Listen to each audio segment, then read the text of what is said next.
Ned Stark returned to King's Landing with the weight of grief coiled in his heart like a viper. The war was over, but it hardly felt like a victory. He carried the memory of Lyanna's last word, "Promise me," clinging to his conscience. They had all paid a steep price in the fighting. Rhaegar Targaryen dead on the Trident, the Mad King slain in his own throne room, and the remnants of the Targaryen dynasty scattered like leaves in a storm. Houses had been torn apart, families ruined beyond repair. Yet if there was one thing keeping Ned tethered to a sense of duty and honor, it was the fragile child he brought home from the Tower of Joy. There, in Dorne, he had found his sister dying in a bed of blood. The child, his sister's child, had wailed in the gloom of that tragic place, not yet aware of the tempest swirling around him. This child, Jon, was no snow born of some fling in White Harbor or along the King's Road, as Ned would have had others believe. He was the living embodiment of a secret that might stir the embers of civil war anew. Lyanna Stark had borne the son of Rhaegar Targaryen. The knowledge settled in Ned's mind with both love and terror. Protecting the boy by naming him a bastard of House Stark was the plan he had formed. How else could he ensure Robert Baratheon would not see the child as a threat and snuff out his life? Yet in those first days after the rebellion ended, while the fires still smoldered around the Red Keep, Ned found himself in a swirl of self-questioning. The vow he had made to Lyanna lay in direct conflict with his loyalty to House Stark, to the new king, and to the realm's stability. Honor demanded truth. Love demanded secrecy. And in that battlefield within Ned's heart, a fateful decision was brewing. King Robert was not yet crowned, but he wore the victory as if it were an invisible crown. Broad shoulders proud, laughter booming, already referred to by many as Your Grace. Ned had parted ways with him at the Red Keep's entrance, intending to escort what remained of the Targaryen woman. Elia Martell's remains had been desecrated, her children slaughtered, to ensure a proper burial. Ned did not speak to Robert of it in detail, but he had made his opinion on the horrors of the sack of King's Landing more than clear. Their friendship, once a shining beacon that brought them triumph in war, was beginning to feel the strain of moral divergences. There were lines Ned would not cross, and yet here he was, contemplating crossing one of his own. The vow of silence he had made to Lyanna. Jon's presence was a gentle one. The boy was but a babe, unaware of the significance of his black hair, the dusting of Targaryen features softened by Lyanna's Stark blood, or the swirl of politics that orbited him. For a time, Ned considered whisking Jon away to Winterfell, forging a lie that would never be questioned openly. After all, honorable Ned Stark might be incapable of fathering a bastard, but few would dare to contradict him.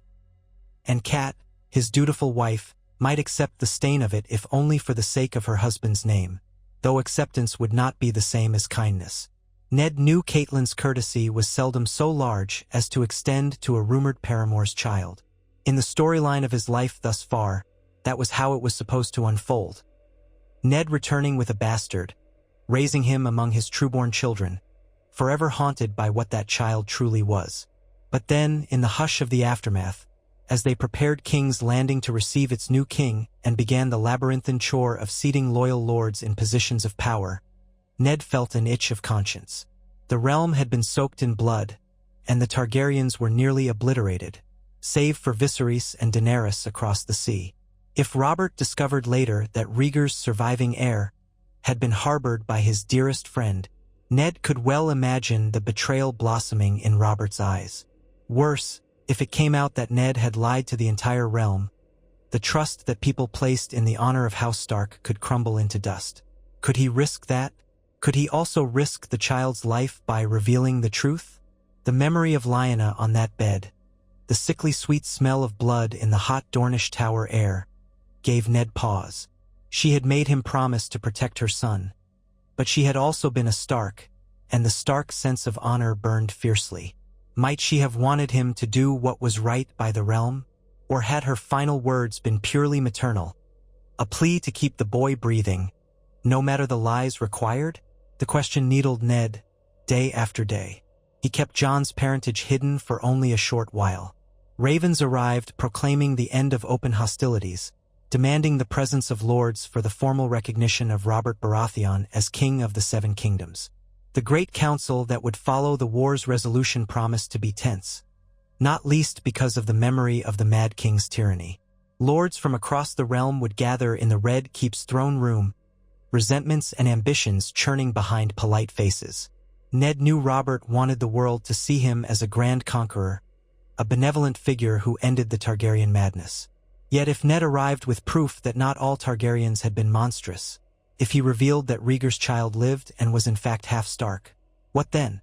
Haunted by the question, Ned sought out a private audience with Robert. The newly proclaimed king was in Maegor's Holdfast, surrounded by men of questionable moral fiber, those who had been loyal to him in war, men like Lord Tywin Lannister who had sacked the city in a bid for favor. Ned wrinkled his brow, ill at ease with Lannister cunning. Still, he could not hold it off forever. If he was to speak this truth, Robert must hear it first. He could not allow rumor or half-truths to stir the pot. So, one evening, when the sun hovered low in the western sky, Ned approached the king's chambers. Robert greeted him warmly. They were old friends after all, though the war had changed each of them in subtle ways. Robert in his forging victory was boisterous, quick to anger but just as quick to laughter. He had grown a thick beard, flecked with the grit and dust of the last battle, and was already entertaining courtiers with stories of his triumph on the Trident. When he saw Ned enter, he dismissed the others with a large, sweeping gesture. The door closed with a heavy thud, leaving the two men alone. "Come, Ned, share a cup of ale with your king," Robert said, grinning broadly. "We've done it, old friend. The Targaryen dogs are done. So what is that solemn look on your face? You should be celebrating." Ned's lips pressed into a firm line. "We need to speak privately, Robert. There is something I discovered, and it cannot wait. It concerns Lyanna." Her name softened Robert's jovial expression as surely as winter's chill. The big man's shoulders sagged, and he beckoned Ned to sit. They did, across a small table, where two goblets awaited them. "Lyanna," Robert said quietly, I still see her in my dreams. Ned, on days like this, I can almost feel that if I walked into the courtyard, she'd be there, laughing." Ned's eyes flickered downward, memories swirling. "There is a secret that pertains to her, something I learned in the aftermath of the war. She bore a child, Robert Rhaegar's child." The silence that settled was as thick as the stone walls around them. Robert's face went pale, then red, a flush creeping up his cheeks. Ned could sense the trembling rage even before it showed in the set of Robert's jaw. But Ned pressed on, determined. "She named him before she died. He is of her blood, and, by law, of the blood of the Targaryens. I found them in the Tower of Joy. Rhaegar had placed some of his king's guard there to protect them." "Protect them?" Robert nearly spat, rising half out of his seat. "From who?" His voice was thick with emotion. "Betrayal? Fury? Heartbreak? Gods, Ned, is the boy alive?" Ned gave a single solemn nod. "Yes." "Where is he?" Robert asked, voice as tight as a drawn bowstring. "I've had him in my care," Ned replied, letting each word land with careful deliberation. "He is only a babe, Robert. Helpless. Lyanna asked me to protect him. That was her dying wish." Robert's fist slammed onto the table, knocking one of the goblets to its side. Ale spilled across the rough wood, dripping onto the stone floor. "Protect him? A Targaryen heir? Are you mad? Did you forget what we just fought for?" His voice thundered in the small room, and Ned braced himself, steel in his spine. "I remember what we fought for. We fought to end the reign of a mad king who burned men alive. But this child, my sister's son, is innocent. He bears no guilt for his father's sins. Lyanna knew that, and so do I." Robert's face twitched with myriad emotions, wrestling with them in silence for a moment. "Did you plan to keep this from me?" "No." A lie might have come more easily, but Ned clung to honesty now. "At first, I thought it best to pass him off as my bastard, to hide him away in the north. But I could not bear to live a lie that would put my family's honor in question. And if rumors surfaced, as they always do, you would feel betrayed. So I have come now to speak the truth, no matter how bitter." Robert stared at Ned, breathing heavily. Then he turned his gaze to the half-spilled mug. "The boy, he's Rhaegar's get. He's the rightful heir to House Targaryen by blood. Does he have a name?" Ned nodded. "Lyanna named him John Targaryen, though in my heart he's as much a Stark as any of us. And Robert, he's just a babe. If you want to hold him accountable for Rhaegar's transgressions, you will have to kill him in cold blood." Robert was silent for a long time, wrestling with that monstrous possibility. Ned watched the big man's knuckles go white around the edge of the table. "Gods be good, Ned. This changes everything. The realm has just been ripped from the Targaryens. If the lords find out there is a living boy with a Targaryen claim, half of them might flock to him for some reason or other. Or, at the very least, they'll wonder if he has a stronger right to the throne than I do." "Some might," Ned conceded quietly. "But he is half Stark, and I will stand behind you as the rightful king, so long as you hold your rightful place as a just ruler." Lyanna was forced into a marriage with Rhaegar. Whatever romance blossomed is overshadowed by the tragedy that followed. She did not wish for war, but she loved her son. "Robert, I beg you, consider that love. Consider her memory." Robert's breath came in heaving drags, like a bull about to charge. Finally, he shook his head and collapsed back into his seat. "Are you truly suggesting I publicly acknowledge a Targaryen heir in the Red Keep?" he asked, voice ragged with disbelief. "Have you lost your mind, Ned?" For a moment, Ned considered lying again, but it was too late for that.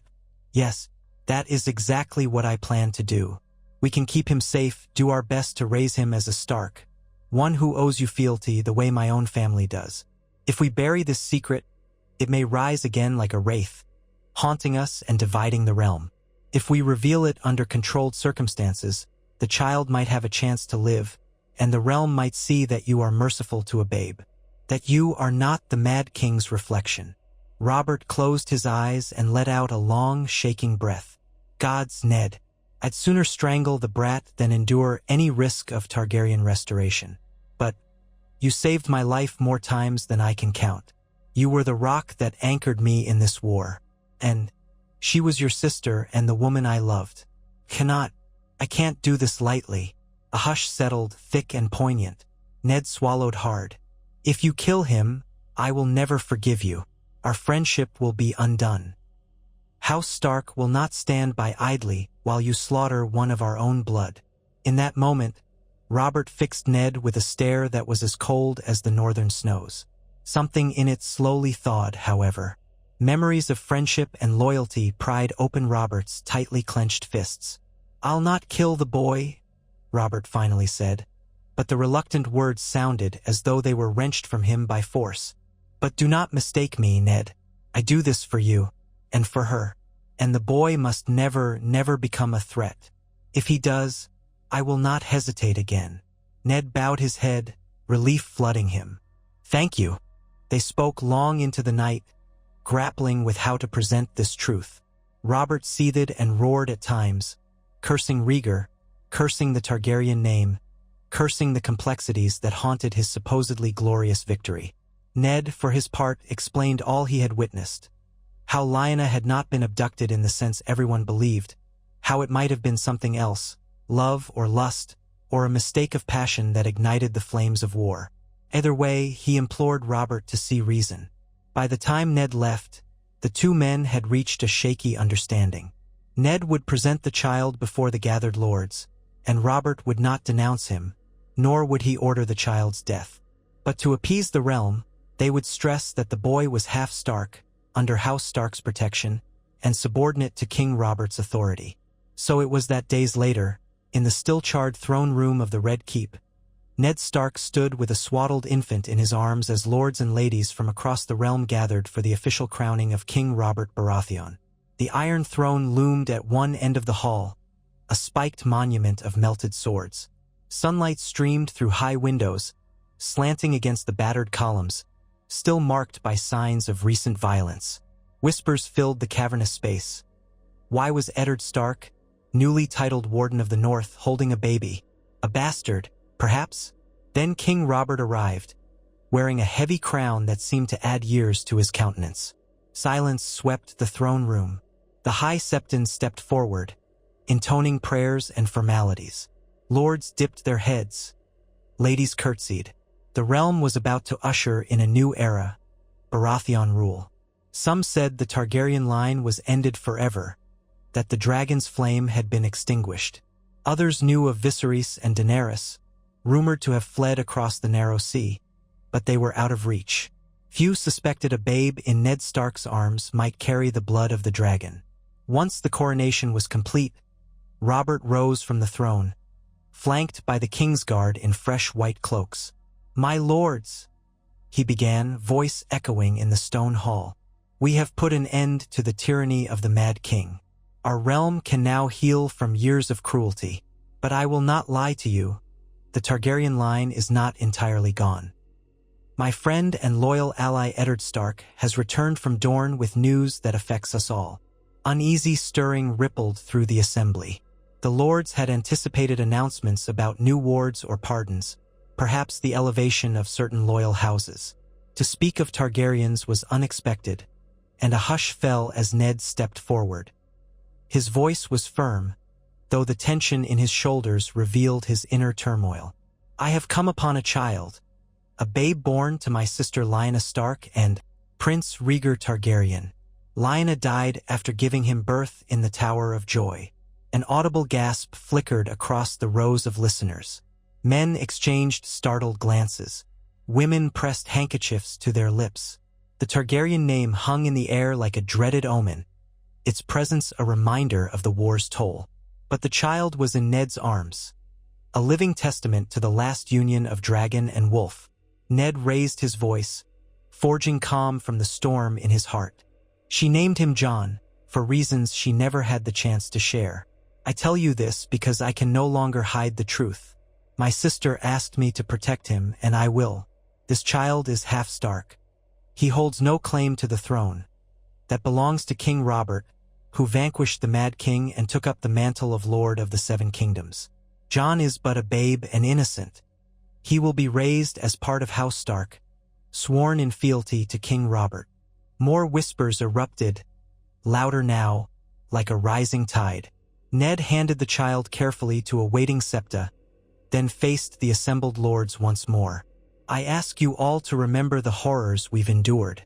This child was not the cause of them. Lyanna Stark was my beloved sister, and it is on her dying wish that I fulfill this truth in her stead." King Robert shifted, his thick arms crossed over his chest, expression cold, but he did not speak or deny Ned's words. People read that silence as permission.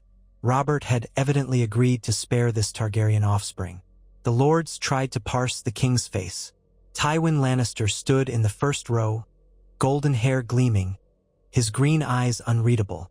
Near him, Lord Varys, the master of whisperers, steepled his fingers, quietly observing. Peter Baelish, known as Littlefinger, twisted his lips in a thoughtful smirk, while Stannis Baratheon looked on with rigid disapproval or confusion. Renly Baratheon seemed taken aback, glancing from Robert to Ned as if unsure of the implications. No one dared speak outright in that moment.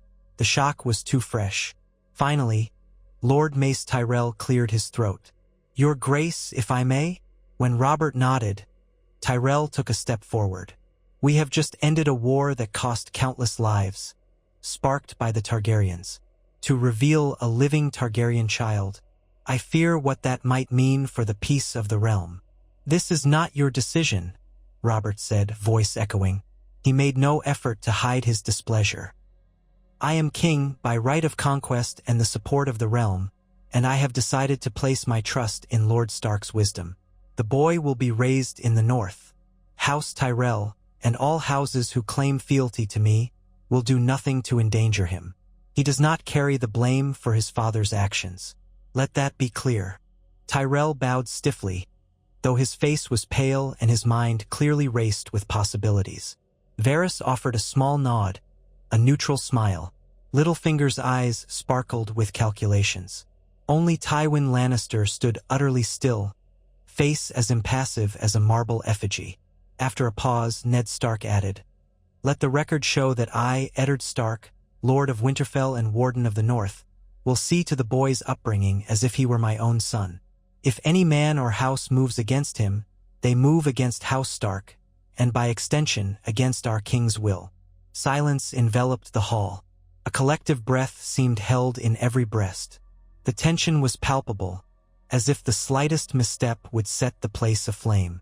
But no further objections broke the hush, and Robert concluded the announcement with a curt nod.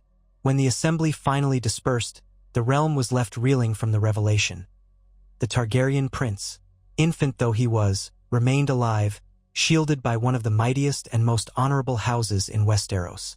Whispers of a brand new Game of Thrones spread in every corridor, every courtyard. Some hailed Robert's decision as merciful. Others muttered that it was reckless.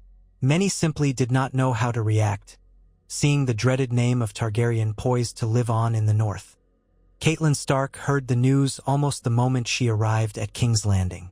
She'd been traveling from Riverrun, accompanied by her father, Lord Hoster Tully, to witness Robert's coronation and to reunite with her husband. She had known Ned was bringing home a child, rumored to be his bastard. The notion had unsettled her, but she was prepared to accept it, privately if not happily, for the sake of their marriage. Now, instead, a messenger from the Red Keep informed her that the babe in Ned's arms was no bastard of his, but the rightful son of Rhaegar Targaryen and Lyanna Stark. Stunned, Catelyn stepped from her litter onto the cobblestones just outside the Red Keep's gates, the clang of soldiers' armor in her ears. She was met by Ser Roderick Castle, one of Ned's most loyal men, whose broad mustache twitched with nerves. She could see the worry in Ser Roderick's eyes. "My lady," he said with a bow, "Lord Stark wishes to speak with you as soon as you are able. There have been developments."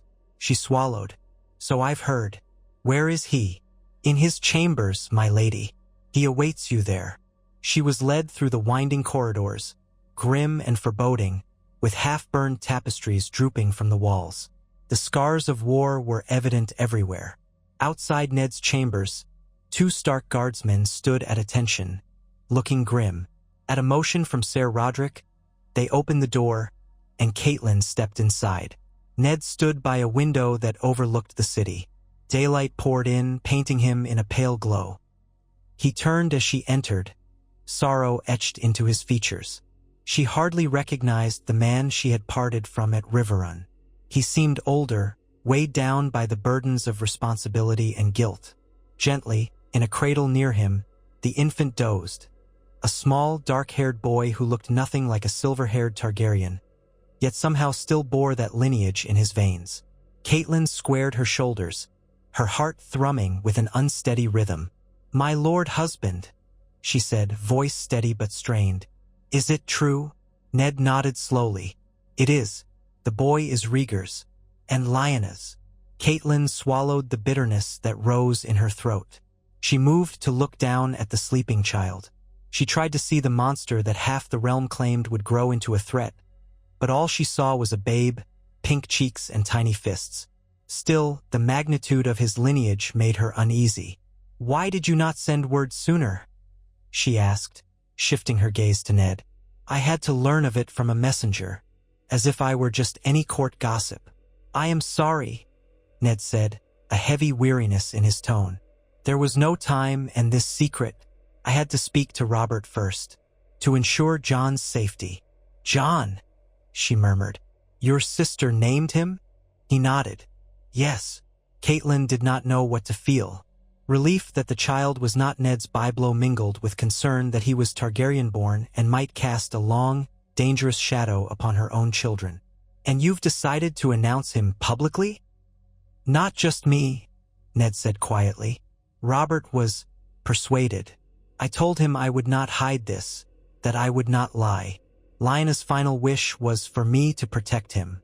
This was the only way I could see to ensure the realm understood that the child is not a threat, so long as we all strive to keep the peace." Catelyn slowly moved her gaze to the cradle. The boy's tiny eyelids fluttered. "Do you truly believe that, Ned? That he's not a threat? The realm is not known for its forgiveness of Targaryens. You are risking a great deal." He let out a long, low sigh. "I know," but it is done. We will raise him in Winterfell, among our own children. That is, if you can accept him. I will not force you, but I beg you to give him a chance."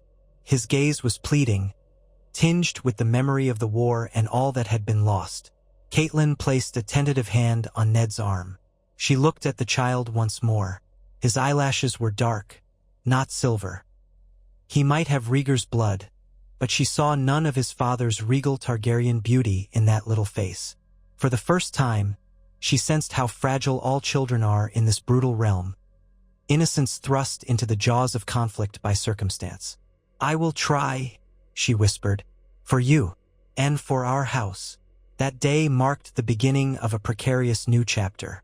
Though Robert had lent his official support to Jon's survival, not all hearts in the court were so easily moved. Rumors spread like wildfire. Some lords whispered that Ned Stark had become soft, that he had allowed the Targaryen line to endure out of Stark foolishness.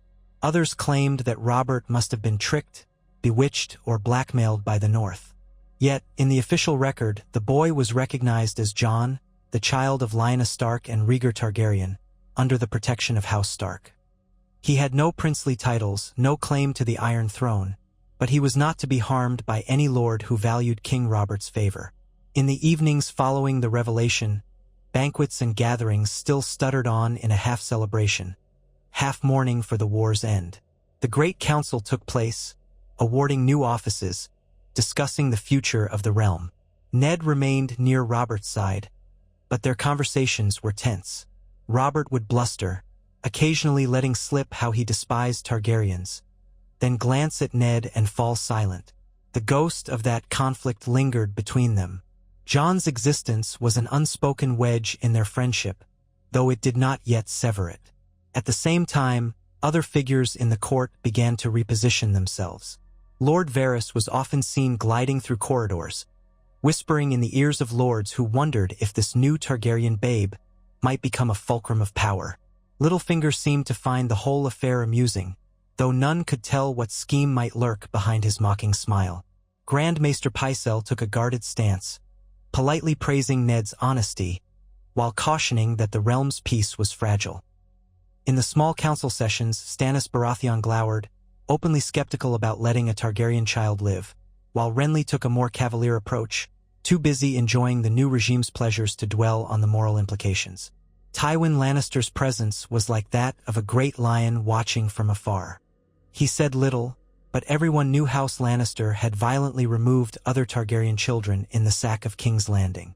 Their role in the war's final horror was widely known but never confronted openly, so Tywin stood as the quiet, unstoppable force in the background. Amid all these shifting tensions, the child Jon was a small, mewling thing largely unaware of the maelstrom swirling around him. He stayed mostly in Ned and Catelyn's temporary chambers or was cared for by wet nurses.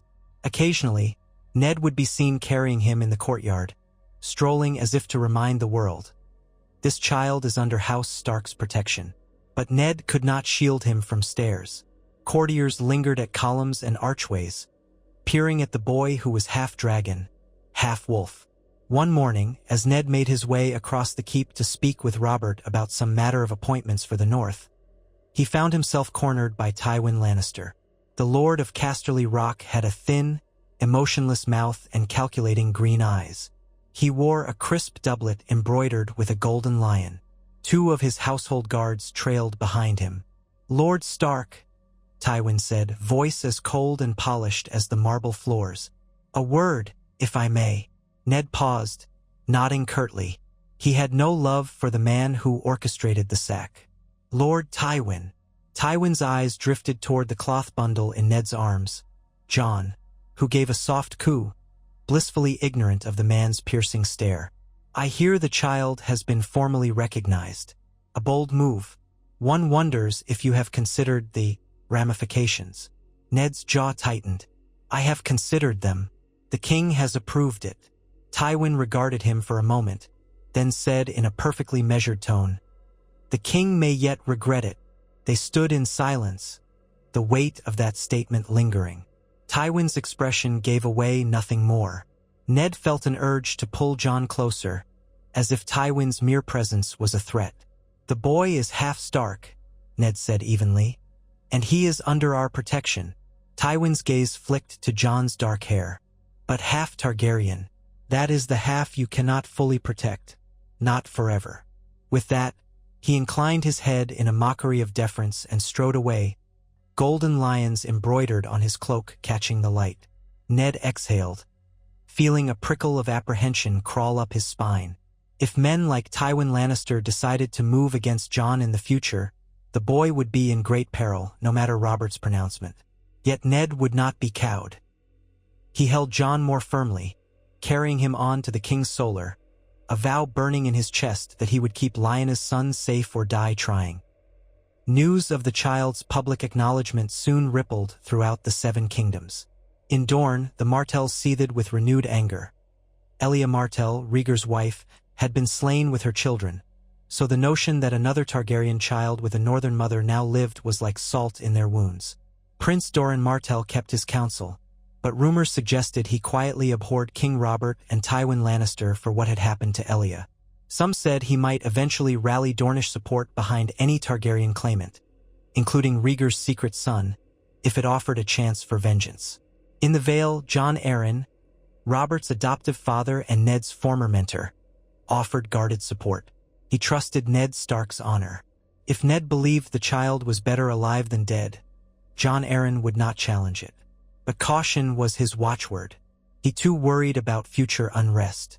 The Vale lords heard the whispers, some concerned that a Targaryen living in the north might eventually incite a new war.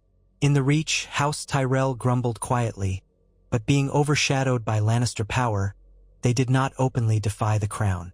The general sentiment was that if Robert was strong enough to maintain order, any Targaryen child living under Stark protection would remain a curiosity rather than a threat.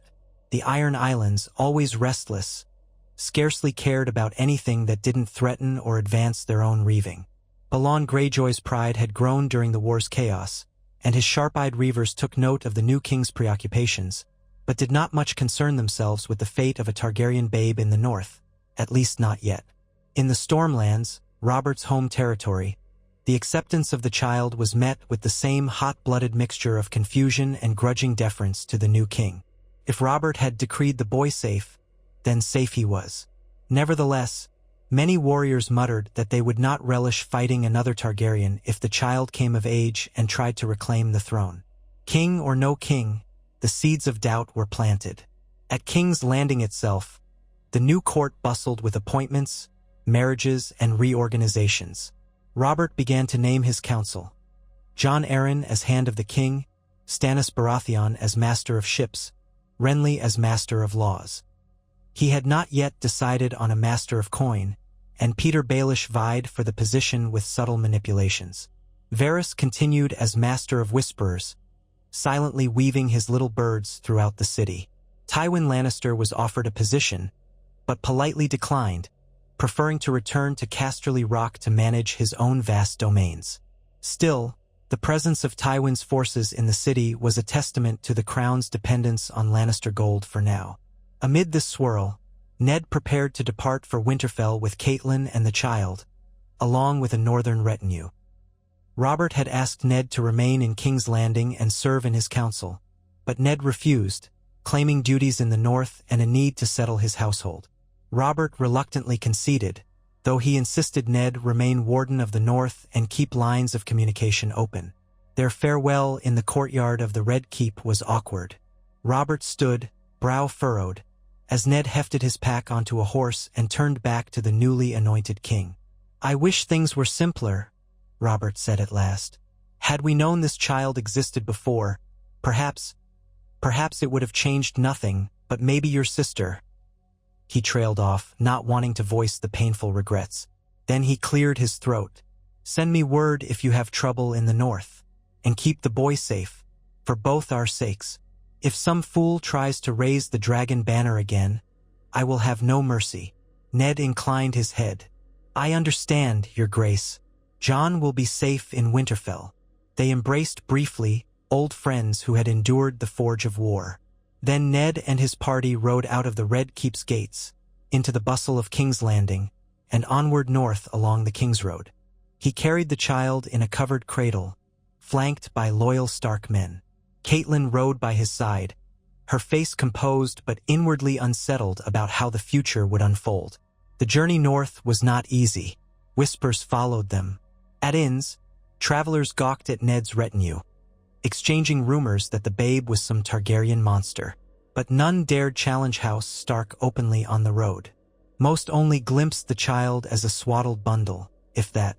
Ned saw to it that their pace was steady but unwavering. The wind grew sharper as they left the green fields of the Crownlands and crossed into the Riverlands, where Catelyn's father, Lord Hoster Tully, welcomed them briefly in Riverrun. Yet even there, the mention of a Targaryen child was met with uneasy courtesy. Lord Hoster smiled and congratulated Ned on his loyalty to his sister's memory. But when alone with Ned, he warned him that the boy's presence might invite conflict. Ned responded with a calm resolution that Jon was his family, no matter his father's name. They lingered in Riverrun for a short while, letting the horses rest.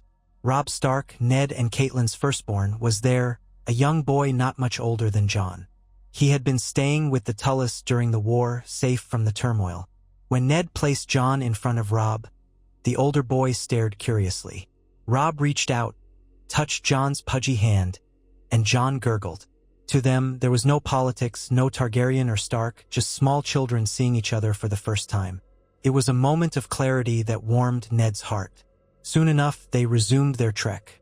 The wide, slow waters of the Trident gave way to rolling plains and then the dense, shadowy hills closer to the neck.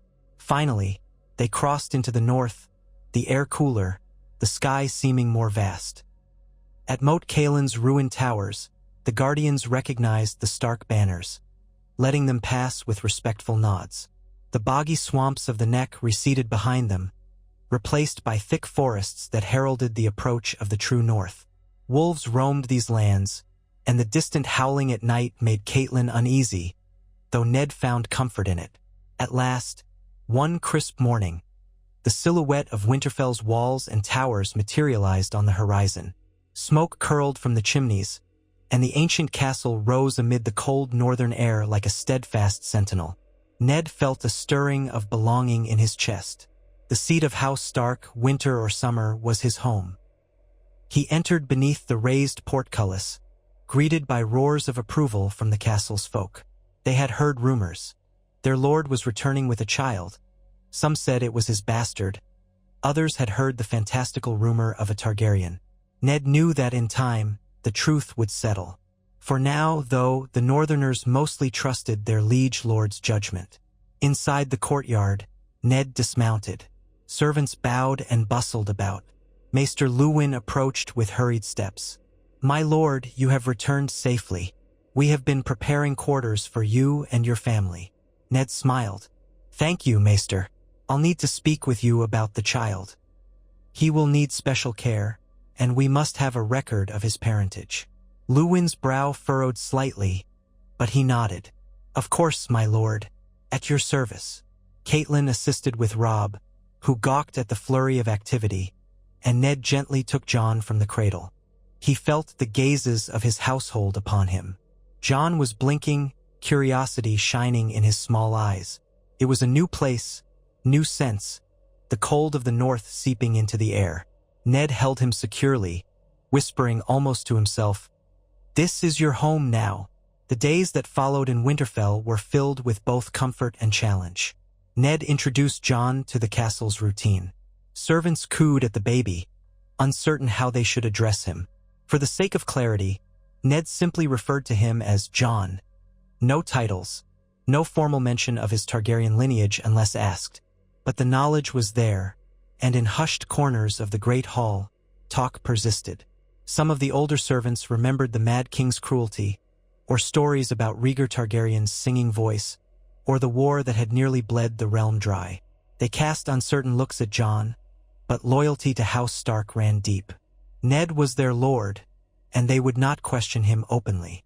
The small folk in the region, too, caught wind of the news. While a few grumbled about a Targaryen among them, many others simply shrugged, trusting Eddard Stark's judgment. In the north, winter's approach was always the greater concern. If their lord said the boy was safe, most would not argue, so long as the lord protected them from raiders and saw they had enough to endure the cold months. Within the keep, life settled into a pattern. Jon slept in a cradle not far from Catelyn's chambers. Though she initially bristled at having him so close, Ned gently reminded her that the child deserved warmth and family. Their own son, Robb, would toddle up to the cradle, peering inside, occasionally offering Jon one of his toys. Catelyn watched the two boys with an expression Ned struggled to read. Perhaps it was a mixture of concern and pity. Over time, she began to cradle Jon on occasion, though she never quite lost that wary tension around him. The knowledge that Rhaegar Targaryen was his father, a man whose actions had caused so much chaos, lingered like a phantom between them. Winterfell's routine soon resumed. The nightly feasts in the hall, hunts in the surrounding woods, the training yard echoing with the ring of steel. Ned appointed a handful of guards to watch over Jon specifically. If an assassin ever tried to approach, those guards were to lay down their lives without hesitation. Maester Luwin recorded Jon's parentage in the archives, marking him as the son of Lyanna Stark and Rhaegar Targaryen, a ward under House Stark's protection. A single parchment carried that official lineage, sealed under Ned's personal sigil. The knowledge was not widely distributed, but if ever questioned, Ned could produce the record. It was a quiet acknowledgement of a roaring truth. Seasons in the north often pass in subtle ways, with shifts in temperature and the length of daylight. Over the coming months, visitors from other houses arrived sporadically to pay respects or discuss matters with Ned, each of them inevitably eyeing the child and hearing the hushed explanation. Some, like Lord Bolton of the Dreadfort, eyed Jon with a cool curiosity that made Ned bristle. Others, like the Mormonts of Bear Island, offered stoic acceptance. "If the boy is a Stark, we trust you." Lord Manderley of White Harbor expressed a polite but careful stance, acknowledging that if the king himself had sanctioned the child's presence, White Harbor would not gainsay him. In time, letters arrived from King's Landing. Some were from Robert, complaining about the boredom of court or the intricacies of being king, how he was stifled by council duties and missed the simple pleasures of hunting and feasting without politics. Occasionally, he inquired about Jon, though always in a halting manner, as if the question pained him. "How fares the Targaryen whelp?" Ned would respond with brief but respectful updates, writing that the boy was healthy and strong, though still just a babe who knew nothing of crowns or wars. A letter from Jon Arryn arrived as well, expressing measured relief that tensions had not escalated.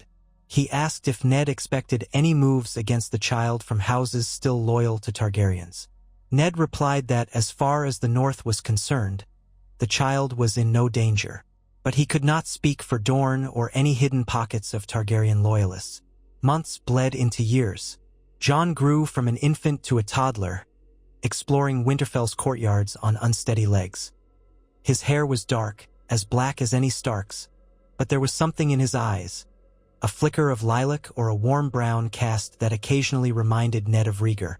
The boy had a quiet curiosity, often found gazing at the gargoyles atop Winterfell's walls, or laughing when the direwolves howled in the Godswood. He became a fixture in the daily life of the castle, a gentle presence who trailed after Robb in the yard. When Ned and Catelyn's other children were born, Sansa, then Arya, they too were told Jon was their cousin, if in a slightly different sense than normal. A hush lingered around the details, yet the children accepted him as part of the family. Ned did not burden them with the deeper truths yet. That could wait until they were older. Despite this calm, Ned remained ever watchful. He remembered Tywin's warning and Robert's barely concealed bitterness. If Jon grew older and displayed any Targaryen traits, if the realm faced new instability, anything could happen. But as the years passed and Robert's reign solidified, the immediate threat seemed to lessen. The realm, still weary from the recent war, did not hunger for another rebellion. The presence of a Targaryen child in the distant north, overshadowed by the powerful name of Stark, became something of a footnote in the realm's consciousness. The other Targaryens, Viserys and Daenerys, were rumored to roam Essos, living off charity or struggling to amass support. Ned received the occasional raven from Varys, who kept track of the exiled Targaryens' movements. Apparently, they hopped from city to city under the watch of Illyrio Mopatis in Pentos. They had no army, no dragons, no means of crossing the sea to claim the throne. Thus, the impetus to move against them diminished.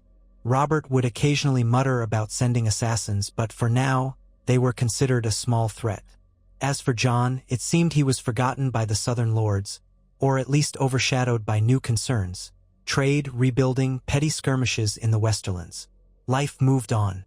Jon grew into a quiet, observant boy with a certain gravity beyond his years. He had a close bond with Robb. They played together in the courtyard, learning wooden swords under Master-at-Arms Roderick Castle. Catelyn did her best to be civil, though she always maintained a gentle barrier of formality. She insisted her children receive the best of everything, from tutoring to clothing. Jon was given good care, but never quite the same. When robes were ordered for Robb, they'd measure Jon but perhaps choose a simpler design, a cheaper fabric. Ned saw these small distinctions and felt the pang in his heart, but he did not force the matter. He sensed that pushing Catelyn too hard would only breed resentment toward Jon. Even so, Jon thrived in the northern environment. He was as sure-footed in Winterfell's corridors as any child of the castle. The staff treated him politely, never refusing him food or comfort. Some even snuck him extra treats, empathizing with the boy who carried such a heavy lineage.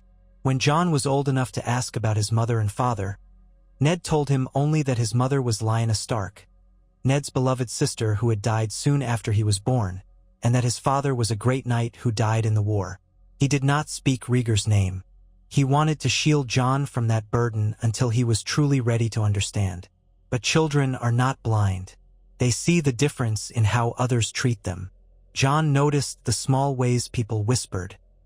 He saw the uncertain look in Catelyn's eyes, the faint distance in her politeness. He sensed he was different, but he could not put a name to it yet. One day, when he was perhaps 5 or 6 years old, after a particularly harsh glance from a visiting noble who recognized him as that Targaryen boy, Jon ran to the Godswood in tears. Ned found him sitting by the heart tree, hugging his knees. The old weirwood's carved face gazed upon him with its silent, eternal expression. Ned sat beside Jon, not speaking at first, letting the boy compose himself. The soft hush of leaves rustling in the wind offered solace. Finally, Jon spoke in a trembling voice. Am I not supposed to be here? Is it wrong that I live in Winterfell?" Ned's throat tightened. He set a hand gently on Jon's shoulder. "You belong here. You are my blood, and that is all that matters to me." The boy sniffled, rubbing his eyes. "But everyone else, some of them look at me like I'm something scary, like I'll set them on fire." Ned closed his eyes, feeling the old ache. "They're just afraid of what they don't understand. It's not your fault, Jon. Your mother was my sister, Lyanna. She was a kind and brave woman. It was her last wish that you be safe. And so you are under my protection, and you always will be." Jon let out a shaky breath. "What about my father?" Ned hesitated, measuring his words. "Your father was someone great, a prince in name, but he died in the war that happened before you were born. You bear no guilt for his mistakes, do you understand? You are your own person, Jon. The North accepts you because I accept you." For a time, Jon said nothing, his eyes downcast. Eventually, he nodded. Ned wrapped an arm around him, and they sat under the ancient weirwood, letting the quiet of the gods would surround them. A raven cawed in the distance. The wind rustled the red leaves, and for a moment, Ned felt a measure of peace. He wished Lyanna could see her boy now, safe despite the world's dangers. Yet, as Ned knew too well, the safety of Winterfell was no permanent sanctuary from the broader realm. As Jon approached his 7th name day, the seeds of new conflicts began to sprout beyond the walls of Winterfell. Down in the Iron Islands, Balon Greyjoy declared himself king of the Isles in open defiance of the crown. Rebellion stirred. King Robert called his banners to put down this Greyjoy rebellion. The realm braced for another clash, though smaller in scale than the war that ended the Targaryens. Ned Stark, as Warden of the North, prepared to muster his troops to sail or march against the Ironborn. War once again loomed on the horizon. In one of the last councils he held before departing, Ned sat with his bannermen in Winterfell's great hall. The men gathered around the long table. Lord Bolton, Lord Umber, Lady Mormont, Lord Manderley, and various others, each representing a swath of the north. Candles flickered, throwing shadows across their faces. They discussed troop movements, supply lines, and how best to coordinate with King Robert's forces. Off to the side, occasionally glancing toward the discussion, Jon lingered. He was old enough now to watch these councils, though not truly participate. Catelyn sat near him, her posture regal, eyes flicking between the lords. As the meeting neared its end, Lord Bolton, never one to hide his bluntness, spoke in a low, calculating tone. "My lord, a question, if I may." He paused, letting the hush settle. "In the event of war, we must be mindful of vulnerabilities. If a Targaryen child resides in Winterfell, that knowledge could be used against us. Hostages, ransoms, or the notion that we harbor Targaryen lineage might stir unrest among the southern lords." Ned's expression hardened. "Jon is under my protection.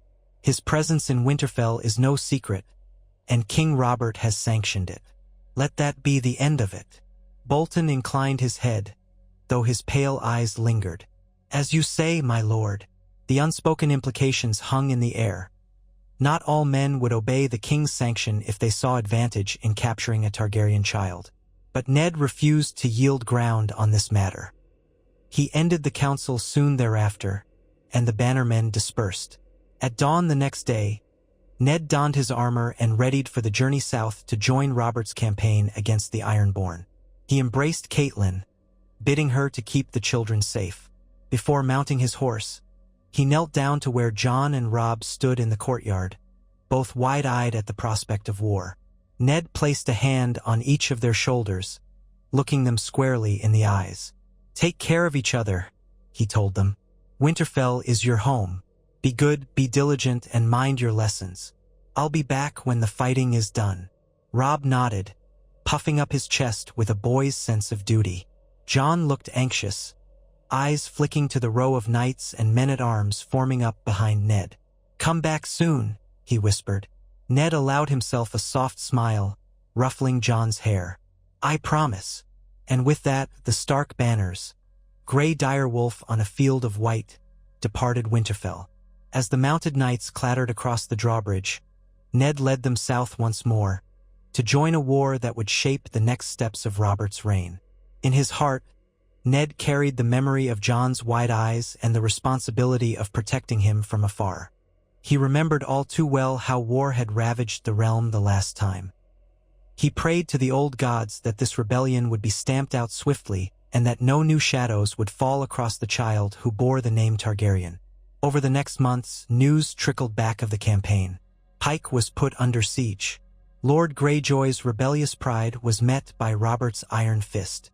Stannis Baratheon led the royal fleet against the Ironborn with relentless efficiency. Ned's northern armies blockaded the approach by land, seizing key positions and cutting off Greyjoy reinforcements. In a final assault, Pike fell.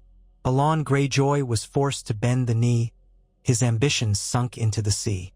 The rebellion ended, leaving many dead on both sides. Ned returned victorious, but with sorrow in his eyes for the men lost. Winterfell once again opened its gates to welcome him home. This time, the children waited eagerly in the courtyard. Catelyn stood behind them, relief on her face. Jon and Robb rushed forward, colliding into Ned's legs in an affectionate embrace. He chuckled, kneeling to wrap his arms around them. "I have returned," he murmured. "And you too have grown while I was away." Jon looked up. "Lord Bolton was here sometimes," he said childishly. "He talked about the war. He said the Iron Islands are dangerous." Ned nodded. "They can be, but we have peace for now." Balon Greyjoy is humbled. That evening, after Ned had shed his armor and soot from the battlefield, he shared a quiet meal with his family in Winterfell's great hall. Servants brought roasted venison, bread, and ale. The children chattered about the small day-to-day events that seemed monumental to them. Stray cats, new pups, the forging of a sword for the master-at-arms. Catelyn's gaze occasionally settled on Jon, who remained quiet, carefully using proper table manners.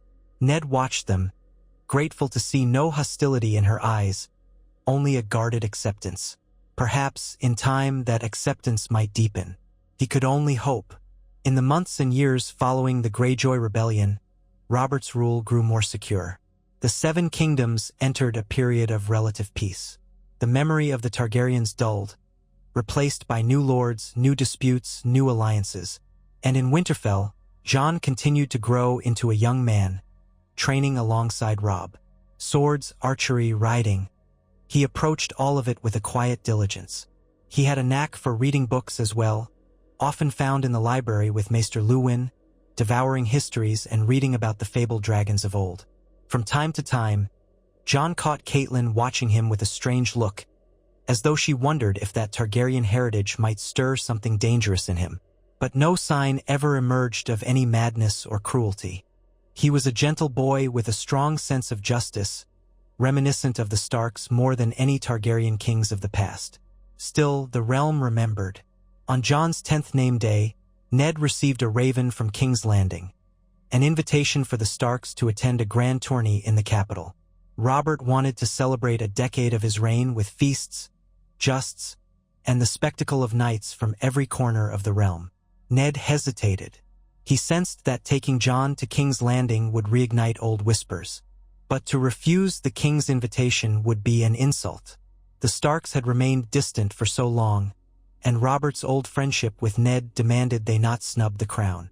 After discussing it with Catelyn, Ned resolved to take the entire family. It would be a statement of trust and unity. Jon would come as well, perhaps showing him in the capital, grown and stable under House Stark, would quell any lingering fears. Or perhaps it would invite new resentments. Ned could not say for sure, but for the sake of peace between the North and the Crown, they would go. Preparations began. The children were excited.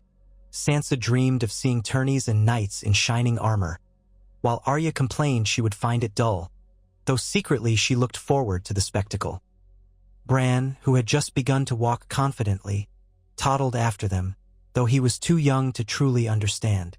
Robb boasted that he might compete in the squire's melee. And Jon quietly packed his things, feeling a knot of anticipation in his belly. Ned wondered how Robert would greet them. The king had not set eyes on Jon since that day in the throne room, when Jon had been but a tiny babe in Ned's arms. Now a decade had passed. Robert's letters had grown sporadic, full of laments about how tedious ruling was and how he longed for simpler days. Would he look at Jon and see only Rhaegar's features? Or would he remember Ned's promise that the boy was part Stark? Ned prayed the journey south would not sow fresh discord. He prayed the realm was truly ready to see the fruit of Lyanna and Rhaegar's union standing on his own 2 feet. Regardless, the decision was made. They would ride for King's Landing once the harvest was in and the roads less dangerous. In that choice, the next chapter of Jon's life, and the realm's reaction to him, would unfold beneath the scorching southern sun, far from the protective snows of Winterfell. Yet whatever the future held, Ned reminded himself that he had honored both love and honor by revealing Jon's parentage. No matter how the lords or the king might judge him, he had stayed true to Lyanna's memory while preserving a shred of honesty in the realm. Perhaps, just perhaps, that would make all the difference in how history remembered them, and in how this child of dragon and wolf would one day shape the fate of Westeros. Over the following fortnight, Winterfell bustled with unusual energy as preparations for the royal tourney in King's Landing accelerated. The yard clanged daily with the sounds of new horses being shoed, wagons being loaded, and cart drivers calling orders. Servants packed bolts of northern wool, casks of strong ale, and salted meats for the journey. In the great hall, Catelyn oversaw the final organization of the household, ensuring that every child would have proper attire and supplies. Maester Luwin prepared medicinal provisions, uncertain what illnesses or troubles might arise on the long road south. Jon Snow, though most in the castle now knew he was Jon Targaryen in name, helped where he could, guiding smaller children away from the chaos of horses and carts. At 10 years old, he was lean but strong for his age, with dark hair that curled just at the ends. An earnest, quiet look had become a permanent feature on his face, as though he was always listening for what went unspoken. He moved carefully around the courtyard, fetching small items for the stablemaster, picking up scattered tools, and minding that his younger siblings, cousins by the official explanation, did not wander too close to the skittish horses. Ned Stark watched the boy with solemn pride. Sometimes, as the wind hissed over the battlements, Ned's heart clenched with memory. Lyanna's frantic last whisper, begging him to protect her son. Now the child she had left behind had grown and thrived in Winterfell, but Ned knew this journey south might well test all that. He wondered what southern lords would see in Jon. A threat, a curiosity, a symbol of mercy, or something else entirely. The unknown weighed on him like the threat of a coming storm. At last, the day of departure arrived. The courtyard filled with the thunderous shuffle of men-at-arms, horses, and wagons. Lords sworn to House Stark, or their representatives, came to bid them farewell. Winterfell's servants lined the courtyard in a hushed formation, watching their lord and his family mount up. Ned dressed in dark leathers, the Stark direwolf stitched in white thread on his breast. Catelyn wore a traveling cloak trimmed with soft fox fur, face composed in quiet anticipation. Her eldest, Robb, was now nearly 11, with red-brown hair and the confidence of a boy who felt at home in the saddle.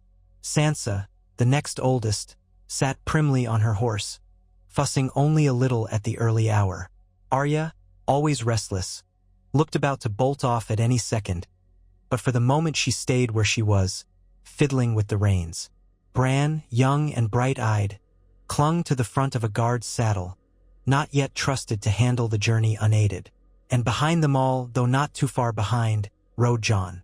The moment they set out from Winterfell's gates, a sense of excitement and unease washed over the party.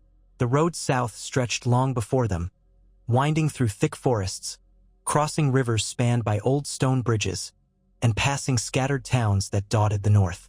The air was brisk, but the approach of summer made itself felt in the slightly gentler bite of the wind. Jon usually rode in the middle of the formation near Sansa and Arya, or sometimes alongside Robb. He had grown accustomed to traveling with the Stark household on shorter trips, to White Harbor or nearby holdfasts, but going all the way to King's Landing would take weeks.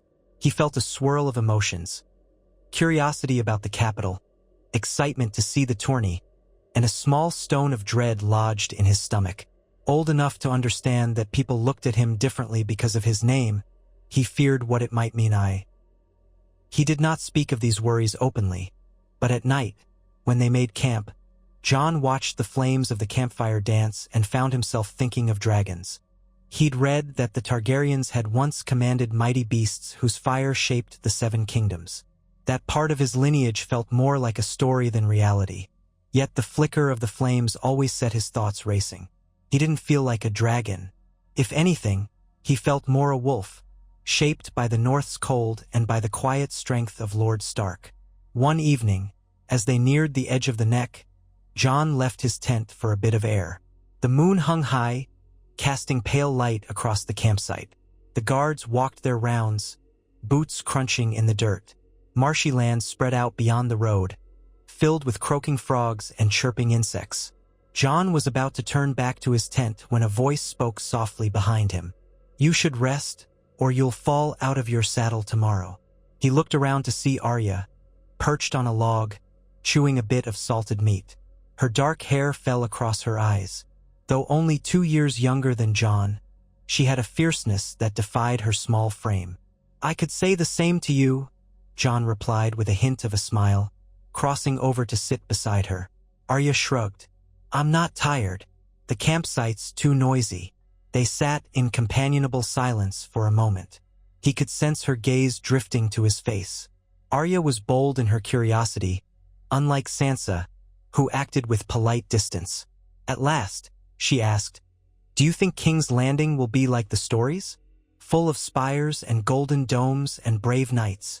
Jon thought about the books he'd read. "It's large," he said.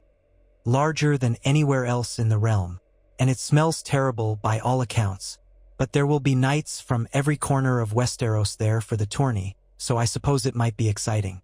You'll see more bright armor and colorful sigils than you ever imagined." She huffed. "I want to see them fight, but Sansa just wants to watch them court ladies and make moon eyes." Jon chuckled softly. "Maybe you'll enjoy the archery contests." Arya smirked. "I will. If only I could join in." They lapsed back into silence, but Jon felt her eyes on him again. "You're quiet these days," she said at last. "Well, you're always quiet, but, I mean more than usual. Are you worried?"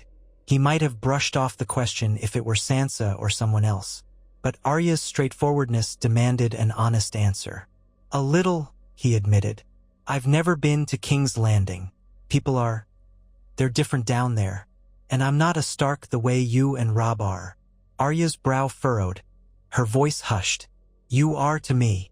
Jon felt a pang of gratitude. He gave her a small smile, then rose. "We should get some sleep before Father catches us." "Good night, Arya."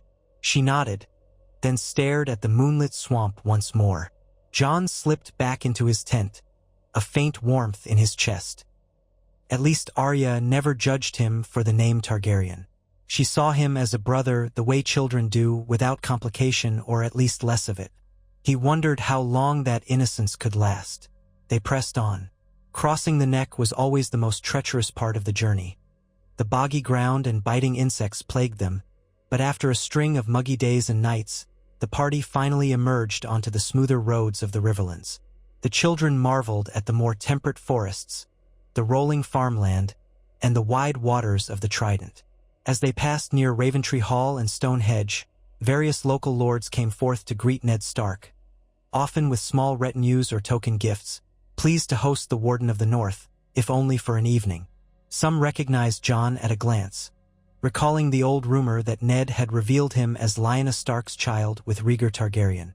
Looks flickered across their faces, but none dared make trouble with 100 Stark men-at-arms stationed around the campsite. At Riverrun, they enjoyed a more substantial welcome.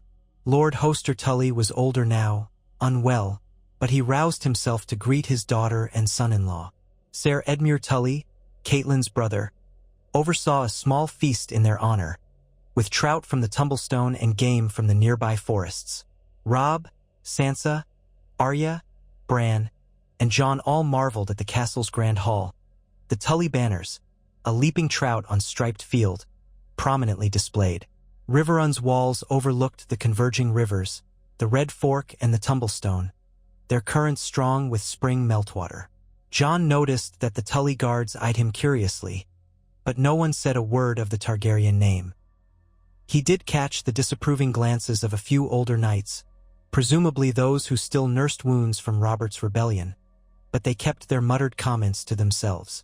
The next morning, the Starks continued along, bidding farewell to the Tullus and heading for the crossroads where the King's Road pointed directly south to the capital.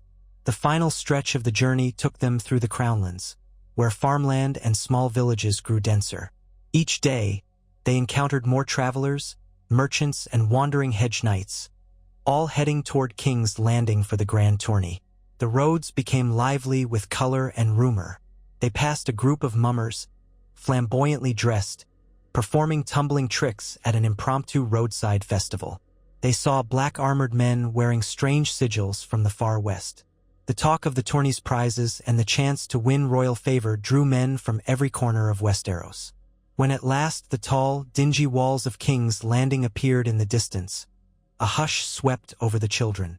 The city sprawled across the horizon, crowned by the Red Keep perched high on Aegon's Hill. Ships clustered in the harbor, their sails a patchwork of colors.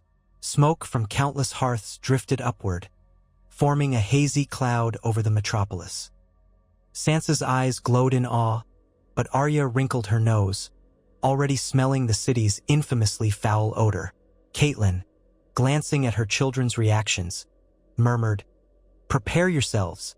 King's Landing is not Winterfell." They approached the city gates beneath the blazing midday sun.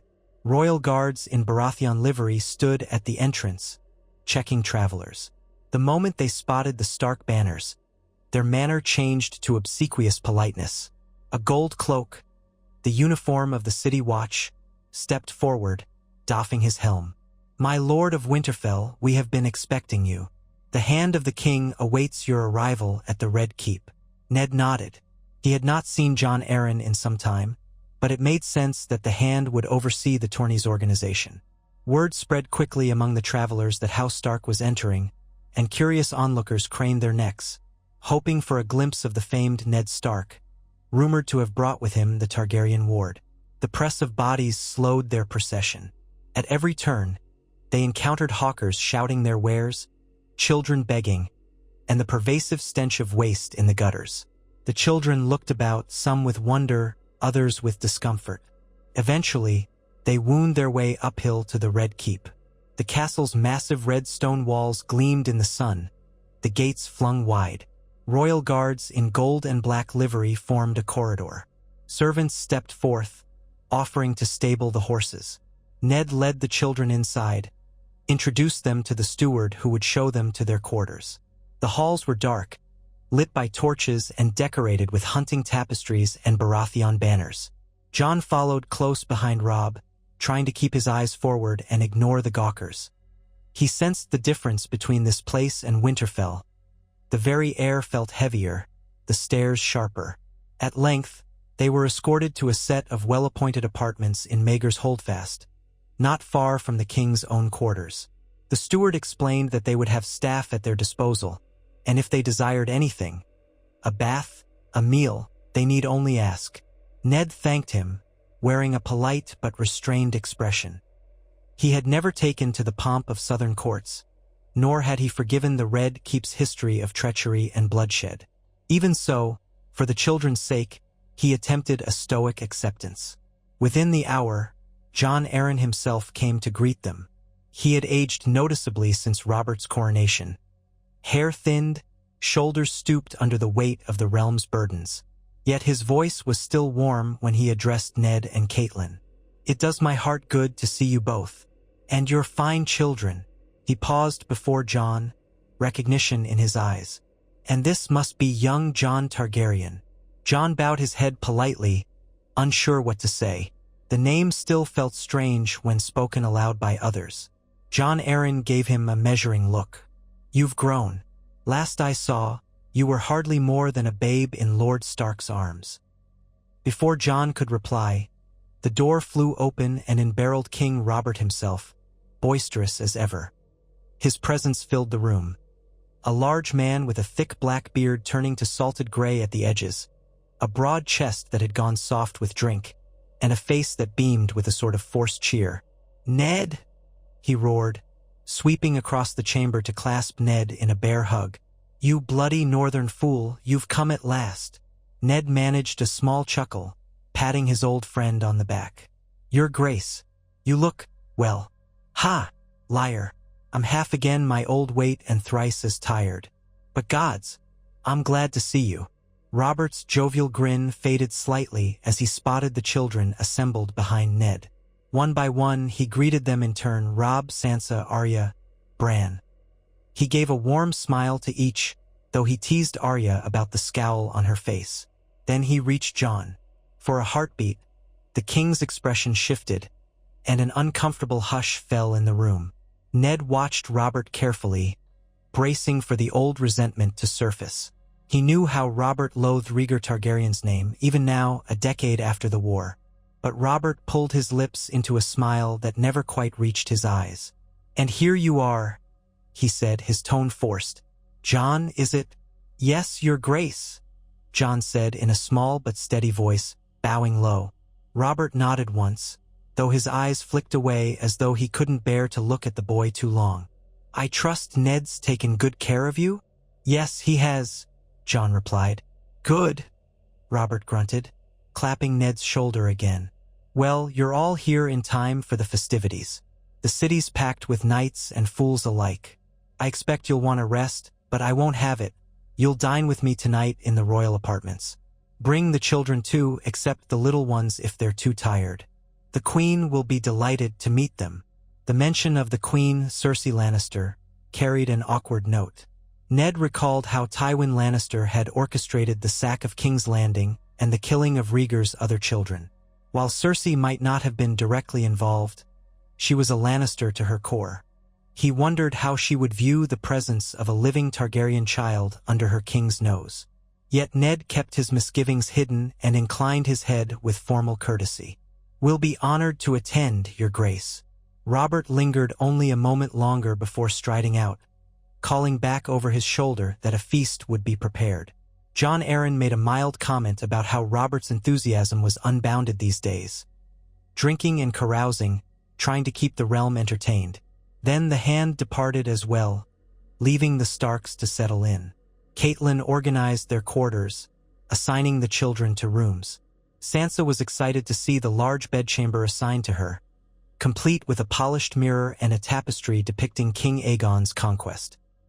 Arya complained about the formality of it all, saying she wished she could sleep in the stables with the horses.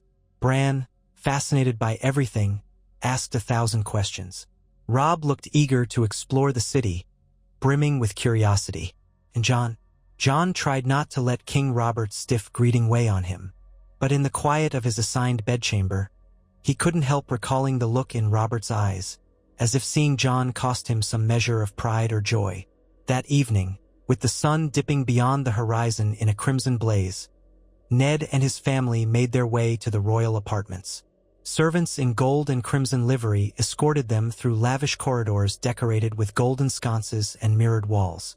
Jon walked near the back of the family group, clad in a dark tunic embroidered with the Stark direwolf. He had no personal sigil of his own, though rumor once said he might have taken a dragon or a wolf-dragon hybrid. Ned had insisted on no such thing, and in truth, Jon preferred it that way. When they reached the grand double doors leading to the king's private hall, 2 gold cloaks stepped aside, allowing them in. A flurry of courtiers and attendants greeted them. Ladies in colorful gowns, lords wearing fine velvets and silks. The Queen, Cersei Lannister, stood by Robert's side near a long table piled high with roasted meats and sweet wines. She wore a dress of deep emerald green that contrasted sharply with her golden hair. Her eyes glittered with cunning, sweeping over the Starks and resting for a moment on Jon in open curiosity. "Welcome, Lord Stark," she said smoothly. "It's been far too long since the North graced our halls." Ned offered a polite bow. "Your Grace, thank you for your hospitality." Cersei's gaze flicked from Catelyn to the children. She offered a gracious smile to Robb, Sansa, Arya, and Bran, commending them on their journey. Then her gaze found Jon. An odd hush settled as she studied him, dark hair, pale skin, and a look of quiet resolve that did not wilt under her stare. In the flickering candlelight, it seemed her lip curled slightly, though it might have been a trick of the shadows. "So," she said softly, "this is the Targaryen child. You've grown in the cold winds of Winterfell, haven't you?" Jon remembered his lessons in courtesy. He bowed respectfully. "Yes, Your Grace." She regarded him for a long moment, something like distaste or curiosity etched in her features.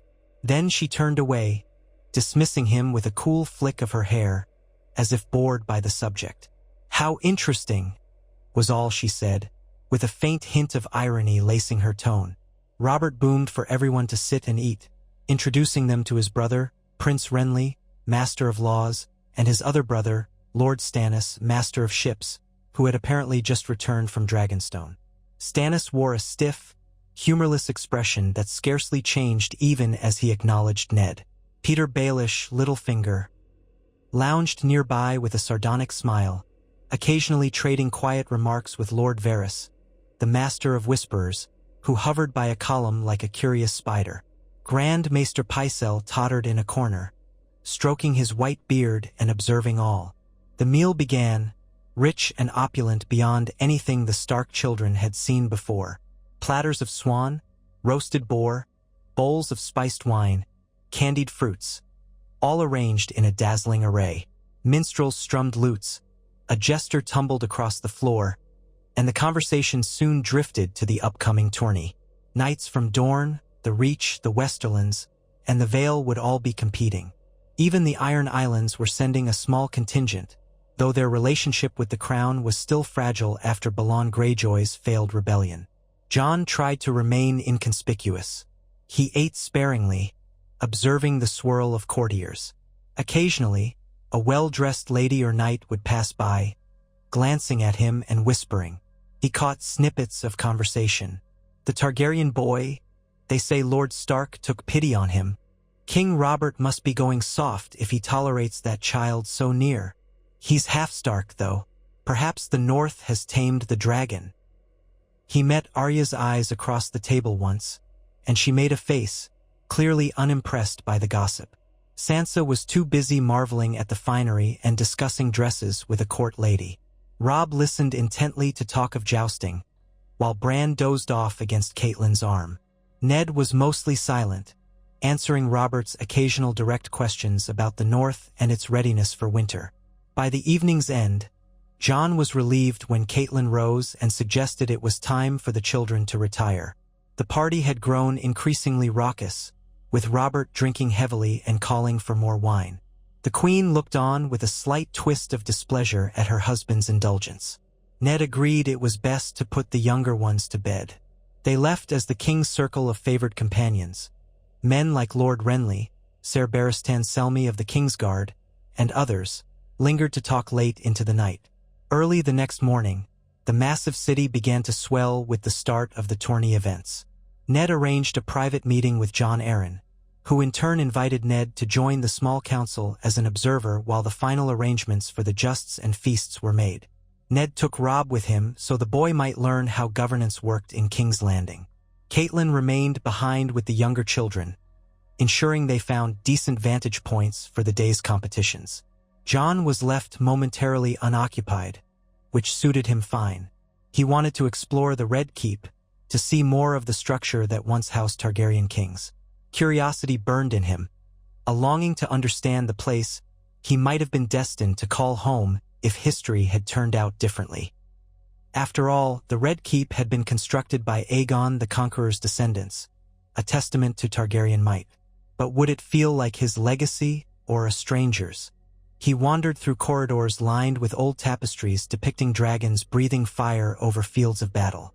He passed by suits of ornate armor, some rumored to have belonged to Targaryen princes long dead. Guards eyed him warily, but said nothing. Eventually, he found himself climbing a narrow spiral staircase, uncertain of its destination until he emerged onto a small interior balcony overlooking the throne room. Below, he saw the Iron Throne in all its brutal glory, a twisted mass of melted swords that cast ominous shadows. Sunlight streamed in from tall windows. The vast hall was empty but for a few silent sentinels standing at the doors. As Jon peered down, he felt his heart thud in his chest. He imagined the Targaryen kings of old seated upon that throne, dispensing justice or injustice over the centuries. His father had been Rhaegar Targaryen, who would have claimed that seat had events unfolded differently. Jon stared at the monstrous throne, more weapon than chair, and felt no desire for it. If anything, it looked like a seat of pain and sacrifice, not glory. A soft whisper of robes behind him startled him. He turned to see Lord Varys, the master of whisperers, standing there with a mild smile, hands clasped in front of his voluminous sleeves. "My Lord Jon," Varys said in his smooth, almost apologetic voice. "Exploring the Red Keep, I see. It can be quite the labyrinth." Jon bowed his head slightly, unsure how to address Varys. "I was curious," he said simply. "I've never seen the throne room from above." Varys tilted his head. "A vantage point can change everything, don't you think? Viewing such a seat of power from a distance or from below is very different than viewing it from the dais or from behind it." Jon nodded, uncertain of the man's intent. Varys continued, stepping closer to the railing. "It truly is a fearsome throne, forged by the will of Aegon the Conqueror.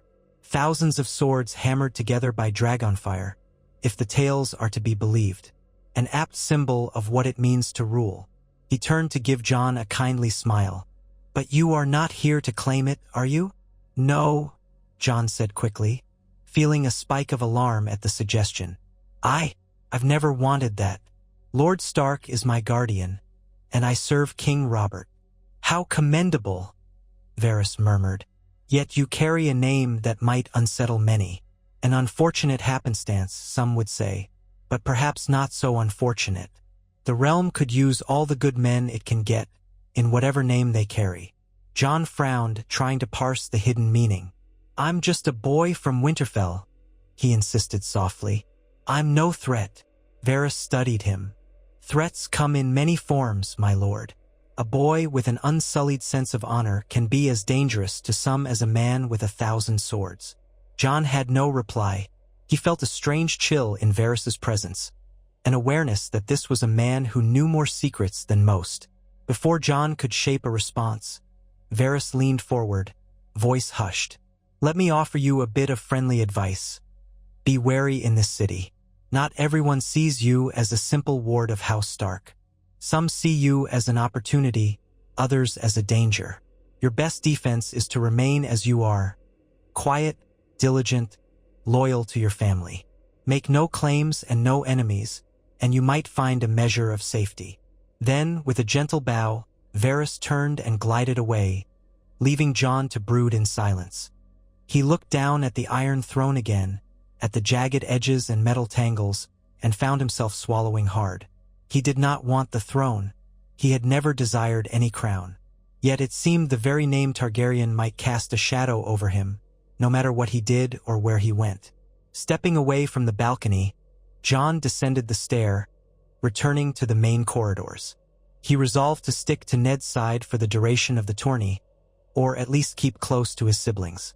He would not roam aimlessly anymore. Varys's warning felt ominous, and Jon understood enough to know that in King's Landing, caution was a shield stronger than any forged of steel. Outside, the day's first competitions of archery and preliminary melees had already begun on the tourney grounds, a wide expanse just beyond the city walls. Wooden stands were erected to accommodate the crowds, colorful pennants flapped in the breeze, and the roar of spectators occasionally echoed into the Red Keep. After a hasty midday meal, the Stark children pestered Ned for permission to watch the contests. Ned, busy with the small council, waved them off with a mild admonition to stay close to the guards. So Jon ended up in the stands with Robb, Arya, and Sansa, accompanied by 2 Stark guards in direwolf emblazoned cloaks. The day was bright and hot, so the girls carried parasols. Robb beamed with excitement as he scanned the list of competitors. He recognized a few names, Jory Castle and other northern knights who had traveled with them. There were also knights from the Reach, the Westerlands, and a handful from Dorne. The crowd rustled, shifting in seats, eager for the next round of archery. Jon gazed about, taking in the swirl of humanity. Merchants hawked sweetmeats and ale. Children scrambled between rows of spectators, trying to catch glimpses of famous knights. Trumpets sounded, and the herald announced the next competitors. A squire from the Westerlands and a knight from the Vale. They stepped forth, longbows in hand. With measured calm, they knocked arrows, drew, and loosed. The crowd cheered as arrows thumped into targets. On it went round after round. Jon found himself impressed by the skill of the archers, some hitting nearly the same spot on the target each time.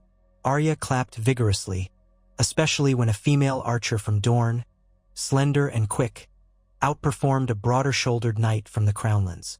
Sansa, more interested in the spectacle of pennants and armor, asked Robb if he recognized any highborn suitors among them. Robb rolled his eyes. When the archery concluded, a swirl of applause rose. A tall, black-bearded knight from the Stormlands won the final round, collecting a small purse. Servants hastily began clearing the field for the melee. Meanwhile, lords and ladies moved about the stands, socializing. Jon noticed some of them casting sidelong glances at him, but he tried to ignore it. He felt safer with his siblings around, under the watchful gaze of Stark guards. Then a whisper rippled through the crowd.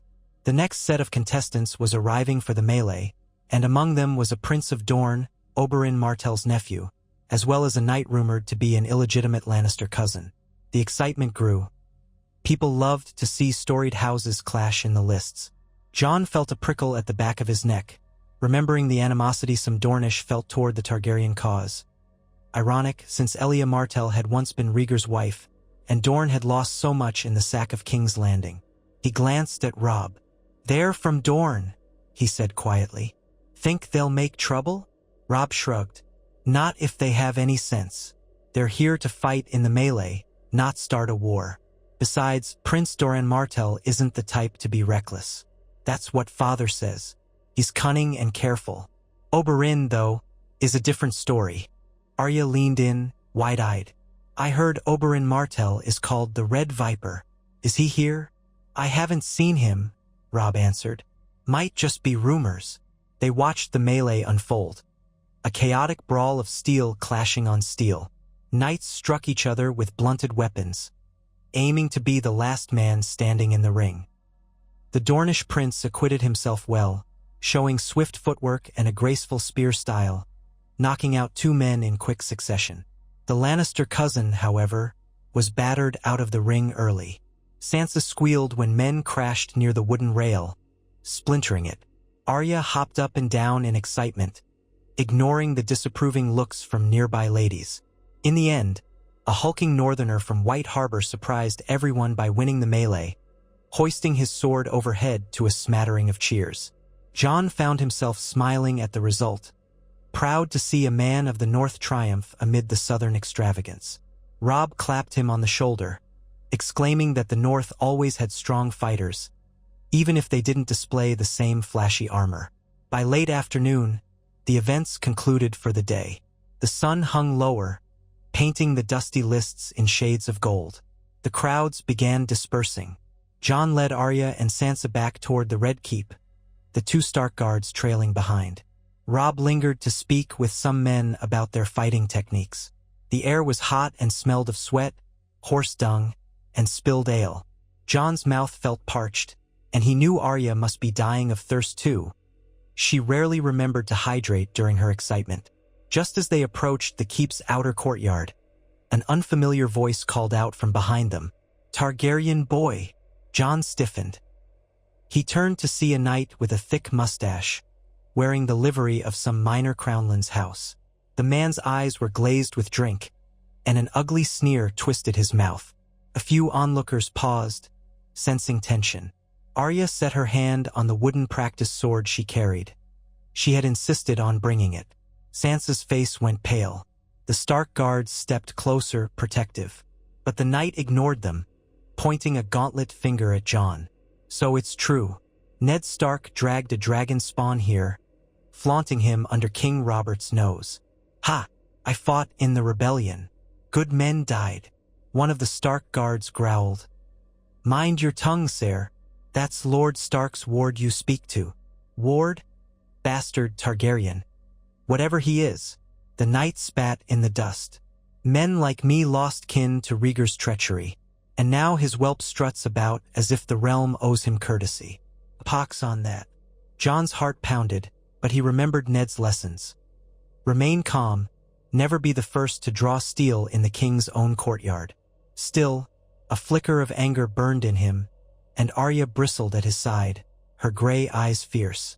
"Apologize," she hissed. "Or face us." The drunken knight barked a laugh. "You'd have me fight a pup with a stick? Run along, girl, before you get hurt." The crowd had begun to circle. Jon's cheeks flamed as he stood, uncertain how to de-escalate. He tried to speak levelly. "Sir, I am no threat to you. We are here for the tourney, for peace. Go on your way." The knight sneered. "Peace? With Targaryens? Begone, boy. Or maybe I'll do the realm a favor and end your line right here." One of the Stark guards drew his sword halfway out of its scabbard. "Enough! Step back, or—" He never finished. The drunken knight lunged, swiping at the guard with surprising speed. The guard stumbled and steel clanged. People gasped, scattering back. Arya let out a sharp cry. Sansa shrieked, stepping behind Jon. The second Stark guard rushed forward, but the knight swung his sword wildly, forcing him back. Jon's mind reeled. He had a small dagger at his belt, no real sword. He recognized he was no true match for a grown knight, especially one in partial armor. But the man was drunk, unsteady. And more importantly, the man was threatening him, threatening Arya and Sansa. Cold determination coursed through Jon's limbs. Without hesitation, he drew the dagger and stepped between Arya, Sansa, and the knight. The drunken knight took a moment to assess the boy's stance. He laughed. "What are you going to do, little dragon? Bite me?" Jon's heart hammered. He tried to recall everything he'd practiced in the yard at Winterfell: footwork, timing, watch the shoulders. The knight advanced, blade high. The first Stark guard was pulling himself upright, while the second circled to flank the knight. The man swiped at Jon, an overhead slash. Jon dodged left, though he felt the blade whistle terrifyingly close.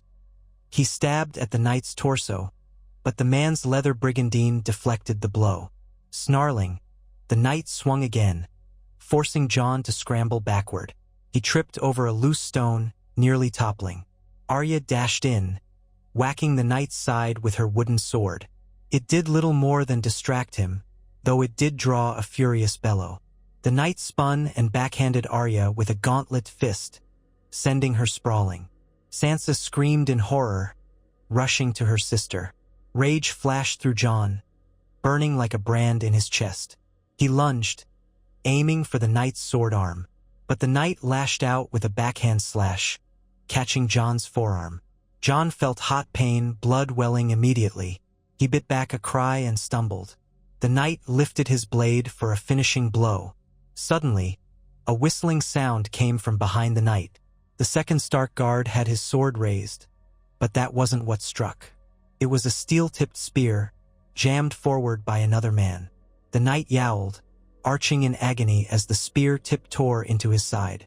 With a final gurgle, he dropped his sword and collapsed onto the dusty cobblestones.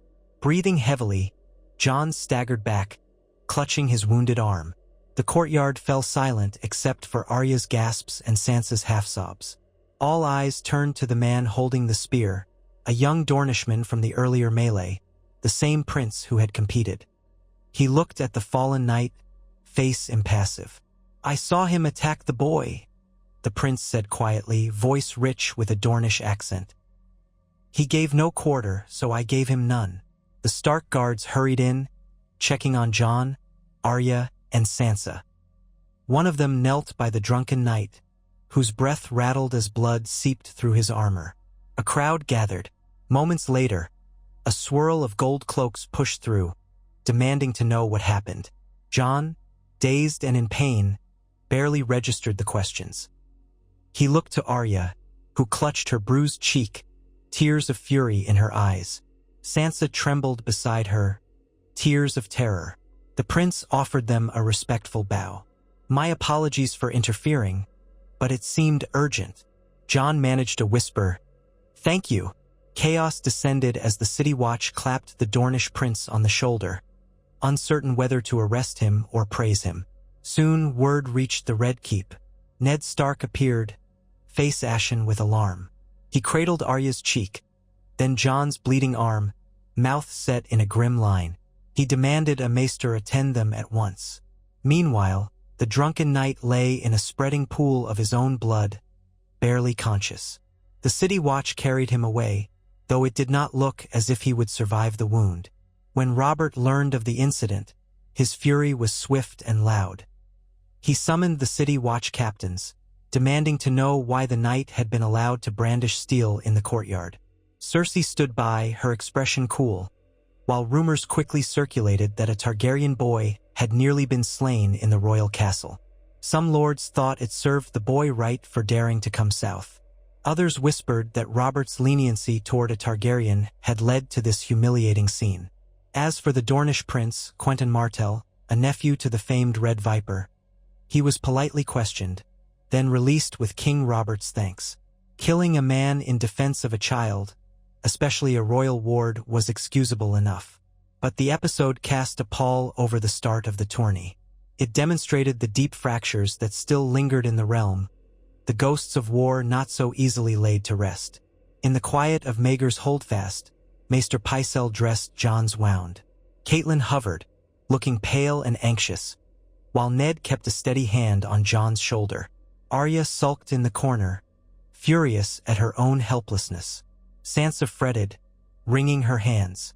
Once Pycelle finished, layering on a salve to prevent infection, Ned let out a shaky breath. "That was too close," Ned said softly.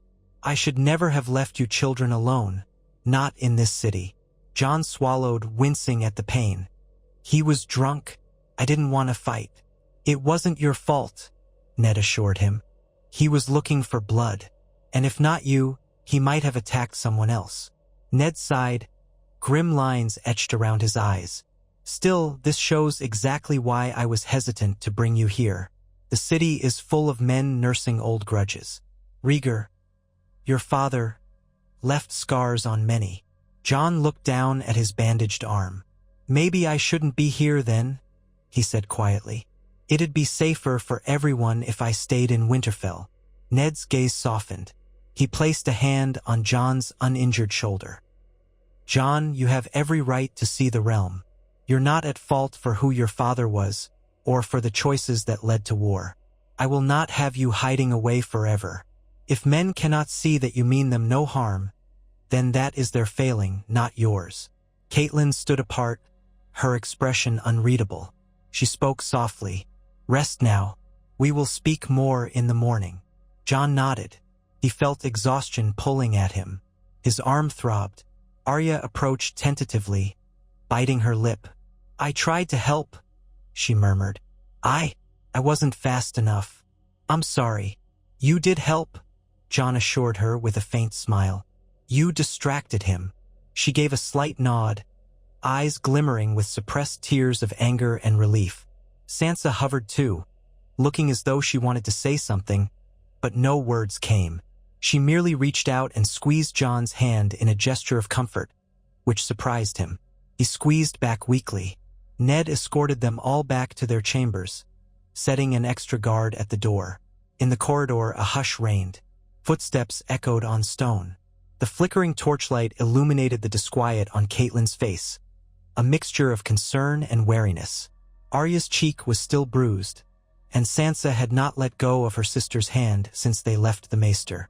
Jon was placed in a small bed with fresh linen, and though the pain made sleep difficult, eventually he drifted off, a swirl of confusing dreams plaguing him. Knights with dragon heads, an iron throne made of fangs instead of swords, and the ghostly echo of someone whispering his name in a woman's voice that he did not recognize, though it felt strangely comforting. When morning came, the city was already buzzing with talk of the knight's death.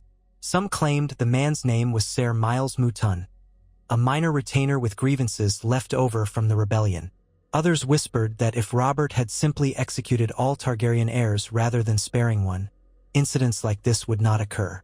The rest of the city prepared for the next stage of the tourney, the grand justs, where famous lords and heirs of great houses would tilt against each other in dazzling displays of horsemanship. Jon woke feeling stiff, his bandaged arm aching. Maester Pycelle insisted he stay in bed for at least a day. Arya, determined as ever, demanded they let her keep him company, so she sat cross-legged at the foot of the bed, telling Jon about the city's gossip. Sansa popped in occasionally with shy questions about whether Jon needed water or fresh bandages. He felt grateful to them both, though a seed of embarrassment lingered. He hated feeling weak. He wanted to be out there, supporting his family, not lying idle. Ned came by midday, fresh from the small council. His jaw was set with the tension of a man dealing with palace intrigues. "I'm going to speak to Robert," Ned told Jon quietly, "about increasing your guard. The city watch will keep an eye on the gates, but it's best we rely on our own men. I won't have you wandering alone again." Jon nodded, wincing as he pushed himself upright. "Yes, my lord." Ned lingered a moment, studying Jon's face. "I'm proud of you for holding your ground," he said gently.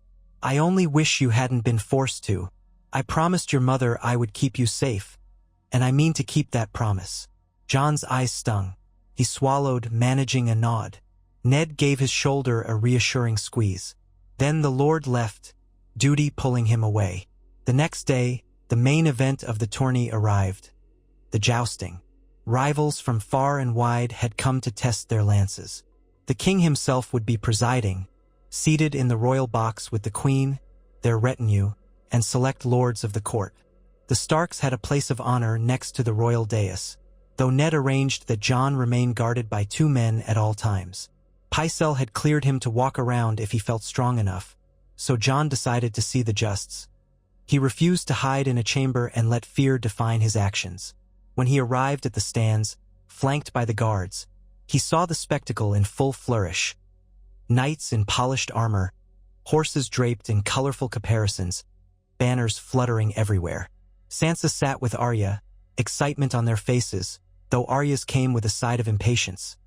She'd much rather see a real fight than polite justs, or so she claimed.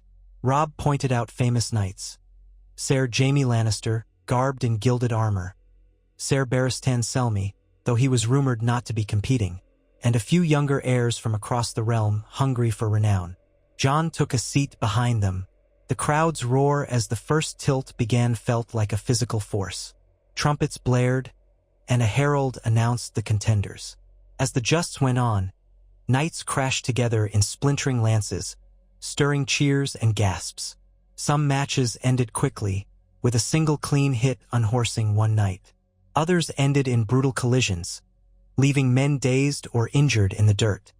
From his vantage, Jon could see King Robert in the high box, draining cups of wine, leaning forward eagerly whenever a tilt excited him. Next to him, Queen Cersei looked bored, occasionally whispering to her ladies. Joffrey Baratheon, their golden-haired prince, lounged beside them with a smirk. Myrcella and Tommen, his younger siblings, watched with bright curiosity. At one point, the herald announced a tilt between a knight from the Westerlands and a hedge knight from the Stormlands. The hedge knight's battered armor and half-shield suggested he was short on coin, but he carried himself with a steady determination. When the moment came, he angled his lance perfectly, striking his opponent's breastplate and unhorsing the man in a single blow. The crowd erupted in applause.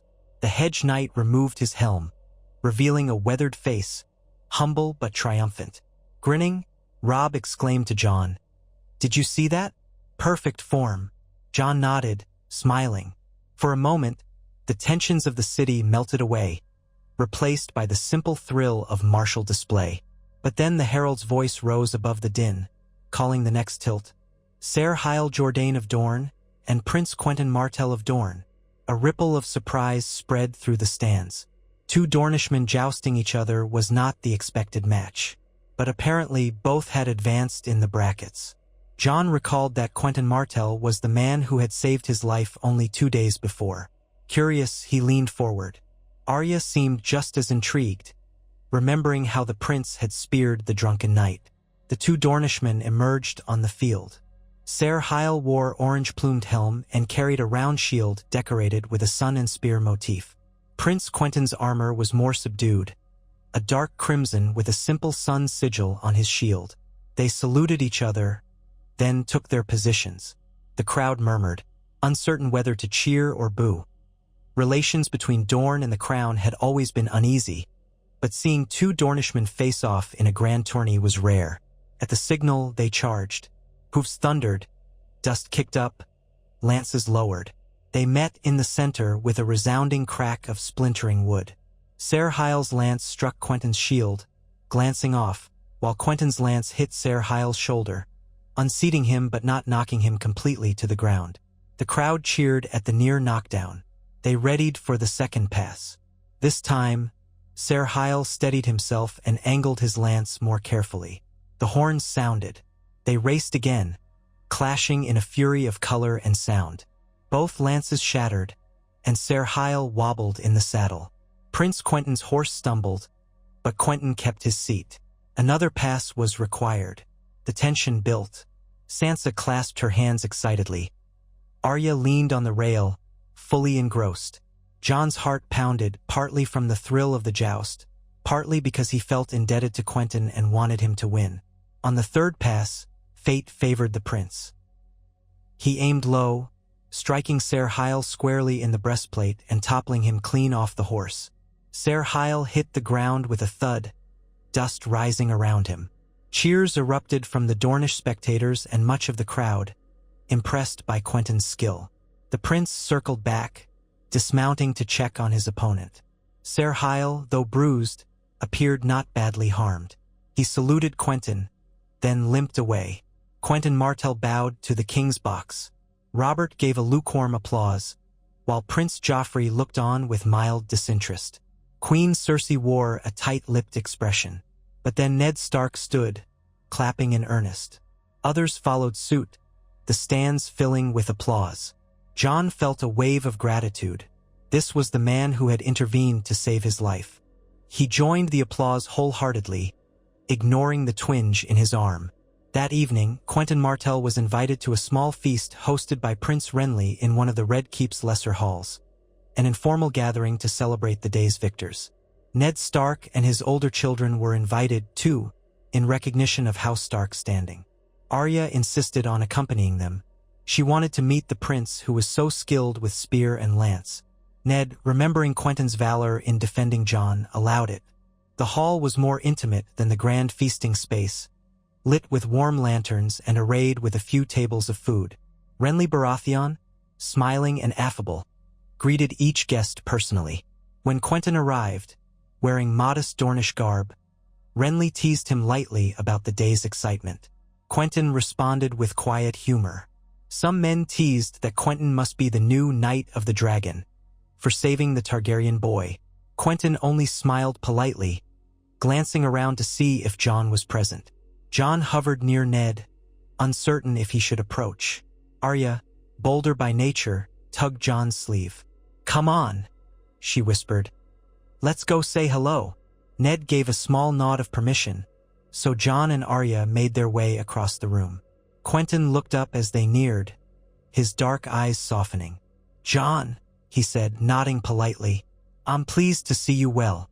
And your sister as well," he said to Arya, inclining his head. "How is your injury?" Jon touched his bandaged arm. "Better, thanks to you. I'm grateful, Prince Quentyn. If you hadn't acted—" Quentyn raised a hand, shaking his head. "I only did what any man of honor would do." Arya scrunched her nose. "Not everyone would do it," she said bluntly. "Most would stand by and watch. You saved him." A subtle smile touched Quentyn's lips. "Dorne has little love for those who cut down children, even if the child is unusual." His eyes flicked to Jon's face, but there was no malice there.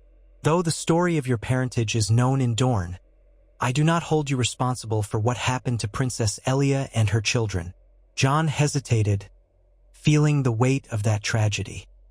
Elia Martell, Rhaegar's wife, had been brutally murdered along with her 2 children during the sack of King's Landing. Acts attributed to Lannister forces. "I'm sorry for what your house has endured," Jon said quietly. "I wish none of it had happened." Quentyn examined Jon with a thoughtful expression. "It's a rare thing for a Targaryen to apologize to a Martell for that matter. But you are half Stark, I suppose, and that half is clearly in your heart." Jon swallowed. "I'm a Stark in all but name," he said, lowering his gaze. "Sometimes, I wish I was only a Stark." Quentyn nodded, understanding in his eyes.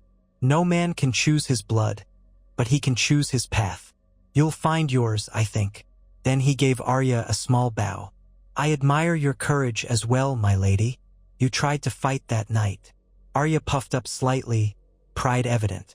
"He was hurting Jon. I couldn't just watch." Quentyn gave a half-smile. "I see the wolf in you." Arya grinned. It was perhaps the first time a noble stranger had praised her spirit. Sansa usually scolded her for unladylike ways, but this Dornish prince seemed to find it admirable. Their conversation was interrupted by the arrival of Peter Baelish. "What a charming sight," he said with a small, knowing smirk. "The Prince of Dorne chatting with House Stark's remarkable ward." Littlefinger's gray-green eyes flicked to Quentyn, who greeted him politely. Then Baelish leaned closer to Jon, voice lowered. "I trust you're faring better after that unpleasantness in the courtyard? Truly, this city can be so dangerous." Jon stiffened, remembering Varys's warning about people who might see him as an opportunity. He gave a simple nod. "I'm recovering, my lord." Littlefinger arched an eyebrow. "Good. I do hope you'll remain intact at least until the final justs. After all, it wouldn't be the same without the Starks cheering from the stands. Then, with a polite bow to Quentyn and Arya, he drifted away, a mocking smile on his lips. Arya frowned. I don't like that man, she whispered. Quentyn exchanged a glance with Jon, as if to say, that's wise. In time, the small feast wound down. Renly moved among his guests, exchanging pleasantries. The music softened, and servants began tidying up. Ned Stark signaled his children that it was time to leave. The next morning would bring another round of justs, likely with Quentyn among the favorites. Jon and Arya bid farewell to the Dornish prince, who offered them each a final polite nod.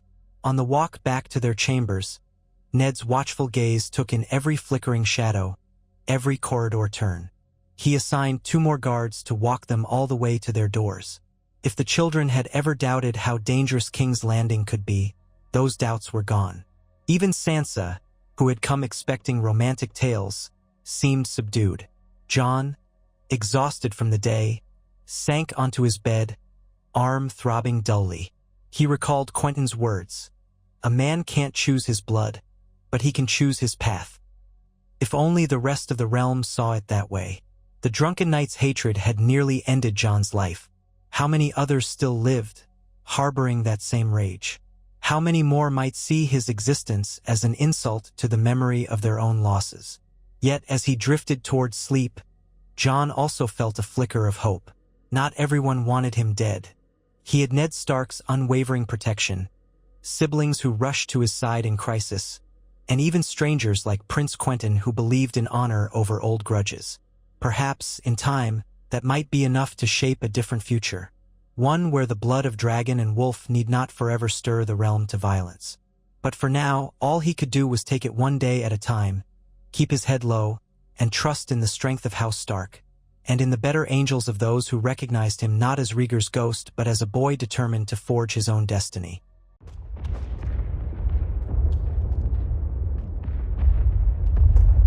Jon woke to a chamber still cloaked in half-light. Outside his window, King's Landing rumbled slowly to life. Distant hoofbeats on cobblestones, a vendor's horn signaling morning bread, seagulls squabbling high above the city walls. His arm throbbed dully beneath the bandage, but the pain was more manageable than the day before. With a cautious stretch, he realized how stiff his muscles were, a reminder of how close he'd come to grave harm. Memories crowded him. The drunken knight's furious sneer, the clash of steel, Prince Quentyn Martell's timely intervention. Jon breathed out, letting the tension drain from his body. Then he heard movement by the door, a quiet knock, and a familiar voice. Jon, are you awake? Arya pushed the door open before he could speak, then stepped inside, still in her nightclothes, hair tumbling around her face. She closed the door softly, glancing over her shoulder to ensure no one was listening.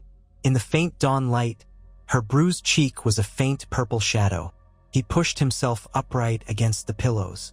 I'm up, he said. How's your face? She gave a one-shouldered shrug, dropping into a chair near the bed. It hurts if I poke it, but I'll live. She pursed her lips, studying him. How's your arm? Sore, Jon admitted, but better. She nodded, fiddling with the hem of her nightshirt. For a moment, they sat in a comfortable silence. Then Arya released a huff of frustration. That night, I keep thinking about him. He was so angry at you, as if you'd done something to him personally. Jon cast his gaze to the window. To him, I represented all the pain of the war, Rhaegar, the Targaryens, everything. Men like that see a ghost of the past whenever they look at me. Arya's frown deepened.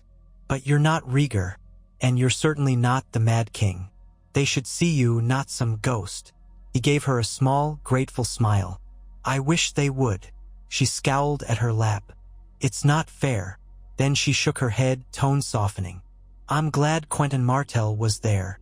Jon nodded, his mind drifting to the Dornish prince. So am I. A gentle rap on the door interrupted them again. This time it was Catelyn poking her head in. She carried a neat tray of broth and flatbread. Jon, Maester Pycelle sent some breakfast for you. she said, her tone polite. She eyed Arya's wild hair and bare feet with a faint, weary exasperation, but said nothing about it. Arya, you should get dressed. Your father wants you at the practice yard this morning. Arya's face lit up. Practice yard? Here in the Red Keep. Catelyn nodded. He's arranged a small training session for you children to stay sharp and out of trouble. Her tone sharpened subtly at the last phrase, hinting that trouble had been all too close these past days. Arya stood and stretched. Yes, she shot Jon a grin. Don't worry, I'll win a few rounds for you. Then she scampered off, ignoring Catelyn's attempt at a more graceful exit. Catelyn set the tray on the bedside table. Eat, she said, not unkindly, then hovered, as though uncertain what else to say. Jon felt the tension in her. She cared about his well-being, yet the barrier between them was always present. She spoke again softly. If you need anything, tell me or the guard at your door. Yes, my lady. Thank you, Jon replied. She offered a thin, tight smile and slipped out. Jon took a spoonful of broth. It was warm with a mild herbed flavor. He forced himself to eat, reminding himself that to heal, he needed strength. Soon, he dressed carefully. Loose trousers and a simple tunic that wouldn't press on his injury. Then, guarded by a pair of Stark men, he ventured into the corridor to see if the others had gone to the practice yard. He found his way to a stone balcony that overlooked a large courtyard within the Red Keep's walls, ringed by half-finished archery targets and straw practice dummies. Below, Robb, Arya, and a handful of other noble youths warmed up with wooden swords, while a grizzled master-at-arms barked instructions. Jon spotted Sansa watching from the sidelines, her expression halfway between bored and anxious. Bran, too young to spar, perched on a barrel with wide eyes, enthralled. Ned Stark stood at the far side, arms folded, quietly discussing something with another man. The man had a scar across his chin, close-cropped hair, and wore light leather. Jon didn't recognize him, but assumed he was some reputable armsman in the king's service. Overhead, the sky was a bright, cloudless blue. He stood there for a while, simply watching his family try to maintain a semblance of normalcy in a place that felt anything but. When he finally turned away, he almost collided with an approaching figure. Ser Barristan Selmy of the Kingsguard, immaculate in his white cloak, his face gentle but solemn. Jon stepped back, offering a respectful dip of his head. My apologies, Ser Barristan. I didn't hear you. Barristan inclined his head in return, steel-gray hair catching the morning sun. It is I who should apologize, lad. I came around the corner rather quickly. He studied Jon's bandaged arm with concern. I hear you found trouble in the courtyard. Are you healing well? Jon nodded. Yes, sir. Thank you. Barristan exhaled softly. I wish these halls held fewer grudges. He seemed on the verge of saying more, then paused, perhaps weighing what was safe to share. At length he continued, voice lowered. I served under King Aerys and Prince Rhaegar. I had great respect for Rhaegar's skill and his sense of duty. But I also saw how the realm turned against the Targaryens after the sack. Scars remain. Though you had no part in any of it, some men can't see past old loyalties and old hatreds. Jon looked into Barristan's kindly face. I don't blame them for the pain they carry, he said. But I wish they could see I carry pain too in my own way. It's not easy being half of something everyone hates. Barristan's eyes flickered. Half Targaryen, half Stark. There is strength in both if you can find it. Do not let the bitterness of others poison your heart, lad. Jon swallowed, nodding. I'll do my best. They parted ways soon after. Jon lingered a moment, absorbing Barristan's words. He had heard stories about the Kingsguard knight who was famed for his valor and integrity. Knowing that such a man had served Rhaegar, his father, and still found room for kindness in his heart eased the tightness in Jon's chest. Perhaps not everyone who knew Rhaegar Targaryen would look at Jon with hatred. By midday, the Red Keep's bustle grew louder. Trumpets from the city gates announced the arrival of new guests, presumably more lords or knights come to partake in the final days of the tourney. Jon made his way through the labyrinthine corridors, accompanied by the Stark guards, aiming for the Great Hall.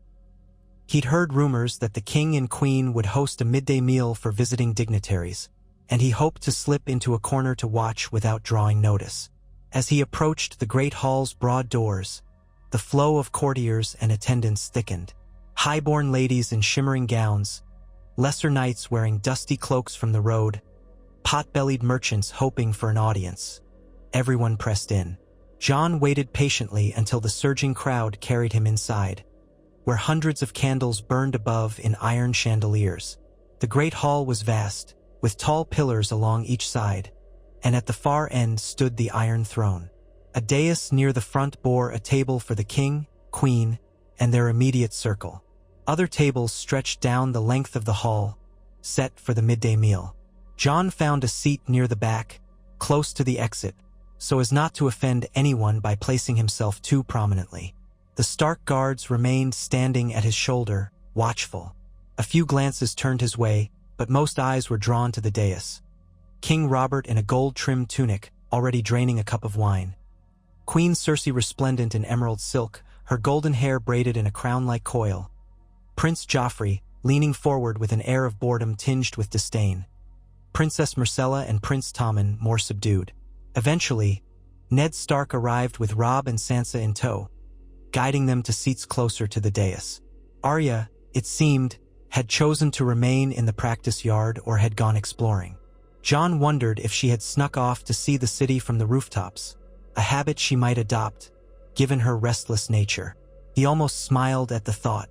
Once everyone settled, Robert stood and boomed a greeting. He rambled about the wonders of the justs, praising certain knights, and promising lavish prizes on the final day. The assembled crowd applauded politely, though Jon noticed the queen's fixed smile. She looked as though she'd rather be anywhere else. Lords cheered, some hoping the king's favor might land on them, while others seemed content just to eat and watch the spectacle. When the king finished, servants began bringing platters of roasted fowl, fresh bread, and flagons of ale. The chatter resumed, a low hum of conversation that rolled through the hall. Jon picked at the food placed before him. He still felt queasy when he imagined how easily a single hateful man had almost killed him. But he forced himself to eat. Healing demanded strength. Around him, men laughed, clinked cups, or shot suspicious glances at people they disliked. Welcome to King's Landing, Jon thought, a place of 1,000 hidden battle lines. Halfway through the meal, a lord from the Vale stood to make a toast, and as people turned their attention, Jon realized someone had taken a seat beside him, someone wearing the dark crimson of House Martell. It was Prince Quentyn, slipping in as quietly as if he were a common sellsword. Jon straightened, bowing his head in respect. "My prince," he murmured. Quentyn waved a hand lightly. "No need for such formality, not here. I saw you sitting alone. Thought I'd say hello." Jon glanced at the guards behind him, who eyed Quentyn with a neutral expression. "It's good to see you," Jon admitted, lowering his voice. "Thank you again for what you did."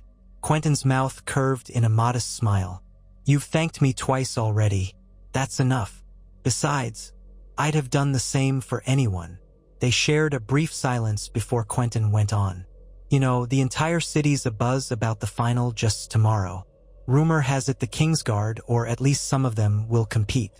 And Ser Jaime Lannister is favored by many." Jon nodded.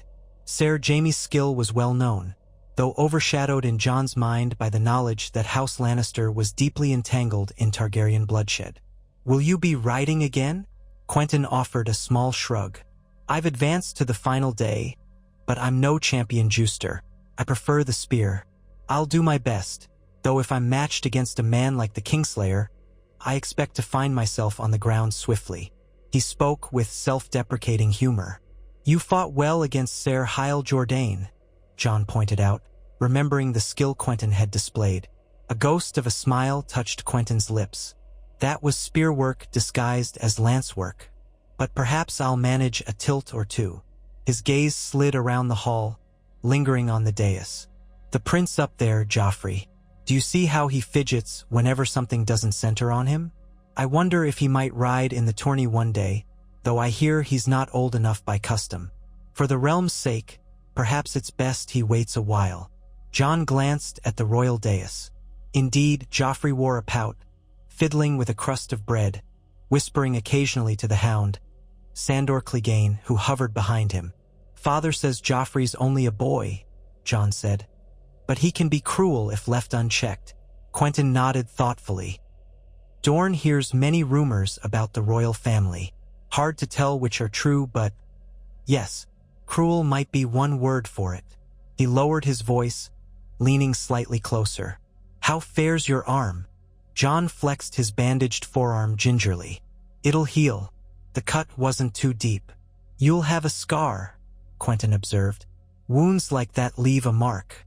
But that can be a good thing. Some scars are an armor of their own, reminding us what we've overcome." Jon gave a small, wry smile. "I'd trade it for no wound at all. But I see your point." They sat in companionable quiet, finishing the meal without further incident. From across the hall, Ned Stark noticed Quentyn and Jon talking and offered a small nod of approval when their gazes met. After the dessert course, honey cakes, figs, and various sweetmeats, the gathering wound down. Lords drifted off to afternoon amusements, or to watch lesser duels taking place outside the city.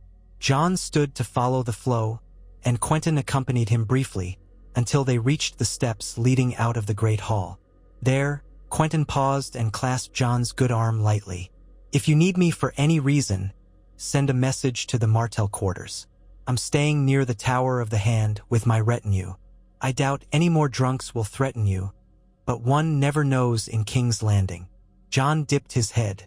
"Thank you, my prince. You've been very kind." Quentyn offered a final nod and took his leave. Jon inhaled, left with a sense of both gratitude and guardedness. He genuinely liked Quentyn, but the man was still Dornish royalty, part of a house that had its own complicated history with Targaryens. Everyone here had agendas, whether personal or political. Trust was a precious commodity. He turned to find a Stark guard waiting for him, wearing a faint smirk. "Friends in Dorne, is it?" the guard teased lightly. Jon forced a chuckle. "I suppose so." They made their way back to the corridors near the Stark-appointed quarters. Along the way, Jon passed bustling courtiers. He overheard snatches of conversation. "Ser Jaime is sure to unhorse half the field tomorrow. The king drinks more each day. Hardly the man he once was. Did you hear how that Targaryen boy nearly got himself killed?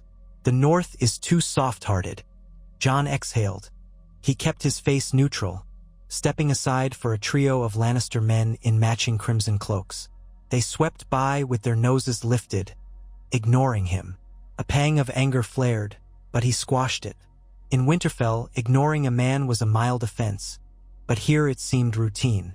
Best not to dwell. Once inside his room, he found it empty. A servant had tidied up, leaving the bed linens crisp and the window shutters open to let in a breeze off the Blackwater Bay. He noted with relief that the day's tension hadn't left him shaking or short of breath. Maybe he was beginning to adjust. Setting aside his outer tunic, he inspected his bandage. The salve had soaked through, but the wound seemed clean. He resolved to ask Maester Pycelle for fresh bandages soon. Then came a soft rap on the door. This time it was Sansa peeking in. She looked hesitant, folding her hands in front of her neat blue dress. "May I come in?" she asked. Jon nodded. "Of course." Sansa stepped inside, letting the door click shut. She glanced around the room, taking in the relatively sparse furnishings. Just a bed, a small table, a trunk for clothes. No elaborate tapestries or mirrors like in her own chamber. She cleared her throat. I wanted to apologize for not doing anything when that knight attacked you. I was so scared, I couldn't even shout." Jon shook his head. "No, Sansa, you don't need to apologize. There was little anyone could do. Arya tried and she got hurt. I'd rather you stayed safe." A hint of relief softened Sansa's face, though a trace of shame remained. She approached a step closer, voice subdued. "I still wish I had been braver. Arya's always calling me a silly goose for wanting songs and knights and gallant deeds. But then when real danger came, she faltered, eyes dropping to the floor. Jon offered her a gentle look. Sometimes it's better to be safe and watchful. You're not a warrior, Sansa. It doesn't mean you're a coward. She swallowed hard, glancing up. Thank you, Jon. I'm glad you're all right. She looked as though she wanted to say more, but instead just gave a small, trembling smile. Father says you'll keep the bandage on for a few more days? Will you still be able to watch the Justs tomorrow? Yes, I won't be competing, if that's what you're wondering. He joked lightly, mindful of the stiffness in his arm. Sansa's mouth quirked up. You'd do better than Joffrey, I'd wager. Then a flash of embarrassment crossed her face, as if she feared saying something disloyal about the prince. But it was out now, and Jon couldn't help a quiet chuckle. I'll take that as a compliment, he said. She nodded, face reddening a bit. Then she turned. Well, I should go. Septa Mordain wants me to rehearse courtesy protocols for tomorrow's stands. Some of the royal ladies will be present, and I can't embarrass House Stark. She gave Jon a parting nod. Good day, Jon. He watched her leave, feeling a tug of sympathy for the constraints she lived under. In her own way, Sansa was as trapped by her role as Arya was repelled by it. Each found it stifling in different ways. At least Arya had the freedom to push back, while Sansa tried to please everyone. Jon's day passed in a blur of small errands and quiet corners. He went to Maester Pycelle, who fussed over the wound with pompous gravity, declaring it a valiant injury that might leave a heroic scar. Jon nodded politely, half ignoring the old man's self-importance. He then meandered through a few outer wards, always with his guards in tow, politely turning down offers of unneeded help from well-meaning staff. By evening, he was weary again, longing for the calm of Winterfell's Godswood. That night, the city braced for the final day of the tourney. Taverns overflowed with visitors. Merriment and tension alike simmered in the streets. Jon dozed fitfully, dreaming of a great silver dragon circling a field of snow, uncertain whether to land or fly away. Morning arrived in a blaze of sunlight. From the moment Jon woke, he sensed a crackling in the air. This was the day the finest knights would tilt before the king. One by one, the lords and ladies of the realm would fill the stands, dressed in their best finery. Servants ran around the Red Keep, ensuring everything was perfect. Musicians tuned their lutes, trumpeters warmed their lips, and the smell of spiced wine, pastries, and roasted meats wafted from the castle kitchens. Ned Stark and his children assembled in the courtyard to depart for the tourney grounds together. Jon joined them, though Ned frowned at the bandage on his arm. Are you sure you're up for the noise and crowds? He asked. Jon nodded resolutely. I won't miss it, my lord. Ned accepted that, placing a comforting hand on Jon's shoulder. They moved out, flanked by Stark guards. The city streets were jammed, but gold cloaks cleared a path for the High Lords. Commoners craned their necks, hoping to glimpse the new Warden of the North and his legendary honor. Some peered at Jon with curiosity, whispers swirling. He tried not to meet their eyes. At last, they arrived at the wide tourney grounds outside the city walls. Tall wooden stands rose in tiers around a long, packed dirt list where knights would charge each other. Colorful banners flapped in the breeze. The Lion of Lannister, the Golden Rose of Tyrell, the Falcon of Arryn, the Sun and Spear of Martell, and many more. The royal banner of the crowned stag flew highest, overshadowing them all. Ned guided the children to seats near the king's box, though not so close as to invite too much scrutiny. From there, they had a perfect view of the tilting lanes. Jon spotted Quentyn Martell's banner in a small corner of the grounds, next to a pair of Dornish tents. Other knights milled about, adjusting armor, preparing horses.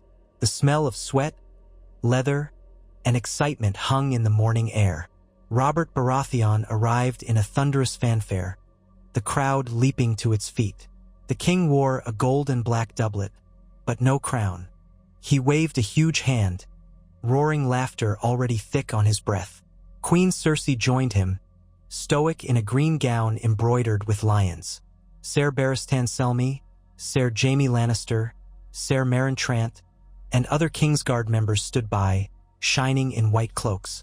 The show was grand indeed. Once Robert was seated, the herald stepped forward to announce the participants. Ser Jaime Lannister was named, drawing cheers and some scattered boos from those who remembered the Kingslayer. Lord Tyrell's son, Ser Garland, would ride, as well as Lord Beric Dondarrion from the marches. Quentyn Martell's name was called, causing a polite if somewhat hesitant cheer from the stands. He had supporters, but Dorne's old rivalries also lurked.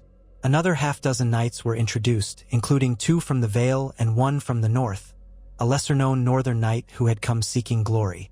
When the horn sounded for the first tilt, the stands roared. Ser Jaime faced off against a knight from the Riverlands. The Lannister lion shone on Jaime's shield, gold filigree glinting in the sun. They thundered down the lane, lances aimed. Jaime's blow connected perfectly, and his opponent went tumbling. A swift victory. The crowd cheered, though Jon noticed Ned's face remained stony. One by one, the justs proceeded. Some passes were quick affairs, others required multiple runs. Knights unhorsed each other to the roar of the crowd. Occasionally, a rider was hauled off on a litter, groaning in pain. The risk of broken bones or worse was always present. Robert seemed to love every crash and spectacle, cheering louder with each clash of lances. Queen Cersei watched with a bored expression, clapping politely at Ser Jaime's victories. Quentyn Martell rode against a Vale knight known for speed. Their first pass ended in a double hit, both lances splintering, neither knight unhorsed. The second pass, Quentyn angled his lance low, striking the Vale knight's thigh guard, nearly sending him off balance. The Vale knight stayed on and the crowd hollered. On the third run, Quentyn aimed high, catching his opponent's shield near the top. The blow knocked the Vale knight from his horse, and Quentyn advanced to the next round, greeted by scattered applause. Jon cheered quietly, clapping with Arya and Robb. Even Ned offered a mild nod. Between bouts, wandering minstrels played cheerful tunes, and vendors sold cups of cool ale or sweetened water. Sansa exclaimed over the fine cloaks and armor parading in front of them, while Arya fixated on the technique of each knight, how they set their lance, how they leaned in the saddle. Bran pointed repeatedly at the shining knights, describing each pass in excited detail to anyone who would listen. Jon tried to relax into the moment, letting the sweep of the tourney carry him away from his worries. But every so often he felt eyes on him. Turning, he glimpsed a group of southern lords or knights glancing his way, then whispering among themselves. Chilled him. Nonetheless, no one accosted him openly. They seemed content to keep their suspicions to themselves for now. Round by round, knights were eliminated. Ser Jaime continued to dominate his matches, unhorsing a reach lord with ruthless efficiency. Quentyn Martell advanced again, though more narrowly, defeating Lord Beric Dondarrion in a tense series of 3 passes. By mid-afternoon, only 4 contenders remained: Ser Jaime, Prince Quentyn, Ser Garland Tyrell, and a veteran knight from the Westerlands named Ser Adam Marbrand. The herald announced a short break for the riders and horses to rest. The crowd buzzed with speculation. Some insisted Jaime Lannister would crush everyone. Others praised Garland Tyrell's skill. House Tyrell was famed for its knights, after all. A few muttered that Quentyn Martell was the dark horse, having come this far on cunning. Meanwhile, Ser Adam Marbrand, though older, was reputed to be as steady and unyielding as the best lancers in the realm. As the break continued, Jon decided to stretch his legs. He told Ned he'd walk with the guards around the perimeter of the stands, just for a moment. Ned agreed, cautioning him to stay close. Arya, bored of sitting still, hopped up to follow. The 2 of them, shadowed by a pair of stark men, navigated the bustling walkways behind the stands, passing jugglers, shouting hawkers, and a swirl of small folk. It felt almost festive, with children playing, men gambling on the next bout, and ladies fanning themselves in the heat. Vendors sold everything from sizzling meat skewers to lemon cakes. Arya sniffed the air, eyes bright. "I'm starving," she declared, rummaging for a coin in her pouch. Jon helped her pay for a pair of savory pastries stuffed with spiced beef. They took bites, savoring the warm, flaky crust. By chance, they came upon Quentin Martell near one of the horse enclosures.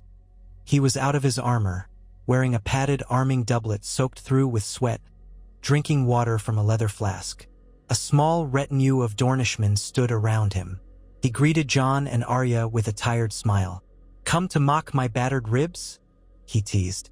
"That last tilt shook me more than I'd like to admit." Arya grinned, stepping forward. "We saw you knock that last night clean off his horse. It was brilliant." Quentin bowed slightly. "I appreciate the support, my lady." He glanced at Jon. "And how about you? Enjoying the day?" Jon nodded. "It's impressive. Your next round will be against Ser Jaime, if I heard correctly." Quentin grimaced. "Yes, the Kingslayer is formidable. I'll likely kiss the dirt in the first pass, but I'll try to give him a fight." One of Quentin's Dornish attendants leaned in to whisper something in his ear, likely encouraging him to rest. Quentin sighed. "I should get back to my tent and ready myself. Good luck to you in avoiding more trouble, Jon. Arya, keep cheering for me. Will you?" Arya laughed. "We will." They parted, and Jon watched Quentin vanish into the swirl of onlookers, the Dornish sun and spear sigils bright on the tunics of his attendants. Arya devoured the last crumbs of her pastry, wiping her mouth on her sleeve. Jon turned back toward the stands. "Let's go," he said. She hesitated, looking around. "Jon, can I? I want to see the horses up close." Jon frowned. "We shouldn't wander too far. Father told us to stay with the guard." She pouted. "I'll only be a moment.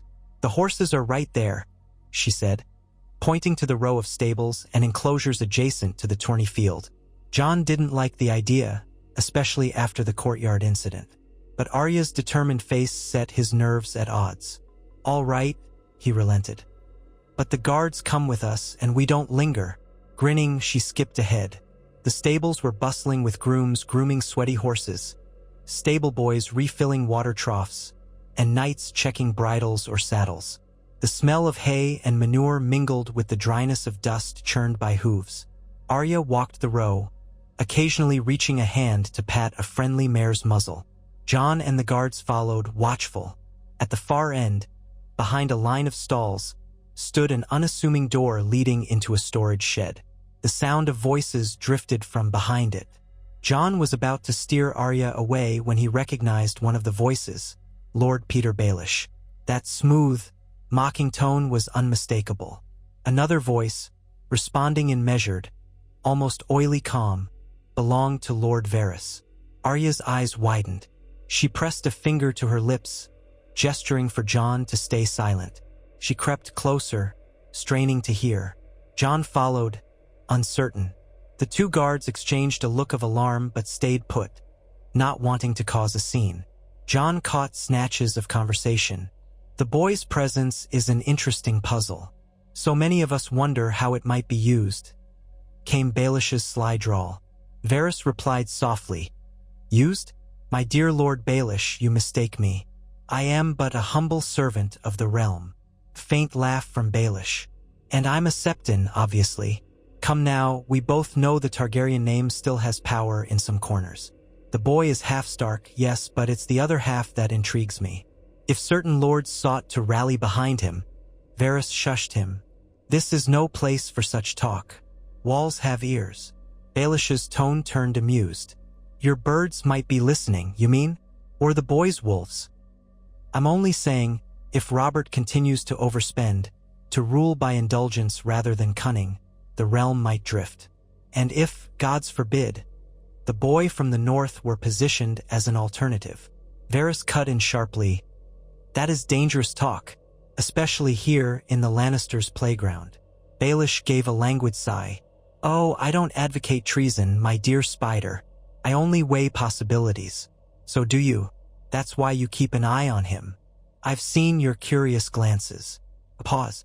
Then Varys spoke in that silken whisper. "We must ensure the peace.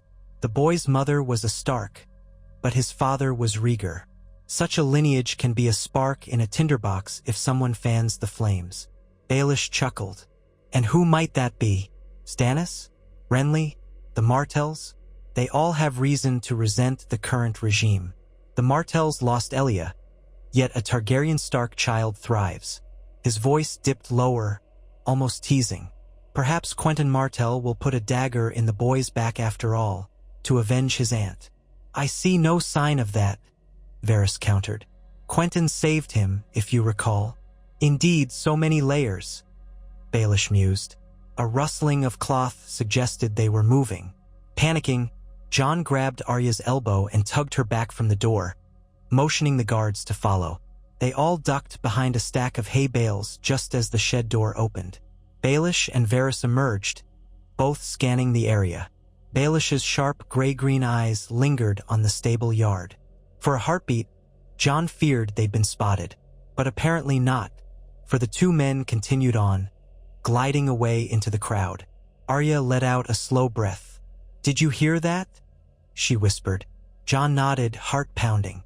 "We should go," he muttered, not wanting to linger a second longer. The conversation left a sour taste in his mouth. He knew the Game of Thrones was real. Ned had warned him about it countless times. But to hear his name being bandied about as a piece in that game drove home how precarious his position truly was. They rejoined the throng headed for the stands. Jon felt uneasy, recalling Baelish's insinuations that some might rally to a Targaryen claim if Robert stumbled. Jon had never even considered such a possibility, but apparently Peter Baelish had, and Varys was worried enough to hush him. The notion weighed on Jon, fueling a swirl of anxiety. In truth, he wanted no throne, no crown, no rebellion. Yet politics cared little for his desires. He forced his thoughts back to the justs. The break was ending. A herald's horn summoned everyone to watch the semifinals. Jon and Arya slipped back to their seats by the Starks. Ned glanced at them, brow arched, but said nothing. The man was too focused on the field, where Jaime Lannister and Quentyn Martell now prepared to joust. The crowd hushed in anticipation. Jaime wore gleaming golden armor, a lion crest on his helm, his horse draped in Lannister crimson. Quentyn's armor was more subdued, though cleaned of dust and sweat. His horse, a spirited chestnut mare, pawed the dirt impatiently.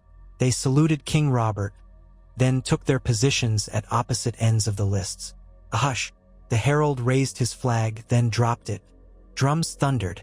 Both knights urged their mounts forward, lances at the ready. Hooves pounded the ground in a furious rhythm. Jon's breath caught. Quentyn aimed low, Jaime aimed high. The moment of collision came in a splintering of wood and a shout from the stands. Quentyn's lance struck Jaime's shield with a meaty thwack, but Jaime managed to stay in the saddle. Jaime's lance clipped Quentyn's upper arm, glancing off the armor.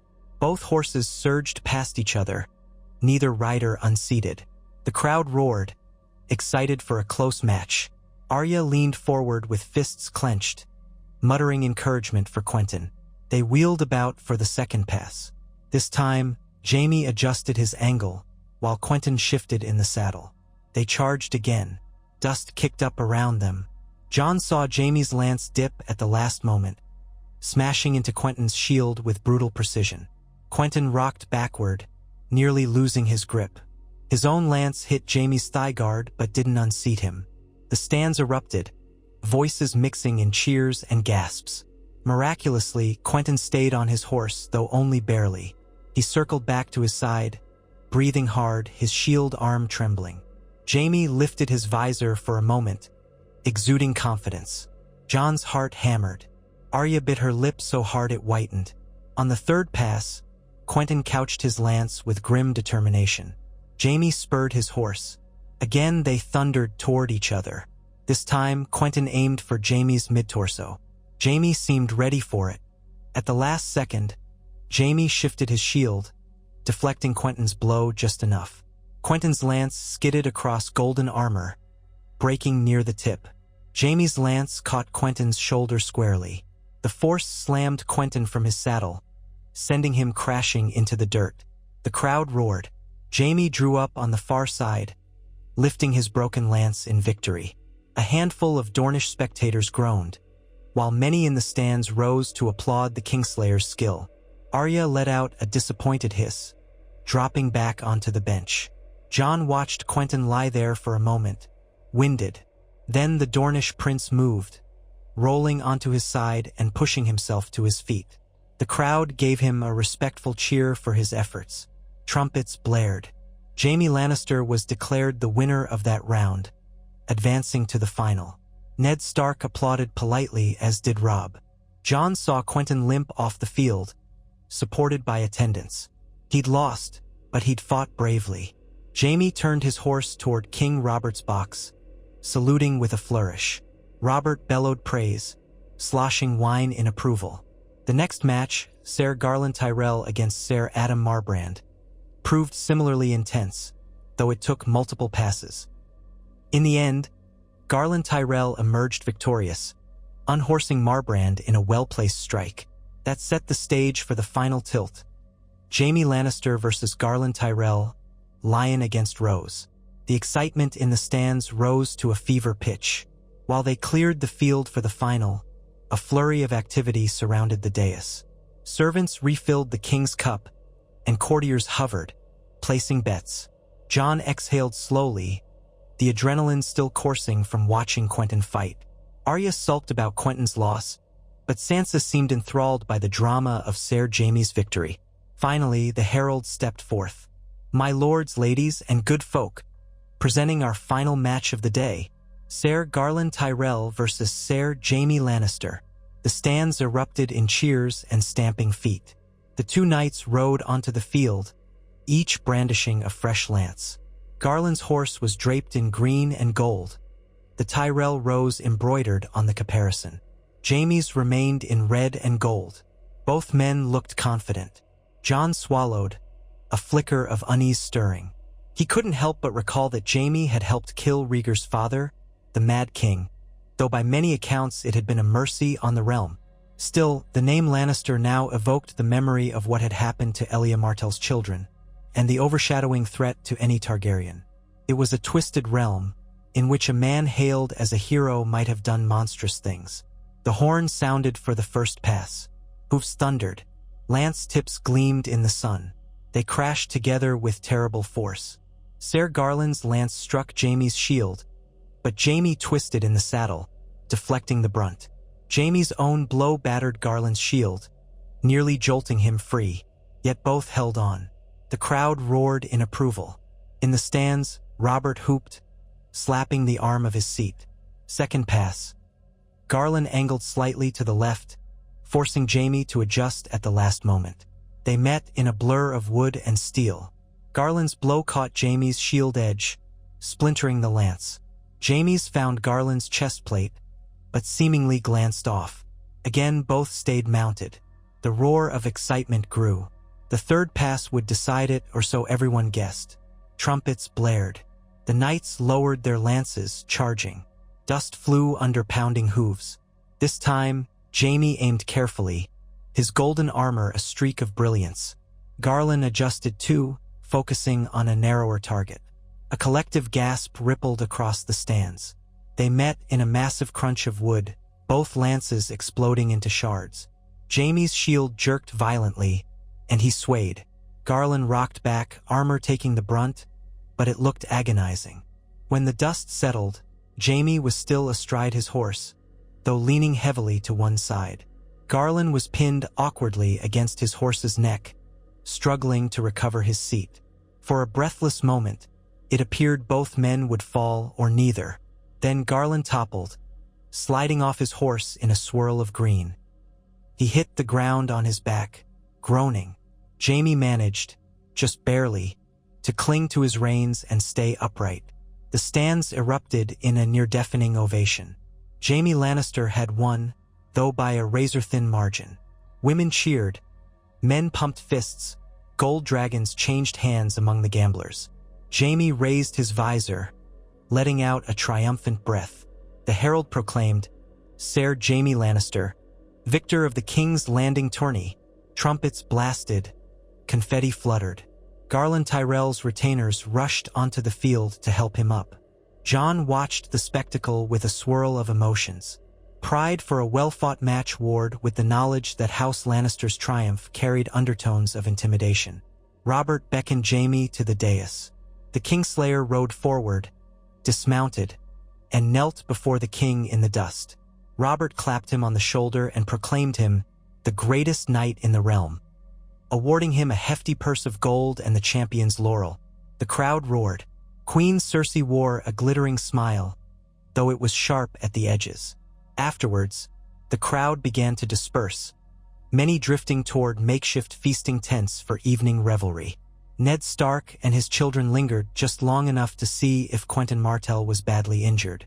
They found him outside the competitor's area, wincing as a maester checked his bruised shoulder. He gave them a tired grin, nodding that he was fine, just sore. Arya blurted, "You did well," while Robb clapped Quentyn's uninjured arm encouragingly. Ned gave the Dornish prince a respectful bow, praising his skill. Meanwhile, Jaime Lannister, still in half armor, laughed with lords near the dais, receiving congratulations. Jon caught a momentary glance from Jaime, a casual flick of emerald green eyes in his direction. No words were exchanged, only that brief, appraising look.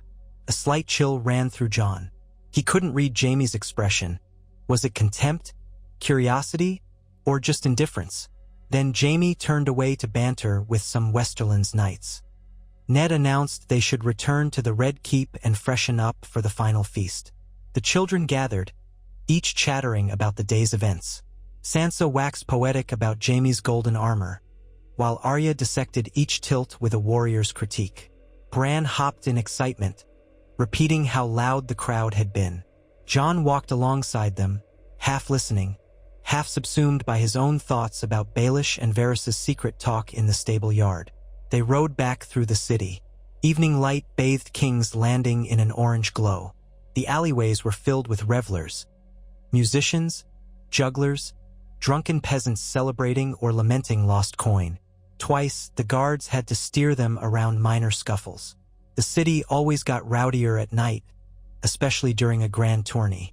By the time they reached the Red Keep, the children were hungry and tired, eager for the feast. Jon, however, felt a knot in his stomach. The courtyard incident had taught him to be wary in crowds.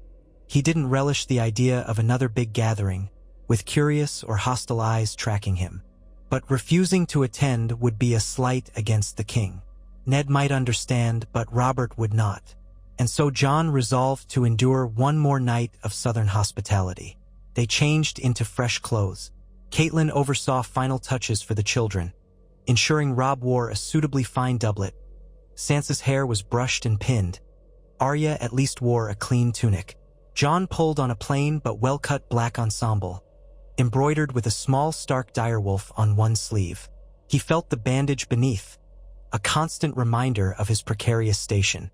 The feast took place in the Red Keep's largest hall, bedecked with banners from every great house. Torches lined the walls, giving the space a flickering warmth. Long tables groaned under roasted game, fresh fish from the Blackwater, spiced vegetables, and pies of all varieties. Wine flowed freely. Musicians played lively tunes. The atmosphere was jubilant, though an undercurrent of tension always lurked near the corners of the hall. This was King's Landing, after all. King Robert was already deep into his cups, regaling anyone within earshot with how he would have bested Jaime Lannister himself if only he'd taken part. Queen Cersei sipped wine, exchanging pointed remarks with other highborn ladies. Jaime sat near the dais, half out of his armor, a champion's laurel around his neck, looking alternately bored and smug.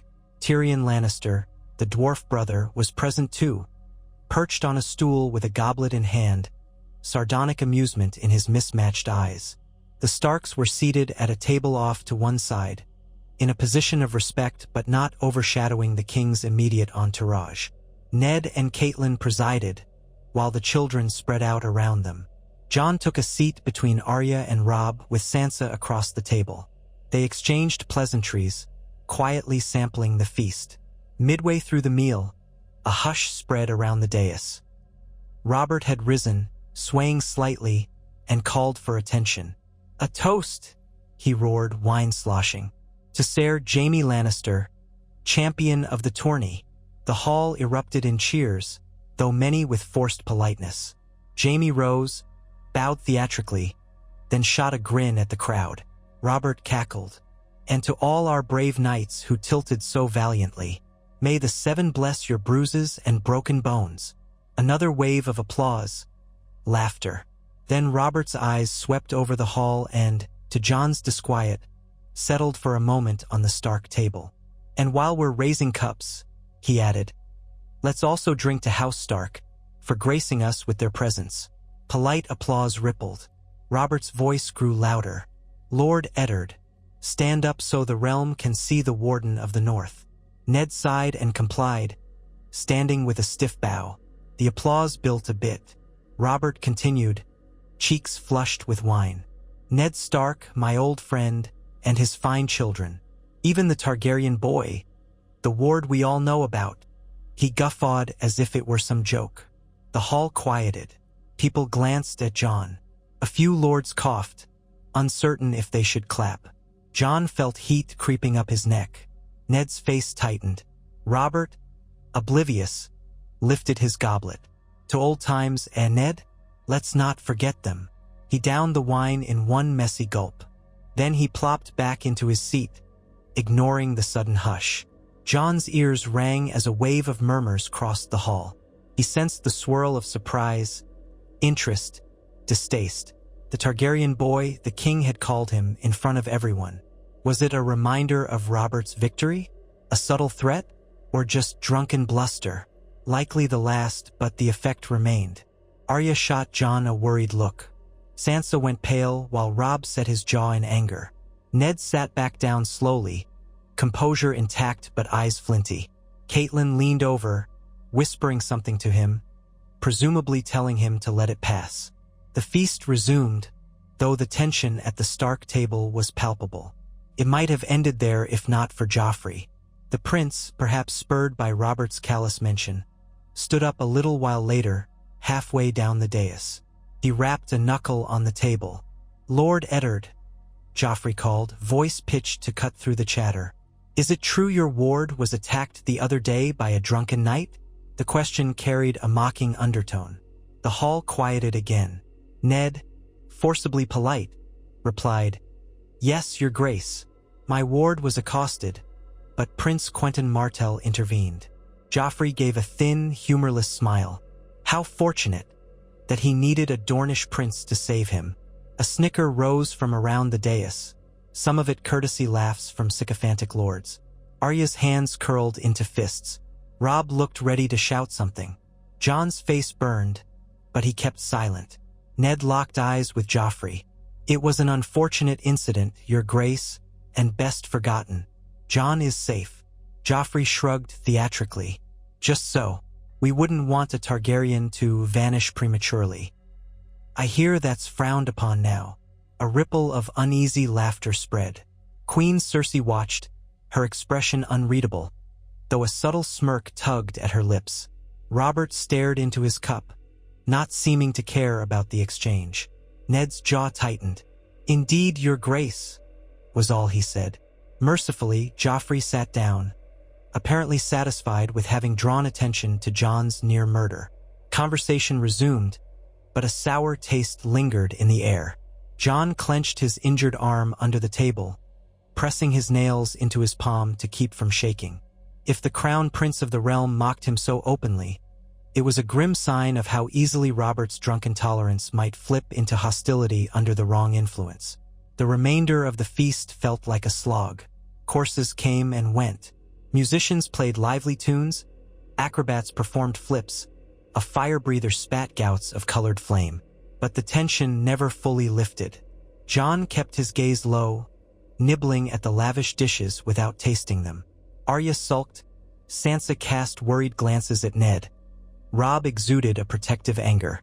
Ned himself was quiet and stern, as though each new mockery hammered home the precarious lines he had drawn to protect Jon. Eventually, the king and queen rose to retire, followed by the rest of the court in a noisy exodus. The hour was late, the hall reeked of spilled drink, and the torches guttered in iron sconces. Ned gathered his family and led them from the hall, flanked by Stark guards. They had to wait a while in the corridors for Robert's retinue to clear out.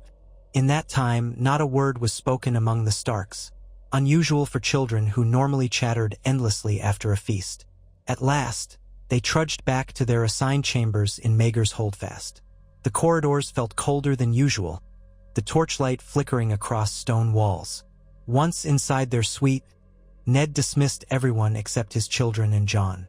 Catelyn stood nearby, arms folded, watchful.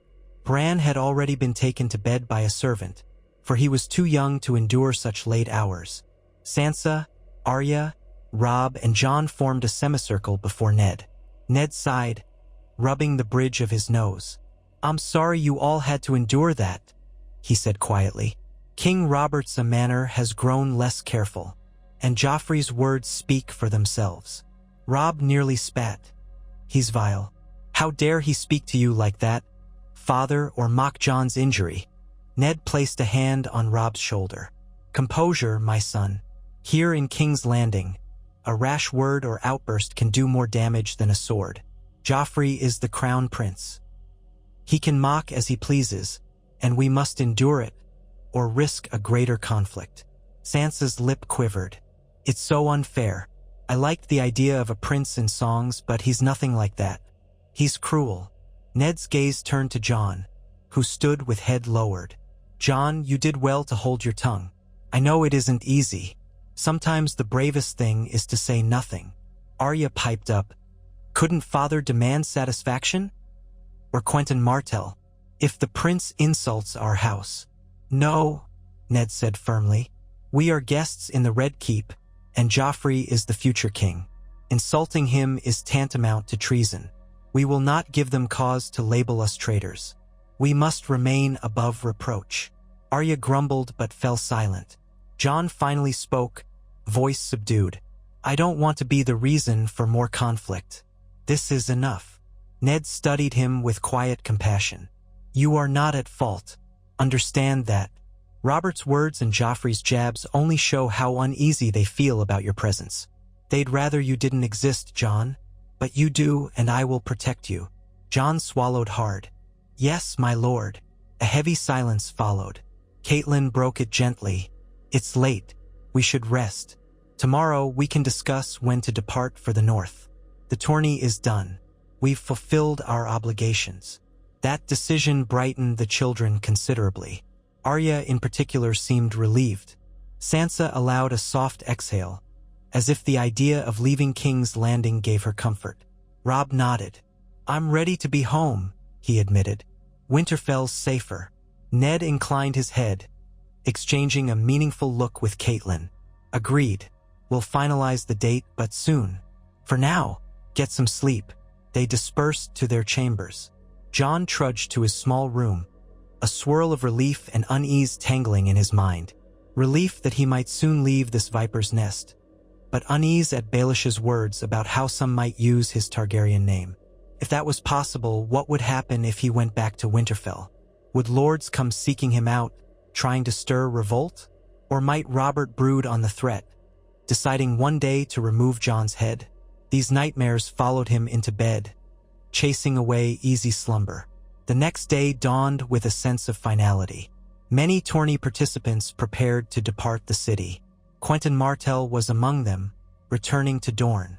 Before leaving, he sought out Ned Stark to offer his farewells. Ned, grateful for Quentyn's intervention in the courtyard, extended the hand of friendship, promising that House Stark would remember Dorne's kindness.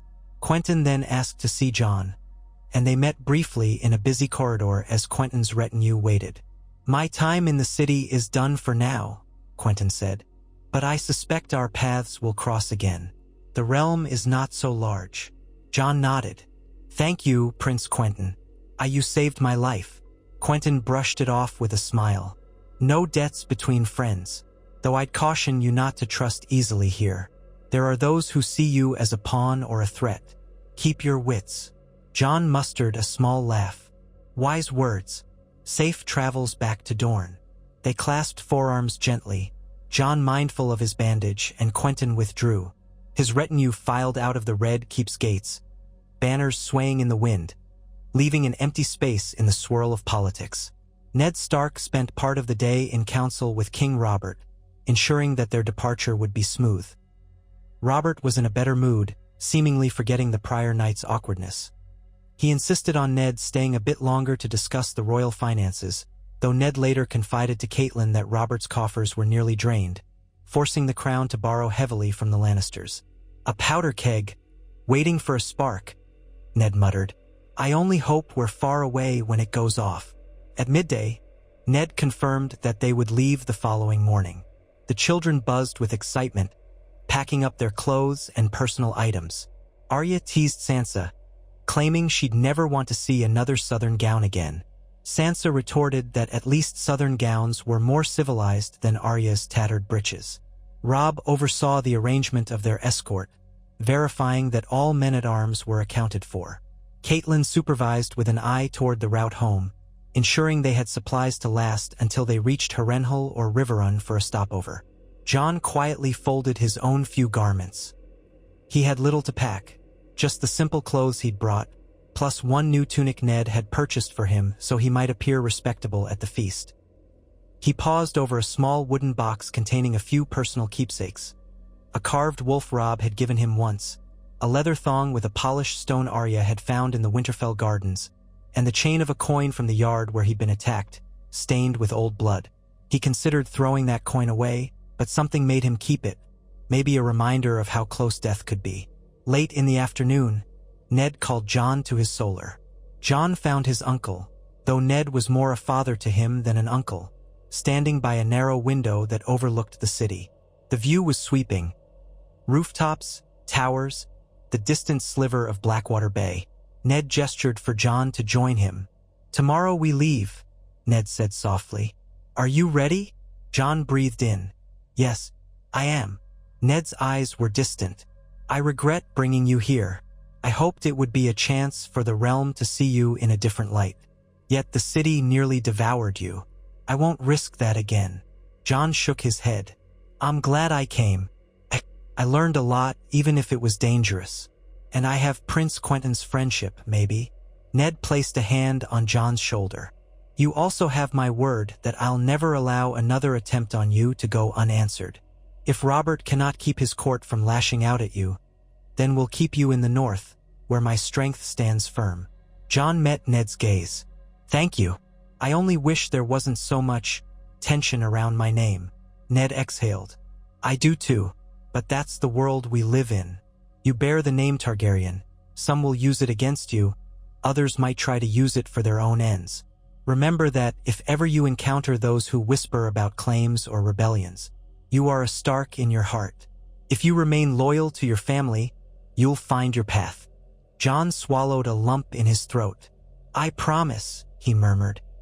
Ned squeezed his shoulder one last time. Then he turned, indicating the scattering of parchments on a table. "I have a few final matters to see to. Run along. Make sure you have everything ready to depart at first light." Jon bowed slightly and left, feeling lighter but also burdened by Ned's words. Out in the corridor, he almost ran into Arya, who dashed by holding a small bundle. She explained breathlessly that she'd found some kittens near the stables and wanted to bring one on the journey. Jon doubted that would be allowed, but he admired her energy. Sansa bustled by as well, complaining that a few of her dresses were missing. Robb was with the guards checking swords and harnesses. In short, the Starks were in disorganized chaos, but a chaos tinged with hope. They were leaving the capital and all its lurking dangers. Night fell on King's Landing with a certain hush. Many lords had already departed. The streets were calmer. Jon lay in bed, drifting between sleep and wakefulness, thinking about the roiling complexities he'd witnessed. King Robert's drunkenness, Cersei Lannister's cold watchfulness, Joffrey's malice, Baelish and Varys's cunning whispers, Quentin's kindness. The city was a crucible where alliances, enmities, and ambitions seethed. He vowed never to forget the lessons gleaned here. Caution, humility, gratitude for loyal friends, and the knowledge that one's bloodline could be a curse as much as a blessing. At dawn, the Stark caravan formed in the Red Keep's courtyard. Horses, wagons, guards, and servants lined up. Ned stood at the head with Catelyn. The children mounted up, Robb on a sturdy chestnut, Sansa on a gentle palfrey, Arya on a spirited gray mare. Bran rode in a wagon with an attendant, still yawning. Jon swung himself onto a dark gelding, mindful of the twinge in his healing arm. The castle staff bowed or curtsied as they passed, offering polite farewells. Before they left, King Robert emerged, bleary-eyed and hungover, to wave them off. He embraced Ned gruffly, repeating how he wished Ned would serve at court more often. Ned gave courteous, non-committal replies. Queen Cersei did not appear, though Prince Joffrey watched from an upper balcony, a thin smirk twisting his lips. Jaime Lannister stood behind him, unreadable. Jon tried not to look in their direction. Finally, the portcullis rose, and the Starks rode out. The city yawned awake around them, and the gates parted for the northern caravan. As they crossed the threshold of the walls, Jon exhaled, feeling a weight lift from his shoulders. The morning sun glinted on the distant waters of Blackwater Bay, and the rolling roads stretched ahead. They made their way onto the King's Road, merging into the steady northward flow of travelers. The small folk parted respectfully, some calling blessings on the Starks, others ignoring them in favor of their daily hustle. Gradually, the city's noise receded, replaced by the open sky and the lull of wheels turning on hard-packed earth. Though the journey home would be long, Jon already felt safer, wrapped in the cloak of Stark loyalty. Each jolt of the horse reminded him of the lingering ache in his arm, but also of the resilience he was forging.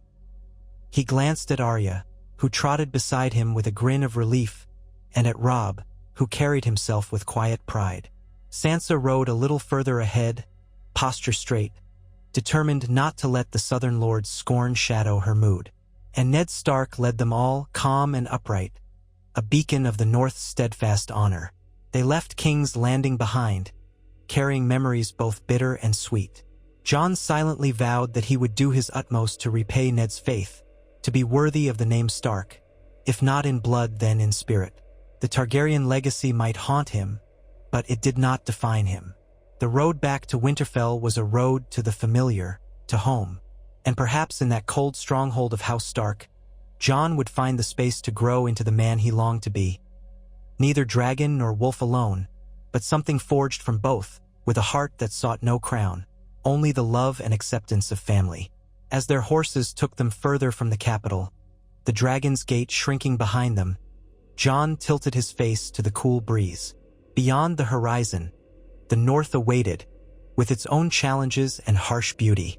He felt no dread of those challenges, only a quiet resolve. He would carry what he learned in the South like a candle against the dark. In Winterfell's halls, under the watchful eyes of the old gods, he would learn the next steps on his path, and if fate demanded he step forward once more into the realm's deadly game, he would do so with honor, guided by the steadfast loyalty of House Stark.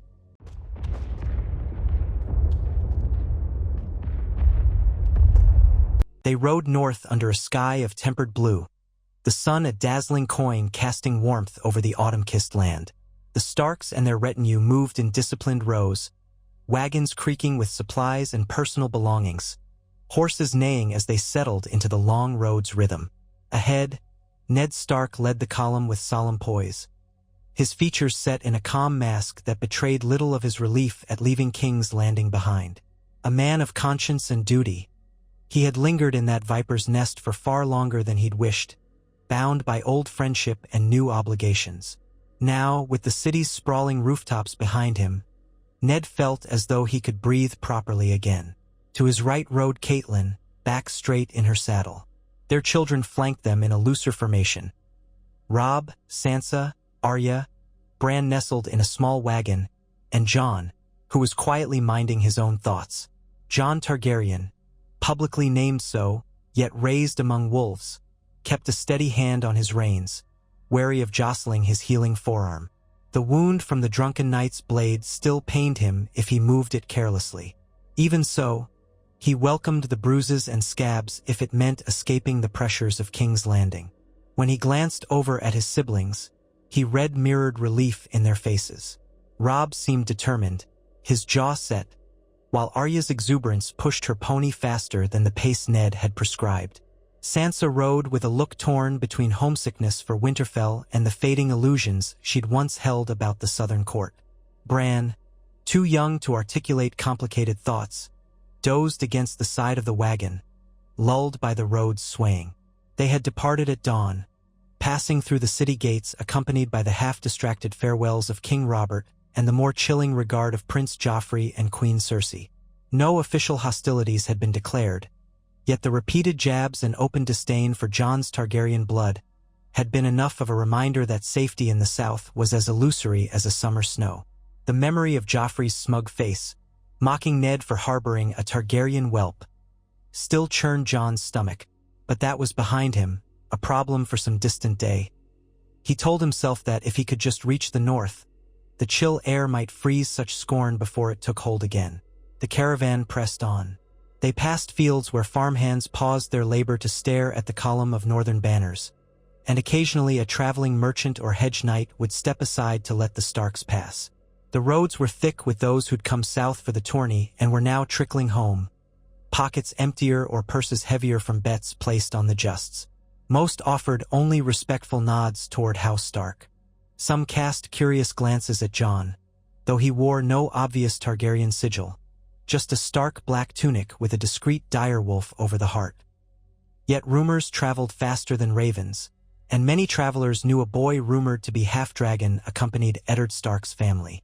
Midway through the first day, they halted near a small stream for water and a quick meal.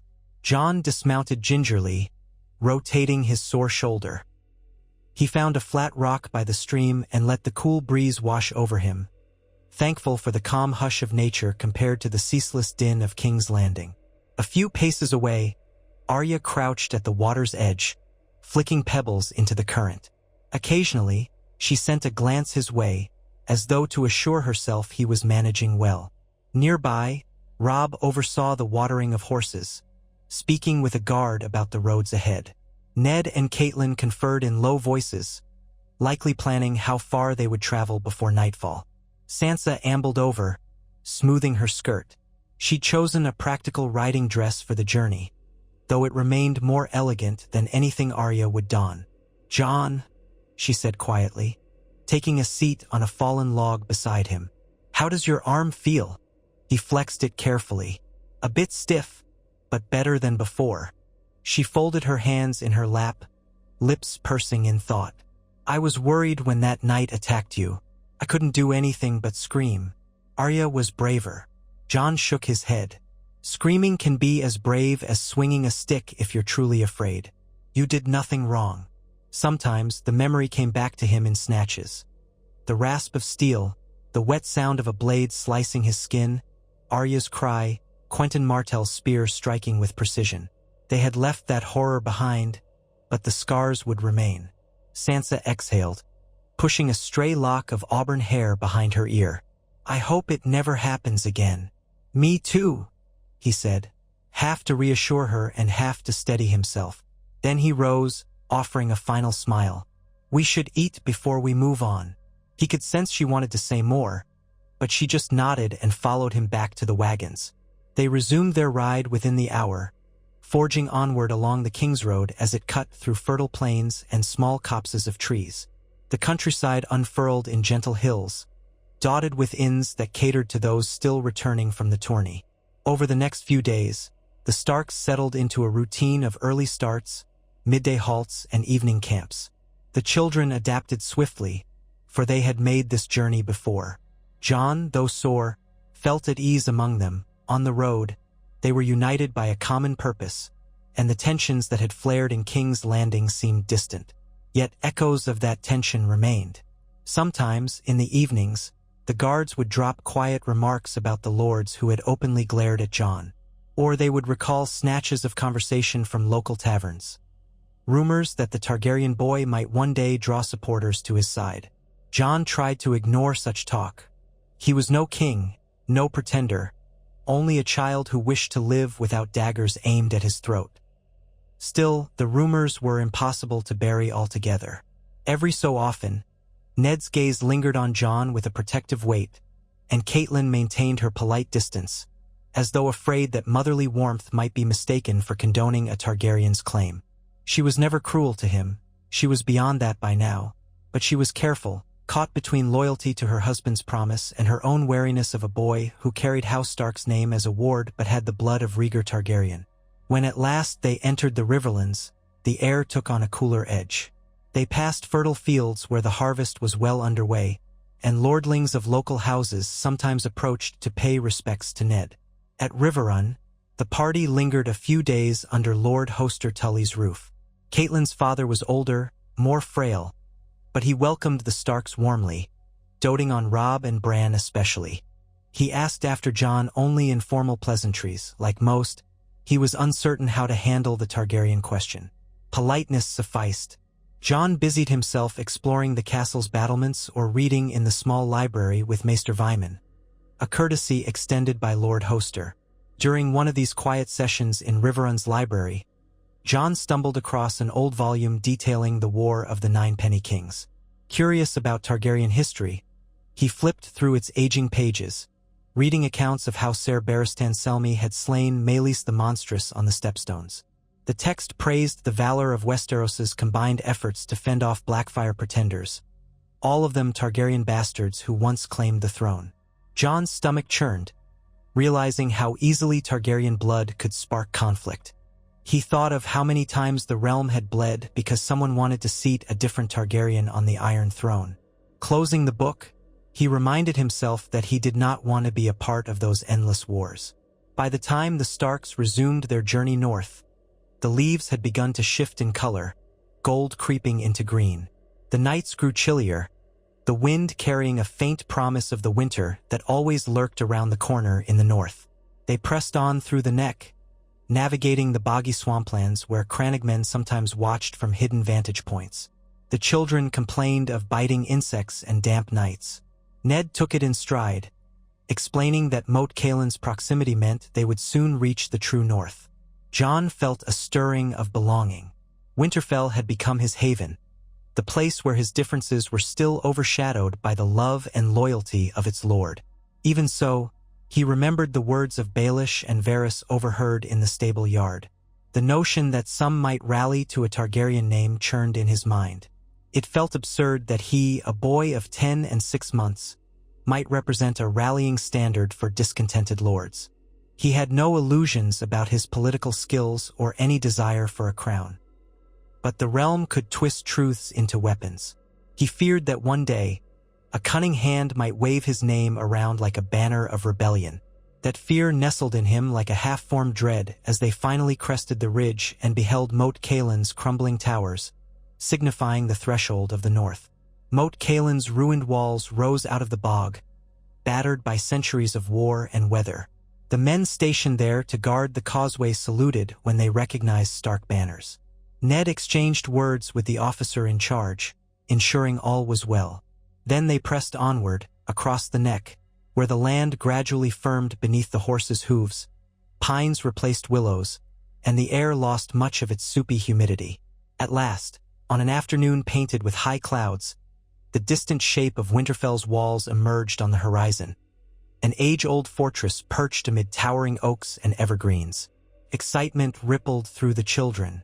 Robb grinned, pointing out the first glimpses of the ancient towers to Bran, who was wide-eyed with delight.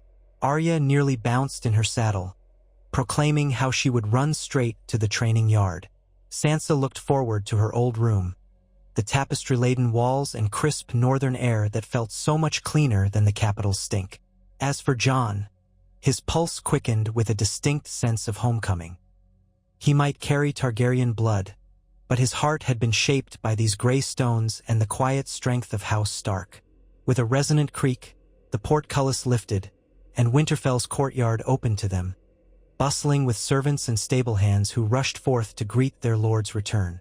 Rickon, still a toddler, came scampering out from the great hall, squealing with excitement as he spied his parents and older siblings.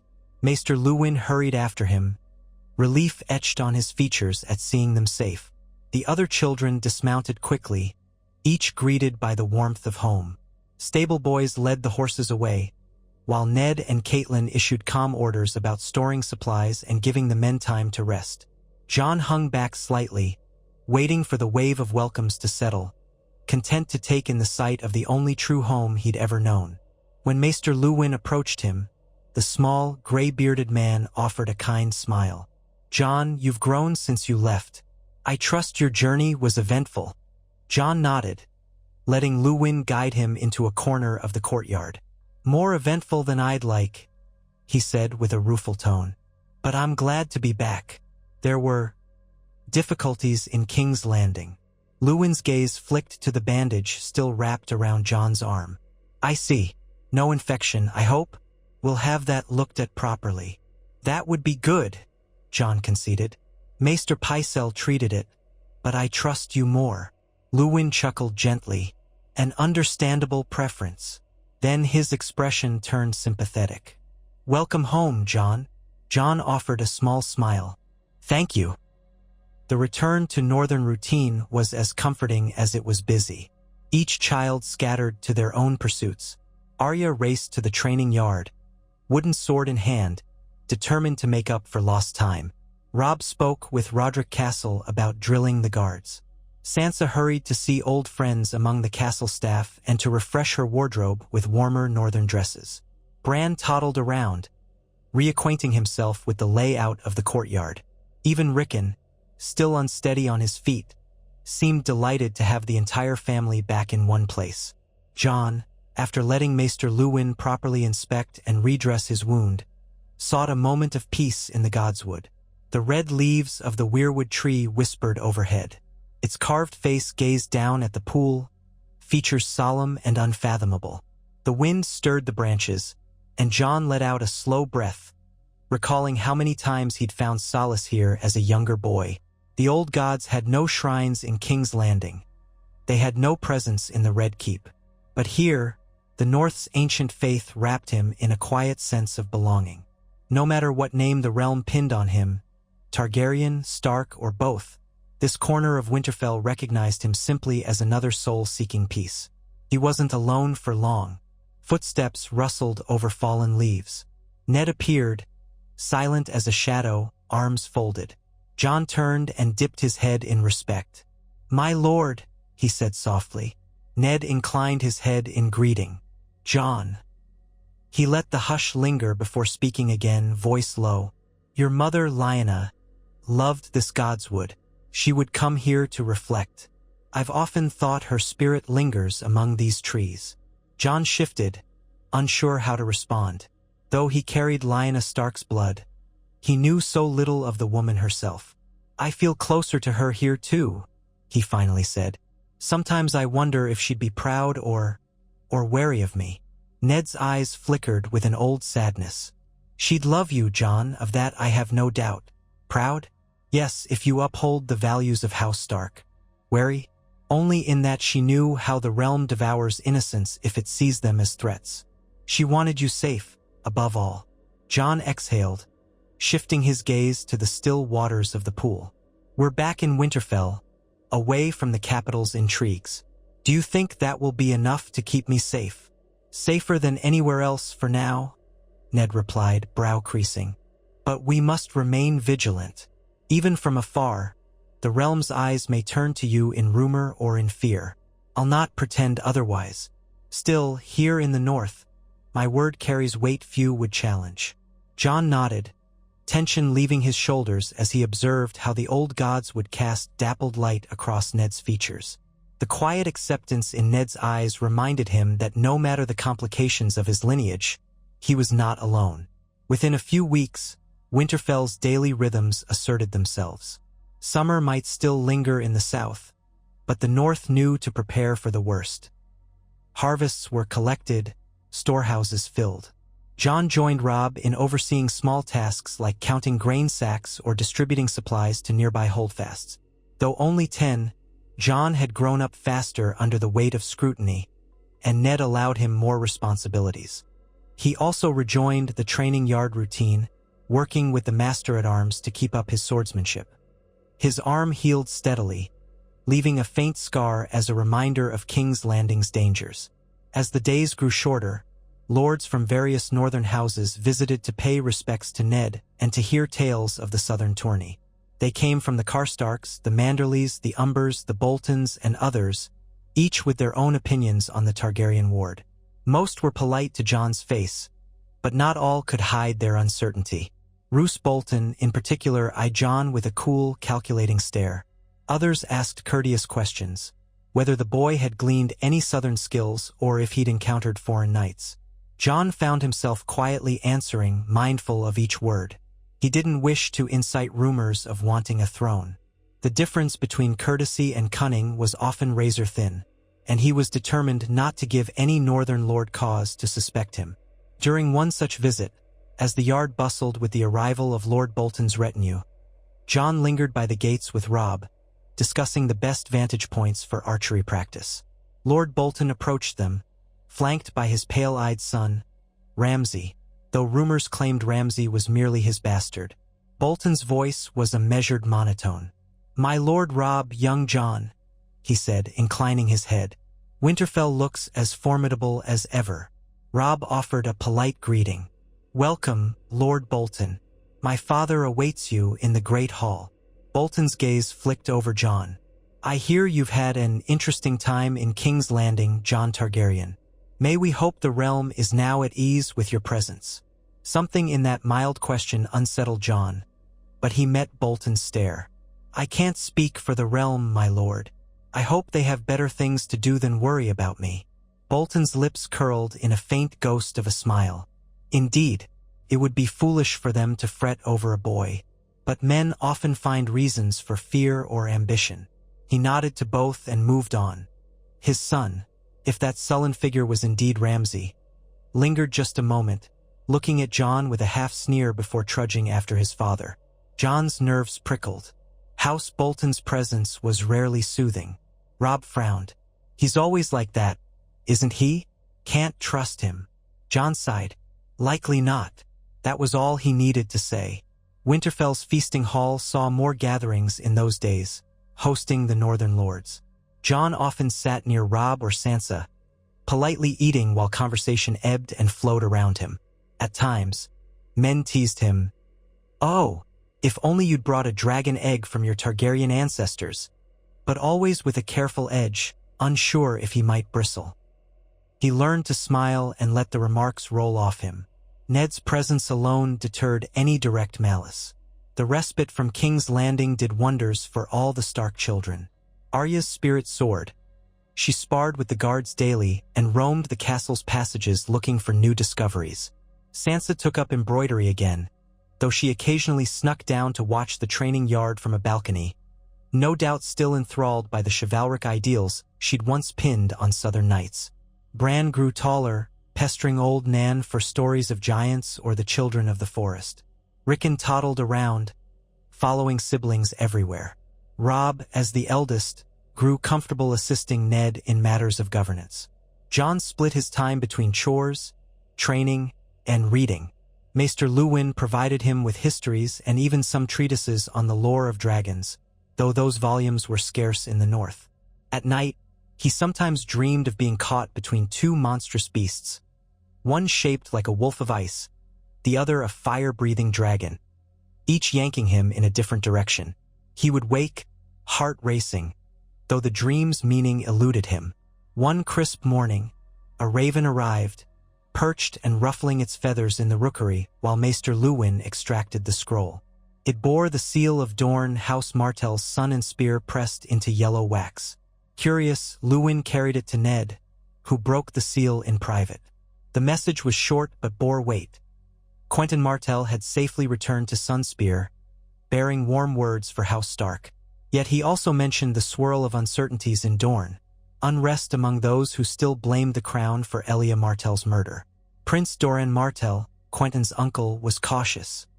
He made no overt moves, but Quentyn's letter hinted that if House Martell ever saw an advantage in a Targaryen presence, they might act. It wasn't a threat precisely, but more a statement of fact. For now, Dorne was quiet, yet the future was uncertain. Ned read the message with a furrowed brow, then summoned Jon to the solar. When Jon arrived, Ned passed him the parchment. "He's written of you," Ned explained. "He says you left a strong impression. He hopes your arm has healed. But read the last lines. They speak of Dorne's tensions." Jon scanned the words and felt a chill run through him. References to those in Dorne who still revered the memory of Rhaegar, or who lamented that Elaya's children died while a different Targaryen child lived. Quentyn suggested that cooler heads prevailed for now. But who knew what would happen in years to come? Jon set the parchment down gently. "He's warning us," he said quietly. Ned nodded, tapping the table. "Indeed, Doran Martell might not forget. He's lost family to the Lannisters. If ever chaos struck the realm, he might see you as a piece on the board to be claimed or used." Quentyn's letter suggests he's not eager for war, but the seeds of discontent are there. Jon exhaled. "I don't want that. I don't want to be used."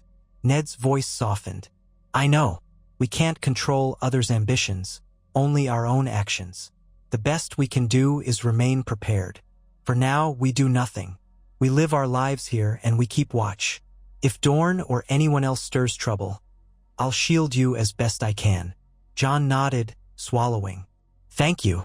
That same day, Ned penned a courteous response, thanking Quentyn for his letter and reiterating that House Stark wished only peace. He also mentioned that Jon recovered well. The Raven was sent back south, disappearing into the wide sky with nothing but black wings to carry Dorne's secrets. Autumn wore on. The days shortened further, night creeping in earlier. Each morning, a thin layer of frost glittered on Winterfell's walls. The children took to wearing cloaks. The stables buzzed with talk of how soon heavier snows might come, though the latest reports suggested the current summer might last a while longer. Still, the North never forgot that winter's arrival was inevitable, even if delayed. The castle prepared accordingly. In that time, Jon often accompanied Robb on small forays into the nearby forests. With a handful of guards, they would ride out to assess conditions in the outlying farms or to hunt game. Jon excelled in archery, though he was mindful not to overstrain his arm. The local small folk recognized him, some with acceptance, some with that flicker of curiosity. "Is that the boy with dragon's blood?" they'd whisper. But if they felt uneasy, they mostly hid it, trusting that Lord Stark's endorsement was enough. Jon found these excursions refreshing. The crackle of leaves underfoot, the pine-scented air, the camaraderie with Robb. In these moments, all the southern intrigues felt like half-remembered nightmares. Late in the season, Ned received another raven from King's Landing. Jon Arryn wrote that Robert was restless, chafing under the burdens of kingship and the friction with House Lannister. The letter also hinted that some at court still muttered about the Targaryen in the north, though no direct threats had surfaced. Jon Arryn cautioned Ned to maintain vigilance. Ned penned a reserved reply, stating all was calm in Winterfell. He left unsaid how precarious the peace might be if certain lords chose to test it. The year turned toward its final quarter. A thin snow fell one night, dusting the courtyards of Winterfell. The children woke to see a world briefly whitened. Arya squealed in delight, daring Sansa to a snowball fight. Jon joined them, albeit more reserved, lobbing a few half-hearted missiles until Ned's stern glance sent them scattering to avoid hitting passing servants. The snow melted by midday, but it was a harbinger. The North took notice, stocks were inventoried again, and Ned quietly reminded them that the real winter could be years away or could arrive with a sudden ferocity. During those days, Catelyn tried to maintain a polite distance from Jon. She was never outright hostile, but she rarely sought him out. Occasionally, Jon felt the pang of her uneasy regard, especially if he stood too close to her children. Yet he also sensed some shift in her eyes, a flicker of reluctant acceptance. After all, he had not caused strife in King's Landing. He had done nothing to invite trouble in the north. He was simply a boy living his life under Ned's roof. If Catelyn still harbored resentment, it was overshadowed by her gratitude that her family had returned safely. One afternoon, as winter's chill nipped at the air, Jon found himself alone in the library, poring over a map of the Seven Kingdoms. He traced a finger over the route from Winterfell down to King's Landing, then west toward Casterly Rock. then south to Dorne. He was so absorbed that he didn't notice Catelyn entering until she gently cleared her throat. Surprised, he stood quickly, uncertain of the protocol. "My lady," he managed. Catelyn approached, her expression calm. She wore a cloak trimmed in fox fur, her auburn hair pinned up. After a hesitant moment, she gestured at the table. "May I?" Jon nodded, stepping aside. She looked down at the map he'd been studying, then at a slender volume he had open, Maester Luwin's Compendium of Westerosi Lineages and Lands. "Interested in cartography?" she asked, her voice carefully neutral. He swallowed. I like to know where everything is, and the stories behind the maps. I suppose it started in King's Landing, seeing how the realm can shift so easily with rumors and alliances." She studied his face. "You're young to worry about alliances." Jon almost smiled, a sad curve of the lips. "I've had reason to, my lady." She nodded, acknowledging the truth in that. For a moment, neither spoke. Then Catelyn looked at him more closely, her gaze flicking to the scar partially hidden by his sleeve. "Is your arm still troubling you?" "Not much," Jon said, flexing it slightly. "It aches now and then, but Maester Luwin says it's nearly healed." She glanced around as if unsure how to proceed. "Good," she finally said, exhaling quietly. "I'm glad. No one should have to face violence like that at your age." Another pause, then she added, "You've handled yourself with dignity, Jon, here in Winterfell and in King's Landing." Jon's heart thudded at the unexpected compliment. "Thank you, my lady." She looked at the table again, her fingertips lightly tapping the map. "I know you never asked for any of this. Ned told me enough. That Lyanna made him swear to keep you safe." Her voice tightened slightly. "You are your mother's son, but I see you have Ned's steadiness too. Perhaps that's enough for me." It was a tentative olive branch, far from maternal warmth, but it felt like the first time she had openly acknowledged him as more than a burden. He bowed his head. "I'm grateful to you and to Lord Stark for letting me stay. I know it can't be easy." She pressed her lips together, then nodded once, turning to leave. At the door, she paused. "I'll have the servants bring mulled wine if you'll be reading here longer. It's cold this afternoon." Jon managed a small smile. "Thank you, my lady." When she was gone, he let out a breath he hadn't realized he was holding. The conversation was brief, but it felt like a shifting of ice, a slow thaw. He couldn't expect her to treat him as a true son, yet even that morsel of acceptance made him feel less of an outsider in his own home. As autumn deepened, Ned decided the children deserved some celebration. He announced a modest feast to mark the changing of the season, inviting local families and smaller northern houses. It was nothing on the scale of a royal tourney, just a warm gathering in Winterfell's hall. Hunters brought in fresh game, the kitchens prepared hearty stews and breads, and local singers contributed lively tunes. The night of the feast, the castle glowed with torchlight against the early dusk. Jon dressed in a neat but simple gray and black ensemble. He joined the other children at one of the long tables, marveling at the spread of roast boar, venison pies, and honey-glazed vegetables. Servants poured cider and ale for the adults, fruit juice for the young. Arya wrinkled her nose at the idea of dancing, while Sansa eagerly awaited the music. Robb teased them both in good humor. Bran and Rickon were just excited by the bustle. When Ned led Catelyn into the hall, the assembled crowd stood briefly in respect. The old northern custom of showing gratitude for a bountiful harvest took precedence over any southern traditions. No one wore the extravagant silks or jewels of King's Landing. Furs and sturdy leathers dominated. Still, there was cheer in the air, a sense that the north could thrive despite the chill winds to come. A fiddler began a jaunty tune, and some couples rose to dance. Sansa convinced a reluctant Robb to lead her through a few steps, while Arya fled under a table to avoid being dragged out. Jon stayed seated, nibbling slices of venison, watching the swirl of color and movement. Laughter rose as the tempo quickened. Even Ned and Catelyn partook in a single slow dance, exchanging smiles that spoke of mutual respect and relief at being home. At some point, A burly man from a small holdfast approached Jon's table. He introduced himself as Hal Grizzlewood, an odd name that made Arya snort. The man gave Arya a playful wink, then turned to Jon. "I hear tell you're the Targaryen lad raised by House Stark," he said. "Is that so?" Jon set down his cup, bracing for confrontation. "Yes," he answered simply. Hal eyed him, then shrugged, smiling amiably. "That's a wonder, no mistake. But if you're good enough for Eddard Stark, you're good enough for me. Cheers, lad." He lifted his cup in a toast and ambled away to dance with a rosy-cheeked woman. Jon blinked, momentarily stunned by the casual acceptance. Then he exhaled, letting that small kindness warm him more than the crackling hearth. Later in the evening, Arya dared Jon to do a sword dance demonstration with the Master-at-Arms, but Ned shot them both a disapproving look. The feast was for relaxation, not to show off, so they retreated to a corner, chuckling at how quickly Arya's mischief could be quelled by a single paternal glare.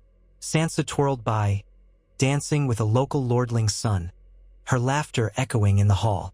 Robb refilled his cup, joking with other young men. And Jon allowed himself to feel part of it, the gentle tide of family and friends. By the time the feast ended, guests staggered out well-fed and drowsy, the halls quieting save for a handful of revelers who lingered in corners, finishing the last of the ale. Jon retired to his chamber, a small but comfortable room with thick stone walls. He dozed off with the memory of laughter still drifting in his ears, heart lighter than it had been in weeks. Yet the realm outside Winterfell did not remain idle. As the next moon cycle dawned, ravens brought word of fresh tensions. House Greyjoy in the Iron Islands tested the crown's patience again with small raids along the western coasts. Though King Robert had crushed the Greyjoy rebellion years earlier, Balon Greyjoy still chafed under the crown's authority. Ned received letters from the royal court indicating that Robert planned a show of force, dispatching Stannis Baratheon's fleet to patrol the waters. Ned sighed heavily at the news, recalling how the Ironborn had nearly set the north aflame with their last uprising. One late afternoon, Ned summoned Robb and Jon to his solar, explaining that the north might be asked to mobilize if hostilities escalated. "For now," Ned told them, "the king simply wants every region prepared. No official call to arms yet, but be ready to muster troops if the Ironborn strike again." Robb nodded, jaw tight. "We'll do whatever is needed." Jon felt a flutter of unease. The last war had ended before he was old enough to remember. This time, he was almost at an age to stand with the men, if necessary. The prospect of real battle, of bloodshed far away from the training yard, made his stomach knot. Still, he set his shoulders. "Yes, my lord," he said quietly. Ned set a hand on each boy's shoulder. "We'll pray it doesn't come to that. But the realm seldom knows lasting peace." Though the Iron Islands' tension lingered, no immediate call for troops arrived. Autumn stretched on, eventually tipping into the earliest throes of winter, with heavier frosts by night and drifting snow that sometimes blanketed the fields in the morning. Winterfell's walls stood firm against the chill, heated from within by its natural hot springs. Jon woke each morning to see new flurries swirling around the courtyard. He and the others adapted, wearing thicker cloaks, taking caution on the slippery walkways. One frosty morning, Arya convinced Jon to help her practice archery on straw targets out in the winter air. They set up near the practice yard, brushing light snow off the ground. Arya insisted on using a short bow that Ned had gifted her. Jon stood by with a longer bow, content to guide her stance. Steam curled from their mouths with every breath. Arya's eyes glowed with determination as she notched an arrow. "Keep your elbow high," Jon instructed gently, "and exhale just before you release." She followed his advice, arrow speeding across the yard and thunking into the target's outer ring. Arya frowned. "I can do better," she muttered, quickly notching another arrow. This time she managed closer to the center. A proud grin broke across her face. "Yes," Jon smiled at her enthusiasm. "You're improving quickly." A voice behind them said, "She'll be a better shot than you soon, if you let her practice every day." Robb strolled up in a cloak lined with wolf fur, smiling at the siblings. "But I'm more worried about her sword hand. She's going to break the stable boy's bones if she swings too hard." Arya stuck out her tongue. "They need to learn to dodge." Jon laughed, stepping back to let Robb take a turn if he wished. Robb politely declined, gesturing for Arya to continue. While she lined up another shot, Jon felt a surge of warmth. Despite his Targaryen name, he was a part of this family's banter. He cherished each moment of camaraderie. Their playful practice ended when the castle steward summoned Robb to attend a meeting about supplies for the potential winter. Arya scampered off to find better vantage points to shoot from. Jon lingered, retrieving arrows from the target. The yard was mostly empty. Most men-at-arms preferred training indoors in the cold months. He was alone when he heard a voice approach softly. "Winter suits you," said Catelyn, stepping forward in a thick wool cloak. White flakes clung to her hair. Jon lowered his gaze, unsure if she meant it as a compliment. She watched him a moment, then sighed. "You look like a Stark, except for your eyes. They're different." He glanced up, uncertain if that was an accusation. "I know I favor the darker hair. My eyes, well, I'm told sometimes they seem closer to violet, a hint from my father." She nodded, an uneasy acceptance. "Ned told me Rhaegar had lilac eyes that could shift in certain light. You have a faint echo of it. But the rest of you is more your mother, I suppose." He didn't quite know how to respond. Eventually, he said, "So I've been told, yes." She released a visible breath, forming a small cloud in the chilly air. "I don't know what might come in the next few years, if the realm will remain at peace or if Robert will be forced to fight again. But you are as bound to House Stark's fortunes as any of us now.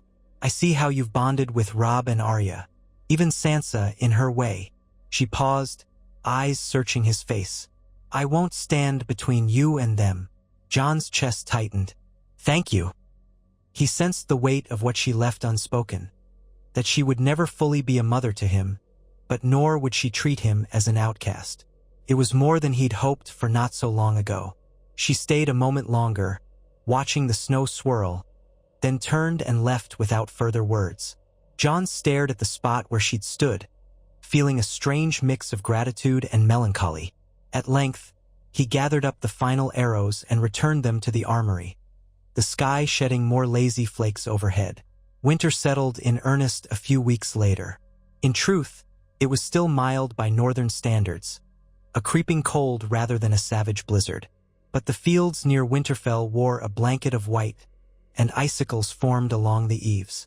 The great hall remained warm, its hearth roaring day and night, where the Starks and their courtiers gathered for meals. Lord Bolton, Lady Mormont, and other key bannermen had departed before the snows grew deeper, each returning to their own strongholds to wait out the season. As the sun set earlier and rose later, Jon found more time for reading and reflection. One quiet dusk, Maester Luwin summoned him to the rookery, where a new raven from Jon Arryn had arrived, carrying tidings from King's Landing. Jon, curious, stood by as Luwin deciphered the message. It contained a mixture of court gossip and official news. The Iron Islands raids had subsided after a few sharp interventions by Stannis' fleet. Robert still sank deeper into debt with the Lannisters, and there were renewed whispers of Viserys Targaryen gathering support across the narrow sea with his young sister Daenerys. That last part made Jon's blood run cold. Viserys was the exiled heir of the Targaryen dynasty. If he built any real power, it could stoke the old fear in Robert's court, bringing fresh attention to Jon's existence. Luwin pursed his lips. "Seems the realm's stability may rest on the edge of a blade," he murmured. Viserys' ambitions alone could rouse King Robert's anger, and if the king grows nervous about Targaryen supporters, Jon knew the unspoken consequence. Robert might recall that another Targaryen lived far closer than Essos, right here in the north. "What do we do?" he asked quietly. Luwin tucked the parchment away. "We continue as we are," he said gently. "Lord Stark will learn of this. He will decide if action is needed. For the moment, there is no immediate threat to Winterfell." Jon nodded, heart heavy with the knowledge that everything could change if Viserys moved. He thanked Luwin and stepped out into the corridor. The hum of wintertime hush met him. A sconce flickered on the wall, and distant voices floated from the hall. He recalled King Robert's face, the jovial mask that could twist into a fearful wrath at the mere mention of Targaryen heirs. If news arrived that Viserys was raising an army, would Robert fear Jon as well? Would he dispatch men north to handle the problem? Ned Stark would never allow it, but the thought alone chilled Jon more than any winter breeze. He resolved to speak to Ned, but found the Lord of Winterfell already abreast of the news. Ned, after reading the letter, sought Jon out himself, ushering him into a private corner of the library. There, Ned explained that he had written to Jon Arryn urging caution, that their Targaryen ward was but a boy with no ties to Viserys or Daenerys. Jon listened intently, expression grave. "If Viserys does something rash," Ned said, "Robert might lose patience. He might. Order my head," Jon finished, voice low. He clenched his fists. "I've done nothing to threaten him." Ned's hand rested on Jon's shoulder, firm and comforting. "I will defend you to the last breath. The North stands behind me, but let's pray it never comes to that. If the king sees reason, or if Viserys fails to gain momentum, the realm may remain at peace." Jon managed a nod. Inside, he felt a swirl of frustration. Why should his life hinge on the choices of some exiled prince he'd never met? But that was the reality of bloodlines in Westeros. He forced himself to breathe, to find calm in the knowledge that Ned Stark was unwavering. Winter in the north could last months or years, though the maesters predicted this was still the tail end of a longer summer. For now, at least, life within Winterfell carried on with a calm steadiness. While Ned kept an eye on ravens from the south, the children found ways to occupy themselves. Sansa enjoyed planning small gatherings or practicing new embroidery patterns. Arya insisted on sword drills in the yard, ignoring the cold that reddened her cheeks. Robb took on more leadership, training with men who'd once followed Ned into war. Bran and Rickon pestered old Nan for stories each night by the hearth. For Jon, each day was a chance to hone his skills, to read, and to quietly wonder about his future. He had no illusions of ascending to a throne. He harbored no desire for it. Still, the Targaryen half of his blood set him apart, no matter how fervently he might wish otherwise. Some nights, he dreamed again of wolves and dragons, circling each other under a sky split by storms. Yet the morning always brought the reassuring presence of Winterfell stones and the knowledge that House Stark claimed him as their own. As the snows thickened, lords visited less frequently, content to wait until roads cleared. The short, dark days grew routine. Jon found that he welcomed the quiet. Each hush of winter gave him a reprieve from the southern suspicions. Occasionally, the children ventured out to build snow forts or slide across frozen ponds, with guards watching to ensure no mishaps. During these playful moments, Jon almost forgot the burden of his lineage, lost in laughter with Arya or Robb, or even Sansa, who joined in more sedate amusements. It was the kind of unguarded childhood he'd rarely tasted. He clung to it like a precious secret. One evening, when the wind howled beyond the walls and ice rimmed the windows, the family gathered in the great hall for a simple meal. A large fire crackled in the center hearth. Servants brought out roasted onions, salted cod, and black bread. The children chattered about a small pack of dire wolves rumored in the Wolfswood. Some huntsmen claimed they'd heard eerie howls. Ned half smiled at their excitement, cautioning them that wild wolves were not to be trifled with. Amid the warmth, a servant quietly approached, handing Ned a folded parchment. He read it under the flickering light, brow tightening. Then he rose, beckoning Jon to follow. They retreated to a side chamber, away from curious ears. Ned handed Jon the note. "A raven from Jon Arryn," Ned explained. "He warns that King Robert grows uneasy with Viserys' reported alliances overseas. Word is Viserys might marry into a powerful family across the narrow sea, some princely house that could offer gold or mercenary armies." Jon's hands trembled as he read. The message stated that Robert was pressuring the small council to find ways to eradicate Targaryen threats. including any possible heirs within Westeros. Lord Varys apparently counseled patience, while others, like Renly or Peter Baelish, seemed more ambivalent. But Stannis remained adamant that any Targaryen claims were dangerous. The letter concluded with Jon Arryn's personal warning: "Keep the boy safe. Robert's goodwill may falter if fear takes hold." Jon looked up at Ned, fear flickering in his dark eyes. "Does this mean the king might change his mind about sparing me?" Ned's voice was steady. "I won't allow it, but we must be practical. Robert is my friend, yet that friendship was tested before when I first told him of you. He won't move against you lightly, not unless he's convinced your existence will spark rebellion." Jon felt ill. "I don't want a rebellion. If I could tell him that myself." Ned shook his head. "He won't risk it if Viserys gathers strength. Your father was Rhaegar, and to Robert's mind, that name conjures war. He might consider you a second front in a potential Targaryen resurgence." A wave of helpless anger twisted in Jon's chest. "It's not fair," he whispered. "I'm just living quietly. Why must they chase me?" Ned's eyes softened with sympathy. "It's the nature of power, Jon. You threaten them by existing. We can do only what's within our grasp. Maintain alliances, keep you well guarded, and pray the day never comes when Robert's fear overcomes his mercy." He placed a firm hand on Jon's shoulder. "Trust in me, and trust in the North. We stand behind you." Jon swallowed, tears of frustration threatening, but he steadied himself, nodding. "I trust you." Ned lingered a moment, then squeezed Jon's shoulder before leaving him to absorb the news. Jon stared at the parchment, words blurring in the torchlight. "King Robert grows uneasy. Targaryen threat. Keep the boy safe." A bitter taste coated his tongue. He burned the parchment in the chamber's small brazier, watching the edges curl into ash. That night, restless sleep escaped him. He dreamt again of dragons swirling overhead, roaring with fire that melted even the snows of Winterfell. In the dream, Robert Baratheon stood below, gripping a warhammer. Ned Stark stood between them, arms outstretched, trying to broker peace. But then the dream shifted, and everything dissolved into a swirl of color and fear. Yet the days continued.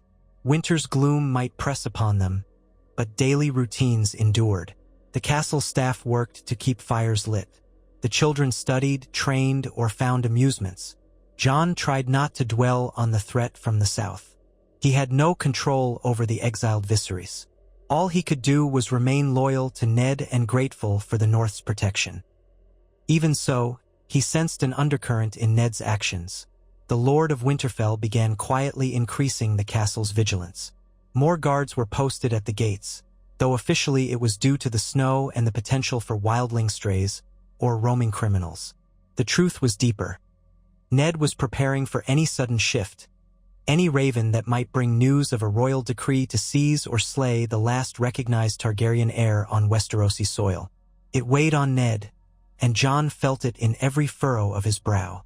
Still, no hammer blow fell from King's Landing.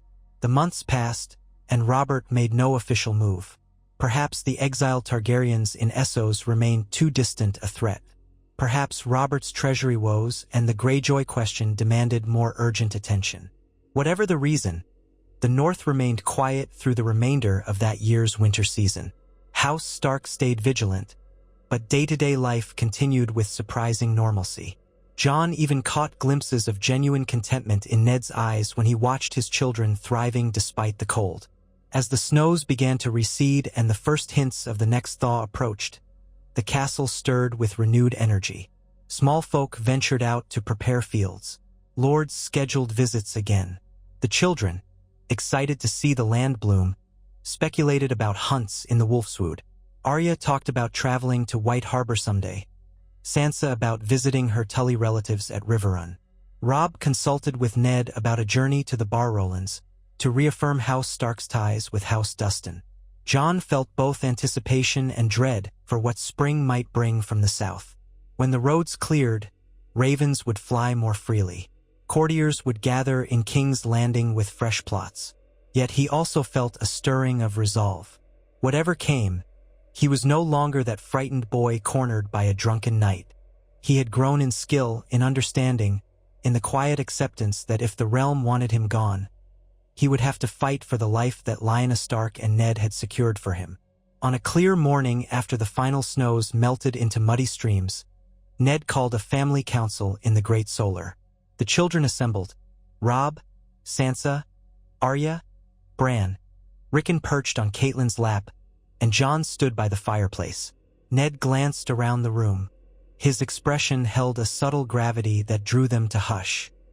He spoke of the need for renewed trade with White Harbor, the possibility of hosting a small tournament in Winterfell to engage the local lords, and the rumor that King Robert might travel to the Westerlands to discuss debts with Tywin Lannister.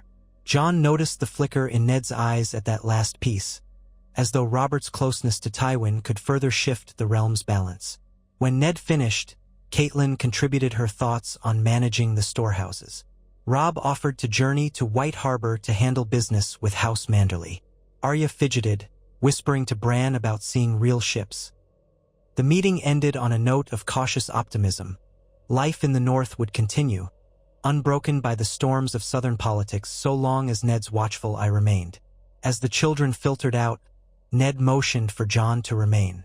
Once they were alone, Ned spoke softly. "We can't hide forever from the realm's eyes, Jon. But we can live, day by day, building a future here. If you remain steadfast, if you show lords that you are loyal to House Stark and not seeking a throne, perhaps even the memory of your father will fade enough for Robert to leave you be." Jon nodded. "I'll do whatever it takes, my lord." Ned glanced at the window, where pale sunlight bathed the courtyard. "I know you will, and I'll stand beside you, no matter what storms may gather." In the courtyard below, Arya chased Sansa with a wooden practice sword, Robb laughing as he tried to intervene. Catelyn led Rickon inside, while Bran clapped from the sidelines. Snowmelt dripped from the towers, forming puddles that splashed underfoot. A new season beckoned. For Jon, it was yet another turn in a life defined by both a name he never asked for and a family he'd die to protect.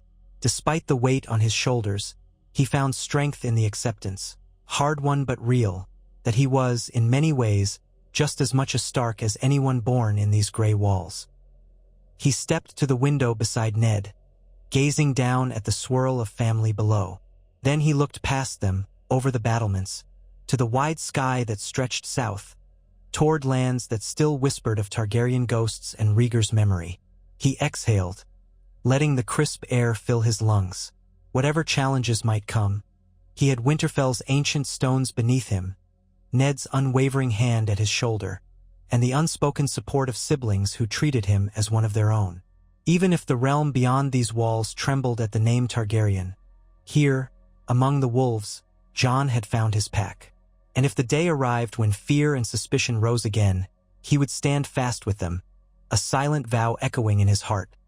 The dragon's blood might run in his veins, but it was the wolf in his soul that would guide him forward, side by side with those who refused to see him as anything but family.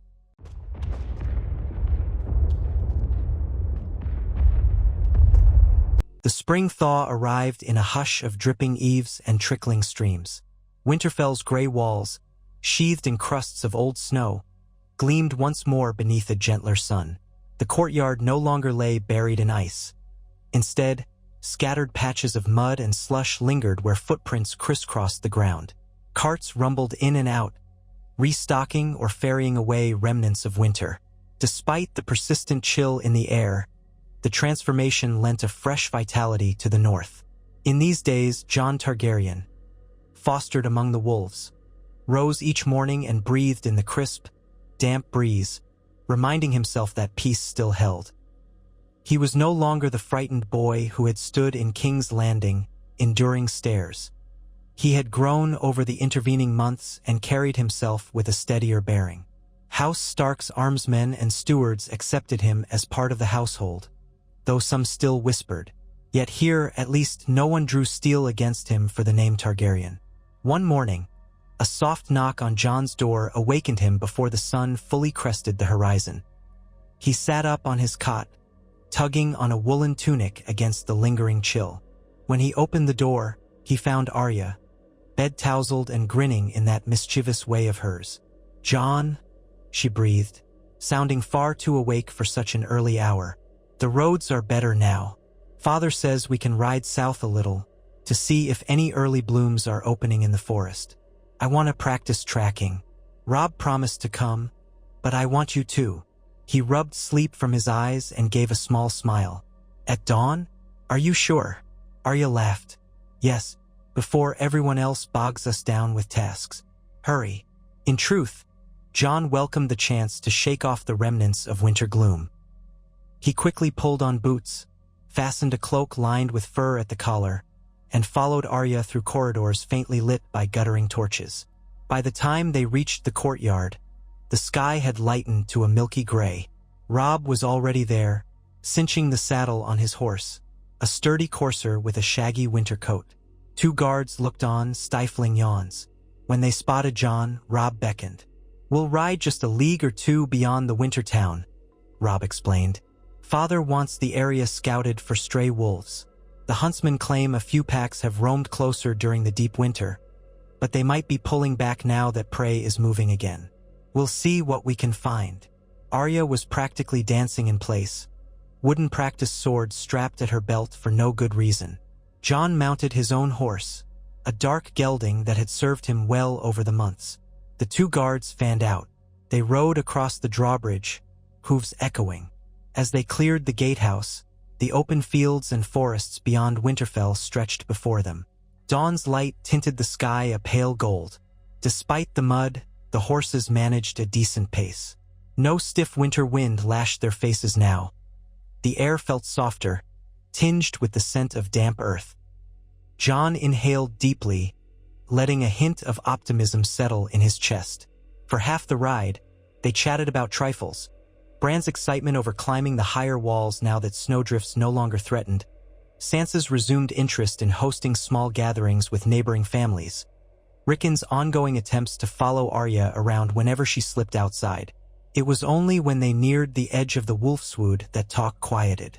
The guards guided the horses closer, scanning the underbrush for any sign of movement. The forest stood tall and silent, branches newly freed from snow. Occasionally, a crow called out, or a distant crack of ice startled them. Arya tugged on the reins, attention fixed. Jon watched her excitement with a faint smile. He remembered her restlessness in King's Landing. Here, in the north, she seemed truly alive, bounding with that fierce energy. They dismounted near a small clearing. Rob pointed to patches of disturbed earth. "Tracks," he murmured. "Likely wolves, maybe a day old." Arya squatted down, running her gloved fingers over the impressions. They were large, though partially melted. "Not dire wolves," she noted. "Too small, but a decent-sized pack, perhaps." The guards fanned out, each scanning the perimeter. Jon joined them, careful not to stray too far. He kept the memory of King's Landing ever present, a reminder that even a calm day could turn dark if one was careless. Yet here, under the budding branches, life felt simpler. They found no fresh wolf sightings, only older tracks and half-eaten carcasses of rabbits. After some time, Rob shrugged. "Seems they've moved on," he said. "We'll report that the immediate area is clear, aside from older prints." Arya looked a little disappointed. Perhaps she had wanted an adventure chasing wolves. Jon, satisfied that no danger lurked, led her back to the horses. As they trotted home, the sun rose higher, gilding the forest floor. By the time they reached Winterfell's gates, the courtyard was already bustling, and servants scurried about, dealing with daily chores. They parted ways, Rob to speak with the master-at-arms, Arya presumably to find new mischief, while Jon intended to check on the library. But upon handing his horse's reins to a stable boy, he caught sight of Lord Stark at the far end of the yard, exchanging serious words with a messenger. Ned's posture was rigid, and the messenger, mud-spattered from hard travel, looked grim. Sensing something amiss, Jon approached. Ned noticed him and lifted a hand, signaling for Jon to wait. The messenger finished speaking, bowed, and hurried off. Ned exhaled, turning to Jon. "There's news from the south," Ned said quietly. "Balon Greyjoy stirs again. Robert dispatches men to watch the coasts. But that's not all. Word also says Viserys Targaryen has wed a powerful Khal of the Dothraki, some warlord across the Narrow Sea. Robert sees this as a threat. He's begun pressing the council for more decisive action. Jon's heart lurched at the mention of Viserys. Decisive action? Against them across the sea. Ned's jaw tightened. So it seems. Some talk of sending hunters to Essos, or cutting off any who might support the Targaryen exiles with coin. And I fear talk will soon turn to you, if King Robert grows desperate. Jon's throat went dry. He might want me dead, he said, hating how the words tasted. Ned's eyes flashed.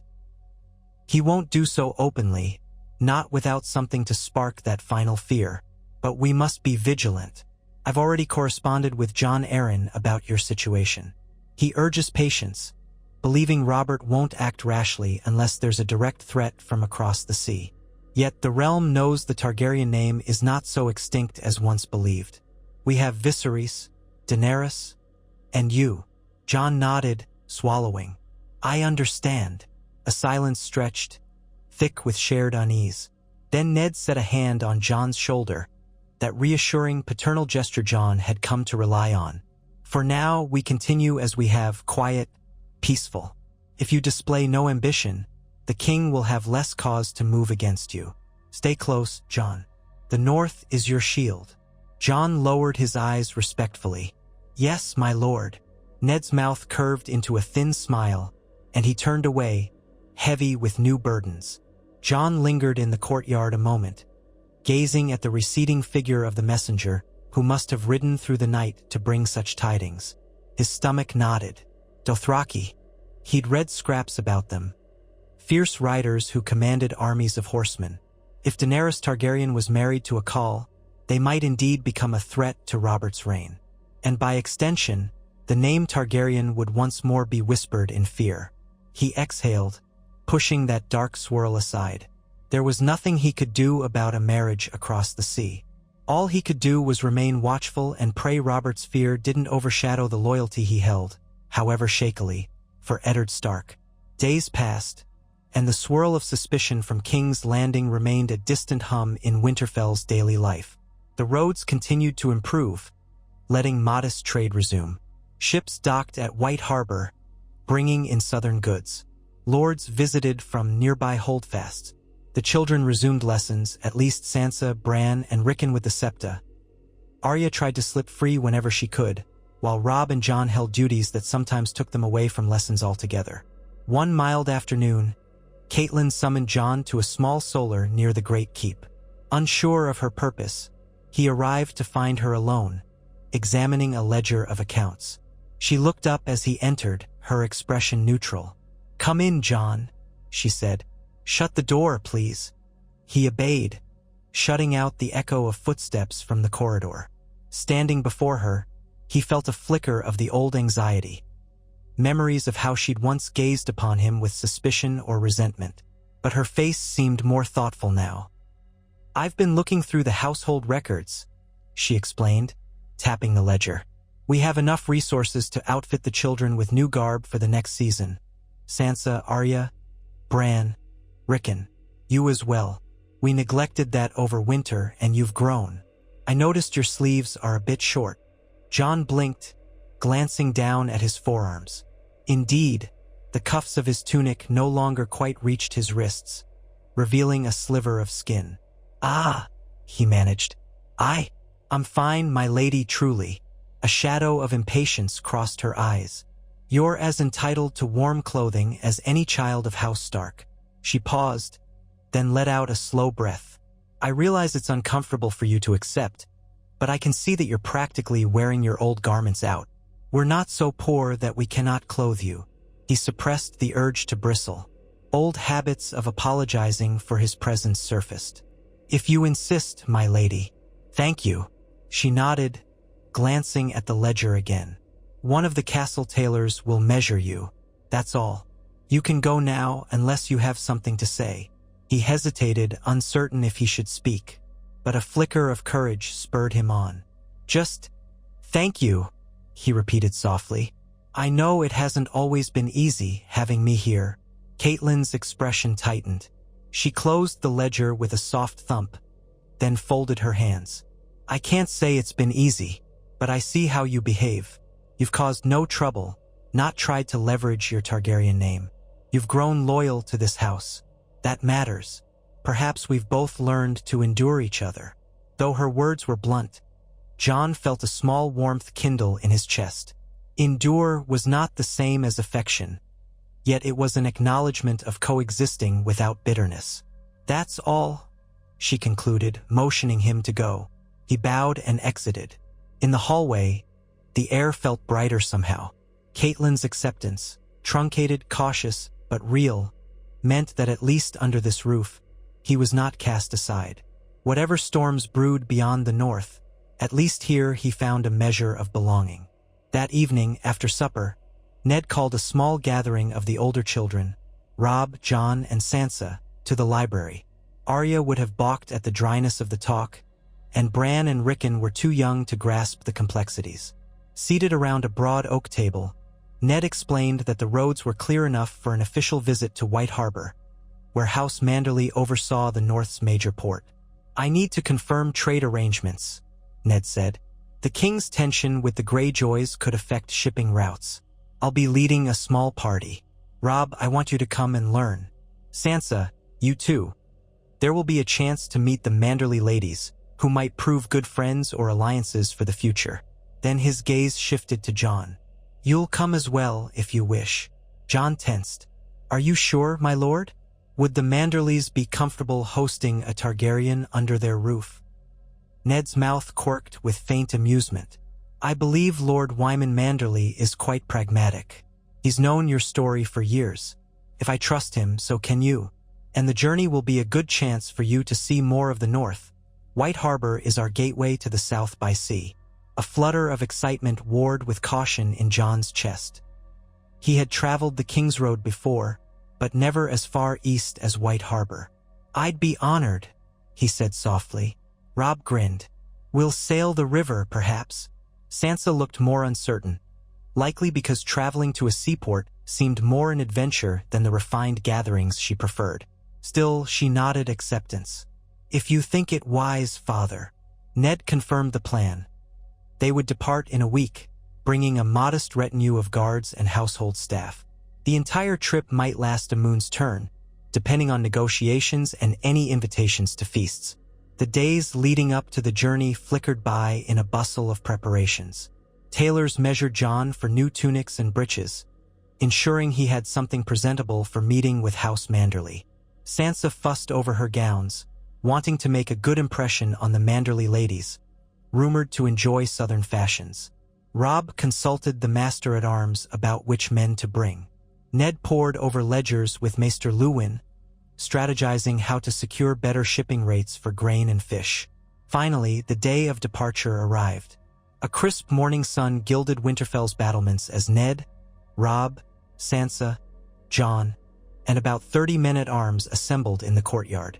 Caitlyn would remain behind with Arya, Bran, and Rickon, a typical arrangement since Ned rarely took the entire family on negotiations.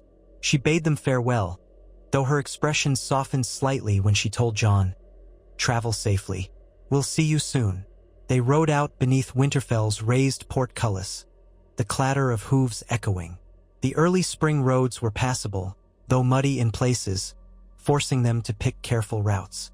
The pace was steady, with Ned and a handful of seasoned men leading, while Sansa rode in the middle on a gentle mare. Robb and Jon often lingered near the rear, conferring with the guards or simply chatting about the northern countryside. Over several days, they crossed rolling hills and winding rivers. The terrain gradually flattened, leading them onto the more open spaces of the eastern north. Villages dotted the landscape, clusters of wooden huts where small folk gawked at the passing lord. Each time, Ned paused, speaking with local elders, checking on how they fared after the winter. Most reported manageable hardships, nothing dire. A few times, Ned dispensed coins or promised extra supplies from Winterfell storerooms. Sansa observed these interactions with polite interest. Robb studied the local militia, asking about footmen and how each settlement trained for defense. Jon mostly kept quiet, absorbing the sense of how House Stark governed. The people's gratitude and trust in Ned were palpable. Even if they cast curious looks at Jon, none showed open fear or hostility. Ned Stark's presence reassured them. At last, after a final stretch of travel near the White Knife River, the tall walls and pale stone of White Harbor appeared on the horizon. The city was smaller than King's Landing, of course, but still the largest settlement in the north, perched by the mouth of the White Knife. Ships with painted sails bobbed in the harbor, the cry of gulls overhead. The approach road was lined with Manderly banners, white mermen on a field of blue-green. Sansa let out a soft gasp as they drew nearer, marveling at the sight of tall towers and bustling docks. Robb smirked, teased her about southern airs, and she retorted that it was the first real city she'd seen aside from the capital. Jon studied the walls, noting they were newer than Winterfell's ancient stone, smooth blocks of pale granite. The Manderlys had a southern heritage, exiled from the Reach long ago, and their architecture reflected some flair for style rarely seen in the north. Trumpets sounded from the gatehouse when Ned's column approached. Guards in the Manderly livery rushed to open the gates. Inside, broad streets paved with stones stretched between clusters of houses, taverns, and shops. The smell of fish and salt on the wind was strong. Townsfolk paused to watch. The harbor beyond teemed with ships, some bearing Stark banners for local trade, others foreign. They made their way to the new castle, the seat of House Manderly within the city walls. Its design boasted a blend of northern fortification and southern ornamentation, battlements overhead, but carved mermaid statues flanking the entrance. The main gate parted, revealing a courtyard where Lord Wyman Manderly himself waited. A large man with a round belly, wearing rich velvets embroidered with swirling fish motifs. Beside him were two of his descendants, a tall, broad-shouldered knight named Ser Wendell, and a younger man with a friendly smile, Ser Wylis, along with other Manderly kin. "Hail and welcome, Lord Stark," boomed Wyman Manderly, stepping forward. "White Harbor stands ready to serve the Warden of the North." Ned dismounted, clasping Wyman's hand. "You're kind, Lord Wyman. My thanks for the welcome." Introductions followed. Robb and Sansa bowed politely, receiving Manderly's hearty blessings. Then Ned gestured to Jon. "You know of my ward, Jon Targaryen." For a moment, the courtyard hushed. Wyman's merry face flickered with curiosity. Then he bowed courteously. "Of course, my lord. It is an honor, young man. We've heard much of you, your archery skill, your travels with Lord Stark. Be assured, you are most welcome here in White Harbor." Jon dipped his head, relieved by the easy acceptance. "Thank you, my lord." Wyman patted Jon's shoulder with fatherly warmth, then turned to guide the arrivals inside. Come, come. You must all be weary from the road. I've prepared rooms for you, good hot meals, and tonight we'll feast in the Great Hall.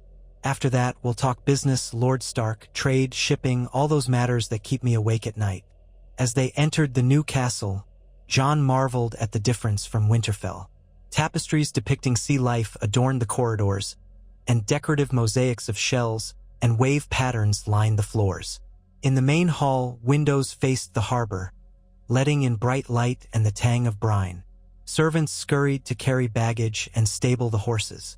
Wyman insisted on personally overseeing everyone's comfort, instructing a row of maids to ready baths and fresh clothes. Sansa, enthralled, walked about wide-eyed, remarking on how it smells of salt and how the architecture felt almost like stories of the Reach.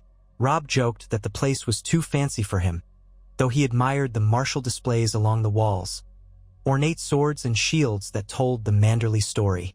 Jon lingered near Ned, quietly absorbing the atmosphere, grateful to see new corners of the north that felt worlds apart from the austere gloom of King's Landing. Once they were settled in assigned chambers, Jon found himself in a well-appointed room with a view of the water. Lord Manderly summoned them for the midday meal. It was a simpler affair than the evening feast would be. Fresh fish stewed in wine, served with bread and salted vegetables. The conversation was warm, focused on the city's fortunes over winter and new trade prospects. Sansa asked polite questions about local crafts, while Robb inquired about the training of White Harbor's knights. Wyman's sons, Ser Wylis and Ser Wendell, recounted recent skirmishes on the sea. "Nothing major," Wendell explained, "but a few ironborn reavers tested our galleys. We gave them a hot welcome, sent them fleeing west." Ned nodded approval, though his face remained pensive. King Robert fears Balon Greyjoy might stir bigger trouble. "Keep your watch." Wendell thumped his chest. "We will." White Harbor men stand ready. Throughout the meal, Wyman occasionally glanced at Jon, as if appraising him. Yet his manner remained jovial. He praised Ned for upholding the realm's peace even with a Targaryen ward. "Quite the testament to House Stark's sense of honor," Wyman said, raising his cup. "I only hope certain southern lords learn from your example." Jon felt a flicker of discomfort at the mention of southern lords, recalling that many might see him as a threat. But no one pressed the topic. Instead, the meal drifted into talk of the evening's entertainment, a performance by local musicians, perhaps some dancing for the young people. Sansa brightened at that prospect, while Robb rolled his eyes good-naturedly. That evening, the promised feast took place in White Harbor's Great Hall, a spacious chamber with a vaulted ceiling supported by white pillars carved to resemble the trunks of sea trees. Long tables groaned with seafood, oysters, clams, crab pies. Northern fare also abounded: venison roasts, stewed turnips, loaves of spiced bread. Musicians plucked lutes, flutes, and small harps, filling the air with lively tunes reminiscent of both the north and the distant coasts. Ned and Wyman presided at the high table, while Robb and Sansa joined them. Jon was seated nearby, placed among Lord's heirs and younger knights. Conversation proved friendly enough, though he noticed a flicker of curiosity whenever someone acknowledged who he was. A few brave souls asked him about King's Landing, or whether he'd actually seen the Iron Throne. He answered politely, keeping details vague. Memories of that city still made him uneasy, yet no malice surfaced. These were Northerners, loyal to Ned. They would not jeopardize their standing by insulting Ned's ward. Partway through the feast, a young man in Manderly colors approached Jon's end of the table. He introduced himself as Marlon Manderly, a cousin of Wyman's line. Tall, with a lean build and a quick grin, Marlon looked around Jon's age. Maybe a little older. "I've heard you ride well, Jon," Marlon said, leaning in so the music wouldn't drown out his words. "Tomorrow, I'm taking some men out along the harbor's edge to scout new farmland. Would you like to come? We'll see if the fields are ready to sow again." Jon, caught off guard, hesitated. I'd have to ask Lord Stark."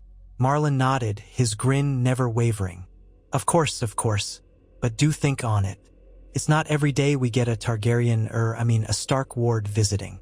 Might as well see more of White Harbor than this hall." He left with a friendly pat on Jon's arm, and Jon blinked after him, unsure how to feel. The invitation was kindly meant, presumably.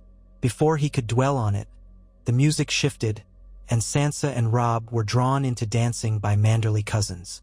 Laughter rose as more couples took the floor. Jon stood awkwardly, uncertain if anyone would ask him to dance. He wasn't much for dancing, especially with a sore memory of how the capital's courts had judged him. But then a dark-haired girl, another distant Manderly cousin, he surmised, smiled shyly and asked if he would like to try. Her name was Betha. Nervous yet unwilling to appear rude, Jon accepted. The dance was a simple circle step, easy enough to mimic. He felt his cheeks flush under the hall's bright candles and the swirling waves of color from other dancers. Yet Betha guided him gently, and soon he managed the steps well enough to avoid stepping on her feet. She asked about Winterfell, the cold, whether the old gods answered prayers in the godswood.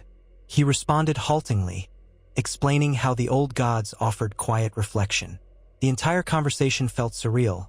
Never had he imagined waltzing in White Harbor, answering mild questions about faith, while wearing a new tunic provided by Lady Catelyn's arrangement. And yet, here he was, forging a moment of normalcy. When the dance ended, Betha curtsied, thanked him with a soft smile, and scurried away to join other Manderly ladies. Jon breathed out, catching Rob's amused grin from across the floor. He gave a half-shrug, half-smile in return, then drifted back to the table. There, a servant poured him watered wine, and he sipped it gratefully. It was close to midnight by the time the feast wound down. Ned and Wyman departed with a cluster of older lords to finalize the next day's negotiations. Rob escorted Sansa back to her chambers, while Jon followed a steward to the corridor leading to the guest rooms. He was tired, but an odd sense of satisfaction warmed him. No stares of hatred, no insinuations about rebellion. Just a new city that greeted him with more acceptance than suspicion. He passed a side passage that opened onto a small balcony overlooking the harbor. The night air beckoned, crisp and smelling of salt. Impulsively, Jon stepped out. Moonlight rippled across dark waters, where ships bobbed at anchor. A cluster of torches on the docks revealed late-night workers hauling cargo. The hush of waves lulled him. He recalled Quentyn Martell and the letter from Dorne, the warnings of how Targaryen lineage could spark alliances or enmities. Here in White Harbor, that threat felt distant. Yet he knew it was not banished, only hidden behind layers of northern courtesy and loyalty to Ned Stark. If the winds changed in King's Landing, how quickly might that acceptance evaporate? A footstep behind him made him turn. It was Ned, cloak rustling in the breeze. "Couldn't sleep?" Ned asked quietly. Jon offered a tight smile. "I just wanted some air." Ned joined him, both gazing at the harbor. "Lord Wyman is a good man, loyal to House Stark for generations. He sees no reason to fear you." Ned paused, measuring his words. "Sometimes, I wish the rest of the realm shared that wisdom." Jon nodded, exhaling.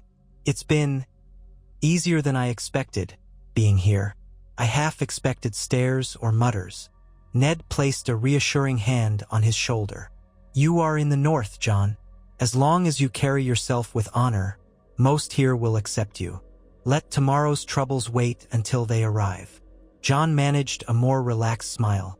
"Thank you, father." He caught himself. He often called Ned my lord, but in private moments that paternal slip could happen. Ned didn't correct him. Instead, he gently squeezed Jon's shoulder. In the morning, negotiations began in earnest. Ned and Wyman retreated behind closed doors with advisors, discussing trade tariffs, harbor fees, and potential expansions. Rob occasionally joined them, learning the intricacies of forging agreements. Sansa spent much of her time with the Manderley women, touring White Harbor's more genteel neighborhoods or sampling local sweets. Jon, for his part, accepted Marlon Manderley's invitation for a short ride along the eastern outskirts of the city, where farmland stretched and flocks grazed. With Ned's permission and a small escort of Stark men, Jon accompanied Marlon and a few Manderley riders. The day was bright but windy, blowing from the sea. They cantered along gently rolling fields turning green with early spring shoots. Marlon pointed out a cluster of new huts. "That used to be a patch of bog. We drained it last year. Now we can plant barley or oats. The small folk who've settled there are under Manderley protection. If these expansions keep up, White Harbor might rival some of the smaller southern cities before long." Jon nodded, absorbing the local pride. He asked a few questions about how the draining was done, and Marlon explained the ditches that led excess water to the White Knife. During the ride, the conversation was easy, drifting to talk of hunts or horse races. Jon found himself unexpectedly at ease with these new acquaintances, northerners who saw him simply as Ned Stark's ward, not the son of a dreaded prince. They teased him about how the day's wind could blow him back to Winterfell if he wasn't careful, and he teased back about how Manderley men must have gills for living so close to the sea. It was a pleasant camaraderie he'd scarcely tasted outside Winterfell. When they returned in the late afternoon, the city gates stood open. Entering, they passed a trio of travelers huddled in cloaks. Jon's gaze flitted across them curiously but found nothing remarkable. Yet something about the way one figure stared back at him made his skin prickle. He turned in the saddle, glimpsing a face half hidden by a scarf, eyes flicking up with a flash of recognition or fear. The moment passed as the travelers vanished into the crowd. Jon frowned, unsettled. Marlon noticed his distraction. Something wrong? Jon forced a shake of his head. No, maybe just a trick of the light. But the sensation lingered, a faint warning that the wide world contained watchers and rumors. Not everyone in the north might be so welcoming. Some could be spies or opportunists. He brushed it aside, reminding himself of Ned's counsel. But a coil of caution remained. That evening, Lord Wyman hosted another supper, more modest, as negotiations had concluded well, but less formal than a feast. In the torchlit hall, Ned announced that House Manderley and House Stark had renewed their trade arrangement. White Harbor would facilitate shipping of northern goods to southern ports, ensuring stable fees and mutual profit. A boon for the North, Ned said, raising his cup, and the gathered lords applauded. When the meal concluded, Sansa excitedly recounted the day's visits to local clothiers and pastry shops. She showed Jon and Robb a small carved seashell pendant a craftsman had gifted her. He said it's a token of good fortune for travelers by sea, she explained. Isn't it pretty? Robb made a face, feigning disinterest, but Jon admired it. It's well made, he agreed. Sansa beamed, cradling it as if it were a rare jewel. They would remain in White Harbor a few more days, finalizing details before returning to Winterfell. Jon spent the time observing local life, occasionally accompanying Sansa to the markets or practicing archery on the Manderley practice grounds with Robb and local knights. The city's hustle fascinated him. Dockworkers loading crates for a ship bound to Gulltown, fishermen yelling prices for fresh catch, foreign traders with thick accents peddling exotic fabrics. It reminded him vaguely of King's Landing, but minus the underlying sense of fear and hostility. On their last day, a small ceremony was held in the new castle's courtyard, where Wyman Manderley publicly reaffirmed fealty to House Stark in front of assembled townsfolk. The Knights of White Harbor lined up in shining scale or plate, their banners fluttering. Robb stood near Ned, watching intently, while Jon and Sansa observed from a balcony. Wyman knelt, reciting words of loyalty, part tradition, part genuine. The crowd cheered. That evening, at a final dinner, Wyman turned to Ned. You have been most gracious, Lord Stark.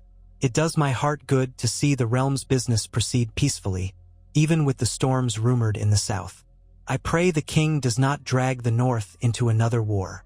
Ned's face darkened slightly, but he maintained a calm tone. So do I, Lord Wyman. War would serve no one, especially not our region. We're still recovering from the last rebellions. If the king faces unrest with the Greyjoys, we'll stand ready, but will not invite conflict. Wyman sighed, nodding. And what of the Targaryens across the sea?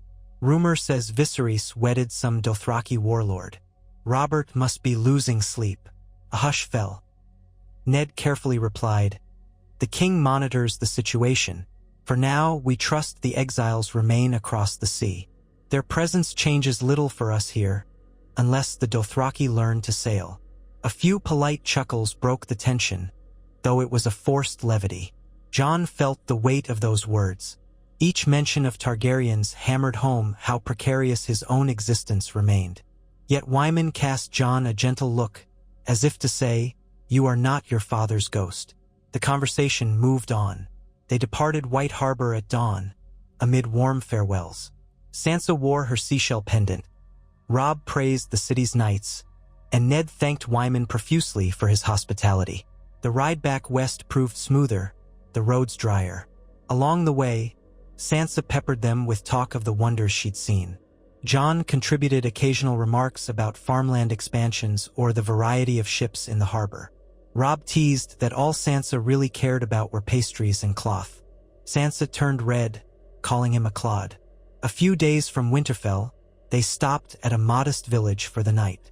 The local headman offered them lodging in a large barn kept warm by a central fire pit. After supper, Ned and the men checked on the horses, while Sansa retired early, exhausted from the journey.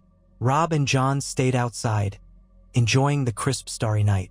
You seem to like White Harbor, Robb observed, leaning against a wooden post. I saw you smiling more than usual.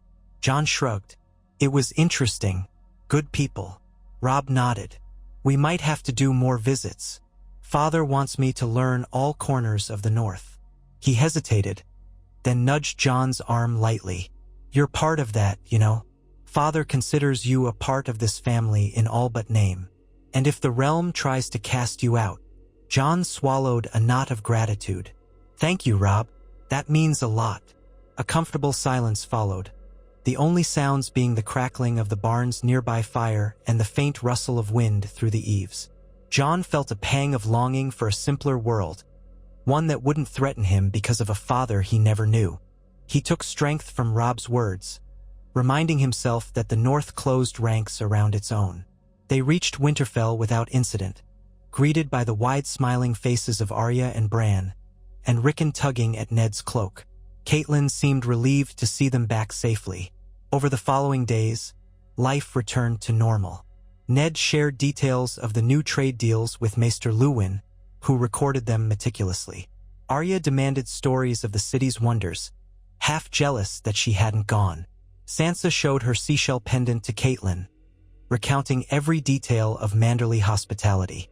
Jon resumed his routine: archery practice, occasional hunts, lessons with Maester Luwin. He found comfort in the steady hum of Winterfell, a fortress where day after day, chores and duties repeated, forming a bedrock of normalcy. Yet the realm's wider anxieties had not disappeared. Ravens sometimes arrived from King's Landing with updates that left Ned pensive. Robert was restless, unsettled by rumors of the pregnant Daenerys Targaryen among the Dothraki. If she bore a son, half the realm's lords might recall the dragon's old power. Late one afternoon, as the sky threatened rain, Jon was summoned to Ned's solar. He entered to find not only Ned, but Maester Luwin and Catelyn as well. A hush pervaded the chamber. Ned held a piece of parchment sealed with the hand of the king's sigil, Jon Arryn. Ned looked weary. We've received troubling news. Lord Arryn writes that King Robert is growing convinced that he must act against the Targaryen exiles more forcefully. Word is Daenerys Targaryen is with child, and the king sees that as a potential new line of dragons. Jon's chest tightened, a swirl of dread. He wants them killed? Maester Luwin cleared his throat. It's possible. Robert's never hidden his hatred of Targaryens. If this rumor is true, he may soon press his council to send assassins across the sea. Catelyn spoke softly, carefully. And if Robert is bent on wiping out Targaryens in Essos, who's to say he won't reconsider the one Targaryen who still lives in Westeros? She looked at Jon with solemn eyes, not unkind but deeply concerned. Ned steepled his fingers, lines of worry etched on his brow. Jon Arryn is fighting to dissuade the king from reckless action. But if that fails, Robert's next step could be to remove any perceived threat at home. We must be prepared. Jon swallowed, feeling ice in his veins. Do you think Robert would truly break his word to you? A flicker of pain crossed Ned's eyes. I don't want to believe it, but fear can drive men to extremes, especially if lords like Stannis or others push the idea that you're a potential rallying point for Targaryen loyalists. I can't rely on old friendship alone. Catelyn exhaled slowly. We can't hide you in Winterfell if the king commands an open arrest. That would lead to war, House Stark defying the crown, and the realm would tear itself apart again. She paused, looking to Ned. Is there a safer course? Ned's gaze dropped to the table. We consider all options. Perhaps we can reaffirm your loyalty publicly. A letter to King Robert, swearing Jon's fealty once again? Or invite Robert here. Show him the boy is no threat. Jon's pulse hammered. Invite Robert here? The idea filled him with dread. The memory of the Red Keep, Robert's uneasy acceptance, the mocking Prince Joffrey, rose like bile. That might only remind him I exist, Jon whispered. Ned frowned. Perhaps you're right. We could keep you hidden in the north. Send you somewhere remote for a time, until the king's fear subsides. Jon's immediate reaction was a surge of resistance. Hide? But then it looks like we have something to conceal, doesn't it? Maester Luwin cleared his throat again. A tricky situation indeed. Hiding might appear suspicious. Staying openly in Winterfell invites risk. Neither path is ideal. Silence descended, thick with the tension of unsolvable dilemmas. Finally, Ned pressed a palm to his forehead. We need more clarity on Robert's next steps. Jon Arryn will keep us informed. Until we know for certain the king's intentions, we do nothing drastic. Jon, you remain in Winterfell, living openly as you always have. Keep your head down. No talk of your father or any claims. If a raven arrives confirming the worst, we'll decide then. Jon let out a shaky breath. Yes, my lord. That night, sleep eluded him. The idea of Robert's shadow looming over the north, fueled by fear of a Dothraki alliance, made the stable routine of Winterfell feel brittle. He prowled the corridors until the moon rose high, eventually seeking out the godswood in hopes the old gods might offer solace. The heart tree's red leaves rustled overhead, the carved face gazing down with timeless calm. The pool beneath reflected the moon's glow, half frozen at the edges. Jon knelt on the damp earth. "Mother," he whispered, though he'd never truly known Lyanna, "what would you have me do?" No answer came, only the gentle rustle of branches. He closed his eyes, trying to anchor himself in the quiet. Ned had sworn to protect him. The North was strong. Yet, if Robert's order demanded the realm hunt him, dare he risk House Stark's destruction by forcing a confrontation? The question lay heavy on his heart, unanswered. Days turned into weeks, and the tension held. No decisive letter arrived from King's Landing. Jon Arryn continued to advise caution, but King Robert had not yet announced any official plan regarding the exiled Targaryens. Gossip from travelers suggested the lords were divided. Some thought Robert would sponsor assassins in secret. Others believed he was too caught up in feasts and hunts to act swiftly. The realm teetered in uncertainty. Ned resumed normal governance, preparing for the possibility of a long summer or the return of winter gales. He delegated more tasks to Robb and, to Jon's surprise, also requested Jon's help in small administrative chores, counting the fortress inventory, organizing guard rotations. "You should learn leadership if you are to stay here," Ned explained. Jon accepted the tasks with cautious pride, mindful that each new responsibility tethered him more deeply to House Stark. During one such duty, a routine check of the armor stores, Jon encountered a tension he hadn't expected. While passing through the armory, he overheard two guards muttering about the Targaryen threat. They quieted when they saw him, but not before he caught phrases like, "another rebellion in the making," and "the boy is trouble." Confronted, they merely offered stiff bows and avoided his gaze. Jon left them to their gossip, reminding himself they were not representative of everyone. Still, the seed of doubt they planted hurt. Even here, some feared or resented him. He confided in Robb that evening, who frowned. "They shouldn't speak that way. Want me to talk to them?" Jon shook his head. "No, let it pass. They didn't challenge me openly." Robb sighed. "Still, it's unfair. Some men cling to old grudges. If they see you as Rhaegar reborn, it's their ignorance." Jon managed a small smile. "Thank you. I can handle it." The summer sun's warmth finally banished the last traces of snow from Winterfell's courtyards. Fields around the castle turned a lush green, and the small folk planted vigorously, hoping for a good harvest. Arya spent hours exploring every nook of the fortress, occasionally dragging Jon along, bragging she could beat him in a race across the battlements. Once or twice she actually did. He was cautious with heights while she scrambled like a cat. Sansa busied herself with new crafts, occasionally writing letters to new acquaintances in White Harbor. Bran and Rickon dashed about, playing with wooden swords under the watchful eye of old Nan. During these weeks, no direct threat materialized. Jon's days fell into a pattern of chores, training, and sibling banter. Sometimes, as he took in the bright skies and busy yard, it felt as though the dire warnings of King's Landing existed in another world. Yet every so often, Ned or Maester Luwin would share a rumor. King Robert was rumored to host a grand hunting expedition, or Lord Tywin Lannister had returned to the Rock with more gold-laden caravans, or whispers said Daenerys Targaryen's pregnancy advanced apace. Each tidbit carried potential danger. One evening, while the household gathered for supper, a raven arrived for Ned. He read it immediately, face impassive. Then he folded it and set it aside, rejoining the meal without comment. Jon noticed the tension in Ned's eyes, but chose not to ask. If it were dire, Ned would speak. He trusted that. Later, in the privacy of Ned's solar, the truth emerged. Ned showed the letter to Jon, but the gist was simple. Jon Arryn was ill, taken to bed with a sudden sickness. King Robert had named another in his place to oversee matters. The letter, penned by one of Arryn's scribes, stated the hand might not have long to live. Ned's gaze was grim. Jon Arryn was a bulwark of reason in the council. If he dies, Robert may find new voices urging him to be rid of any Targaryen science. Stannis is staunch, and if rumors hold, so might Renly be swayed.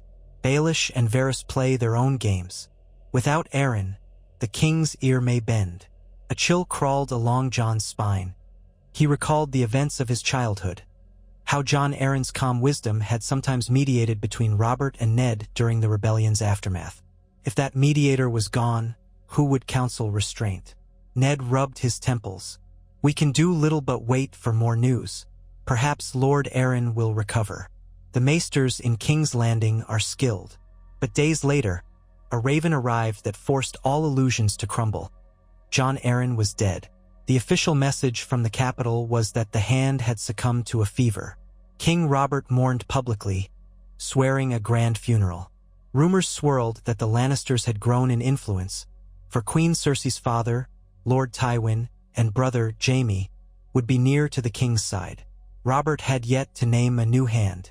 Ned walked the halls with silent anger, though he hid it well from most. Jon saw the strain in Ned's eyes. He recognized that the final buffer in King's Landing was gone. If Robert listened to hawkish counsel, the realm could tilt inexorably toward a violent purge of Targaryens, both across the sea and here in the north. Word soon spread that Robert would ride to the Eyrie for Jon Arryn's funeral, accompanied by a large retinue. The capital buzzed with speculation on who the next hand might be. Some whispered that Stannis Baratheon wanted the post, others that Tywin Lannister might seize it, or Peter Baelish might maneuver for it. In Winterfell, Ned watched each raven for a clue, dreading that the position might even be offered to him. A fortnight after Jon Arryn's death, the fateful raven arrived. Robert had chosen to come north, directly to Winterfell. He intended to name Ned Stark the new hand of the king, if Ned would accept. The letter carried Robert's tone of comradely affection, yet also a note of command. He wrote that he longed to see Ned, to unify their bond, and that he would bring the queen and royal court. They would arrive in a month's time. Reading it in the Great Solar with Ned, Catelyn, and Maester Luwin present, Jon felt a chill. Robert Baratheon here, in Winterfell. He recalled that horrifying moment in King's Landing's throne room when Robert had grudgingly accepted Jon's existence. Now the king would see him again, after rumors of Dothraki alliances and a pregnant Daenerys Targaryen. Ned's voice was subdued. He means to honor me or chain me or both. The realm's troubles weigh heavily. With Jon Arryn gone, Robert likely feels he needs an old friend's counsel. But this also puts the matter of Jon Targaryen squarely in his sights. Catelyn's mouth tightened. Will you accept the hand's post? Ned rubbed his brow. I do not know. Refusing would insult him deeply. Accepting would force me to dwell in King's Landing, leaving Winterfell behind. And what of Jon? He glanced at the boy. If I go, do I leave Jon here? Would Robert interpret that as defiance or an attempt to hide him? Jon swallowed hard. I don't want to leave the north, he whispered. But if you go, my lord, your protection, who will shield me from the king's wrath? Ned closed his eyes, wrestling with the dilemma. We have some time before he arrives. We must prepare carefully. So it began. A scramble to ready Winterfell for a royal visit. Servants bustled about, cleaning every corner, preparing chambers for the king, queen, their children, and a large retinue. Carts arrived with extra food, barrels of ale, fresh linens. Everyone remembered the last time the king had visited the north was after the rebellion, under dire circumstances. This was supposed to be more festive, but an undercurrent of tension ran through the castle. Arya was thrilled at the idea of seeing the royal entourage, ignoring the complexities. Sansa, excited yet nervous, recalled Joffrey's mocking manner in King's Landing. Would he mock her again? Robb helped direct the men, ensuring the courtyard would accommodate the king's party. Bran and Rickon grew wide-eyed at the tales of what a royal procession looked like. As for Jon, a knot of dread coiled in his gut. He remembered Robert's boisterous exterior, which could morph into fury at the mere mention of Targaryens. He recalled Joffrey's cruelty, the Queen's calculating gaze. Now all of that was coming here to Winterfell. Ned called Jon aside the day before the king was expected to arrive. They stood in the God's Wood, hush enveloping them. "Jon," Ned said gravely, "I won't lie, this is dangerous. Robert might greet you as he once did, a reluctant acceptance. Or his mood may have soured, with talk of Targaryen children across the sea. He may see you as a threat he regrets sparing." Jon's heart pounded. "Will he try to kill me?" Ned's gaze was steady. "Not openly unless something incites him. He knows I would not stand for it. But you must be more cautious than ever. Offer no challenge, no reason for him to suspect you harbor illusions of power." Jon tried to steady his breathing. "I understand. I'll keep my head down." Ned gave a small nod, eyes filled with concern. "Stay by me as much as possible during the visit. If Joffrey or the Queen provoke you, do not rise to it. I'd sooner not see blood spilled in Winterfell's halls." Jon recalled the drunken knight who nearly killed him. The memory made him shiver. "I promise, my lord, I'll do nothing to anger them." Ned exhaled, laying a hand on Jon's shoulder. "I'll protect you as I swore. The realm storms come north, but remember, we stand as a family. Robert's friendship with me, however strained, is not wholly gone. Perhaps it will suffice to keep you safe. And if not—" He trailed off, leaving the threat unspoken. House Stark would not meekly watch Jon be harmed. Jon nodded mutely, letting the Godswood's silence settle around them.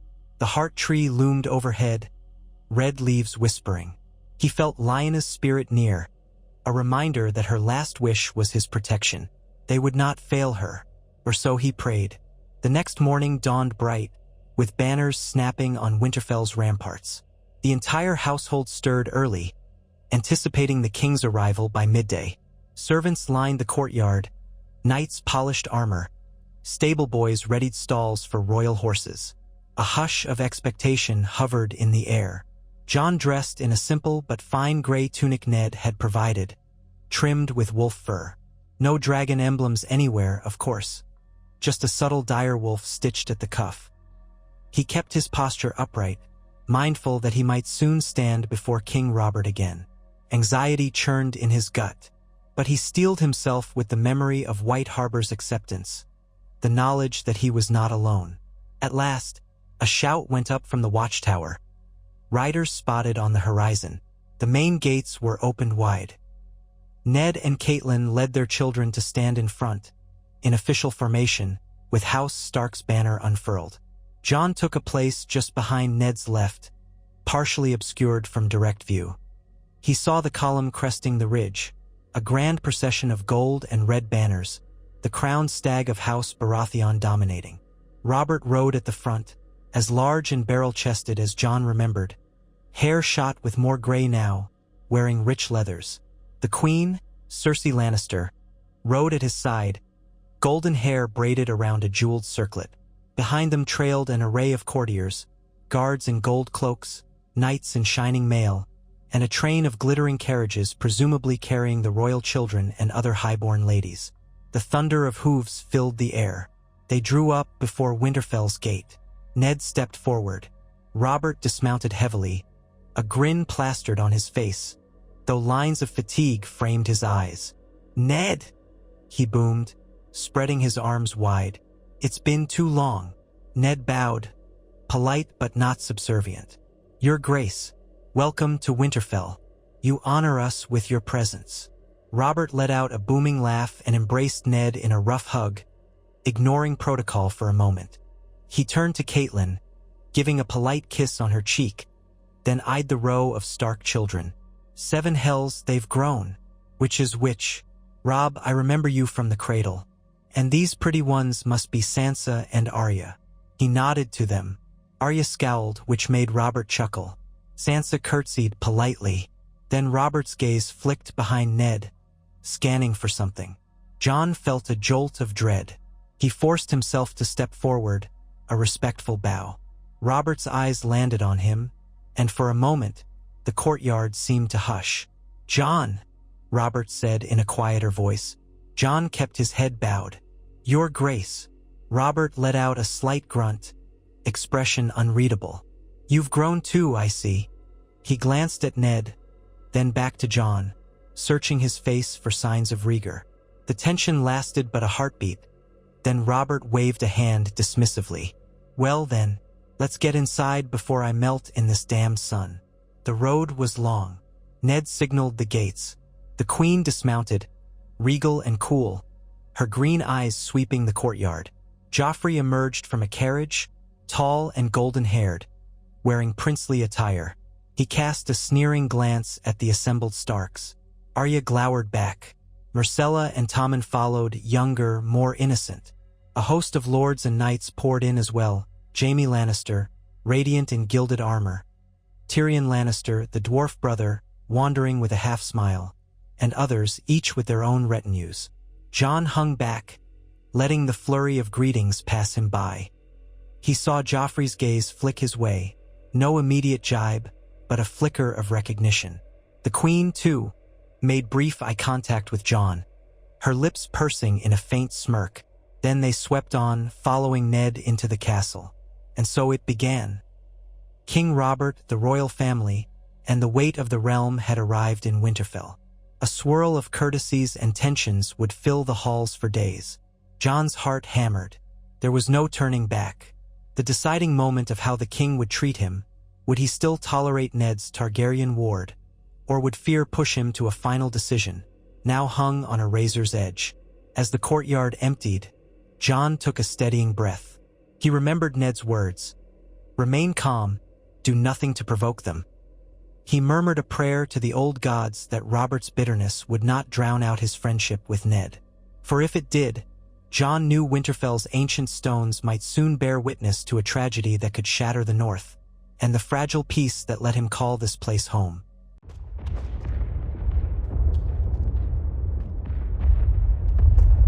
Jon lingered in the courtyard for just a moment longer, bracing himself against the flood of courtiers and visitors spilling into Winterfell.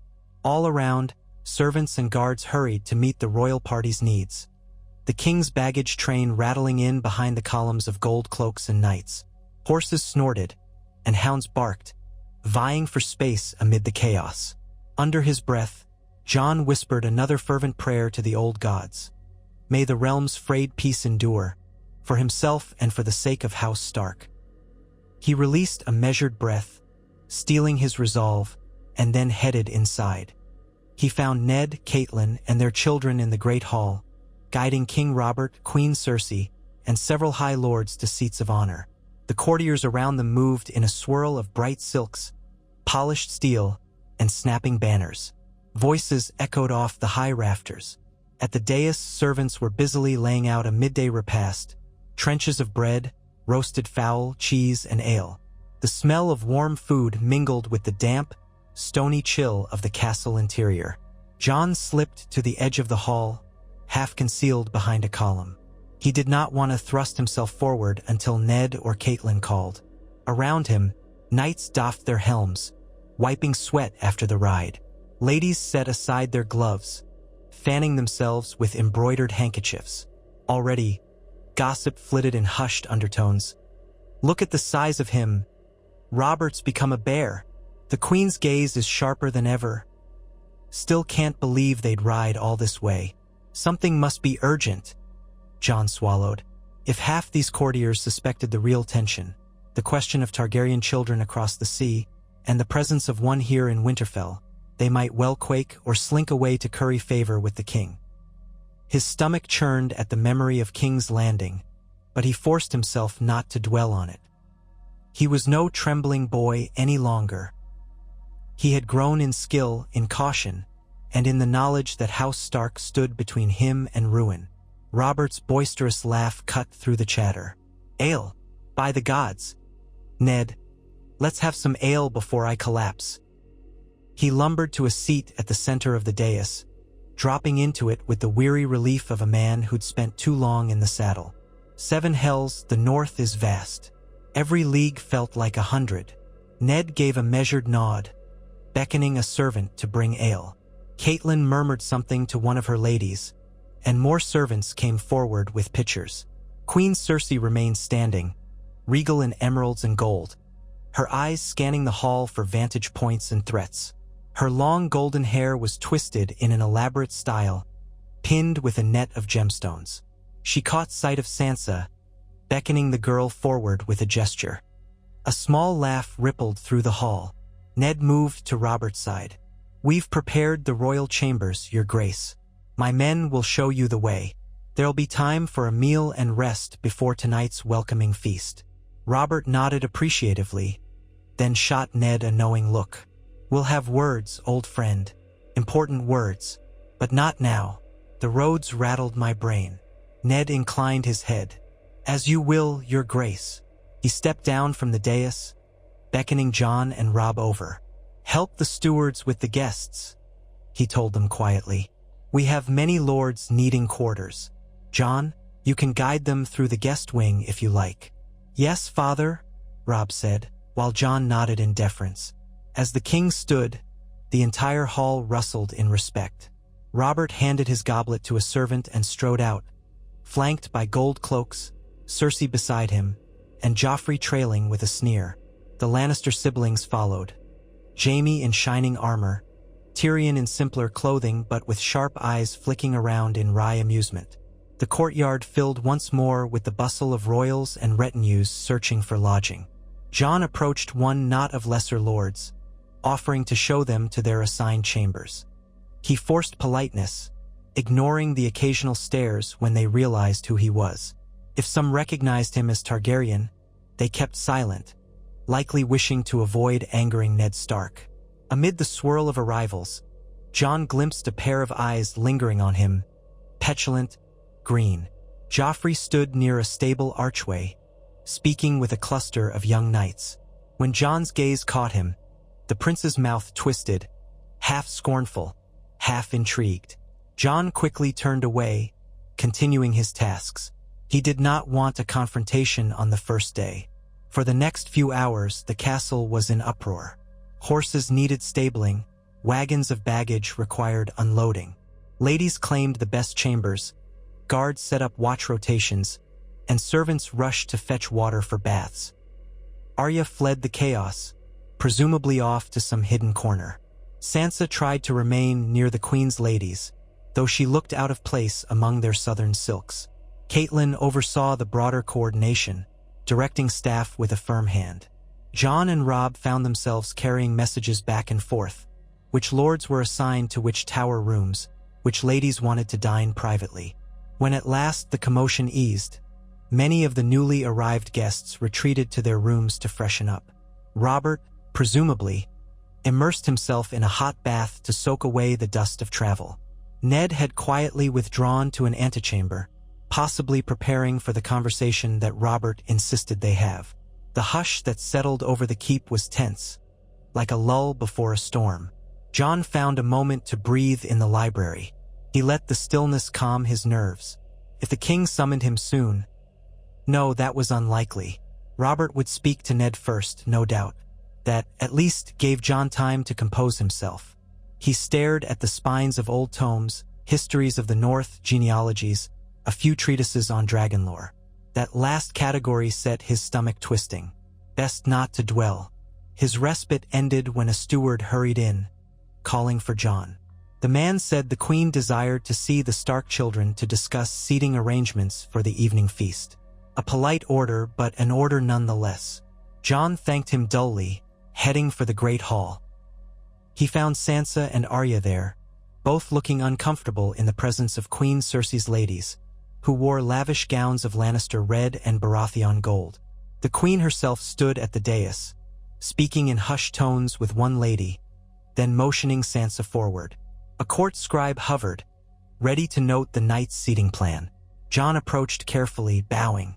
Arya gave him a quick roll of her eyes, as if to say, "I hate this." Sansa looked relieved to see him, though uncertain. Cersei's gaze swept over him, lips curving in a faint smirk. "Jon Targaryen," she greeted, her voice cool. Arya stiffened, but the queen continued smoothly. "I recall you from King's Landing, though you were younger then. You've grown taller." Jon swallowed.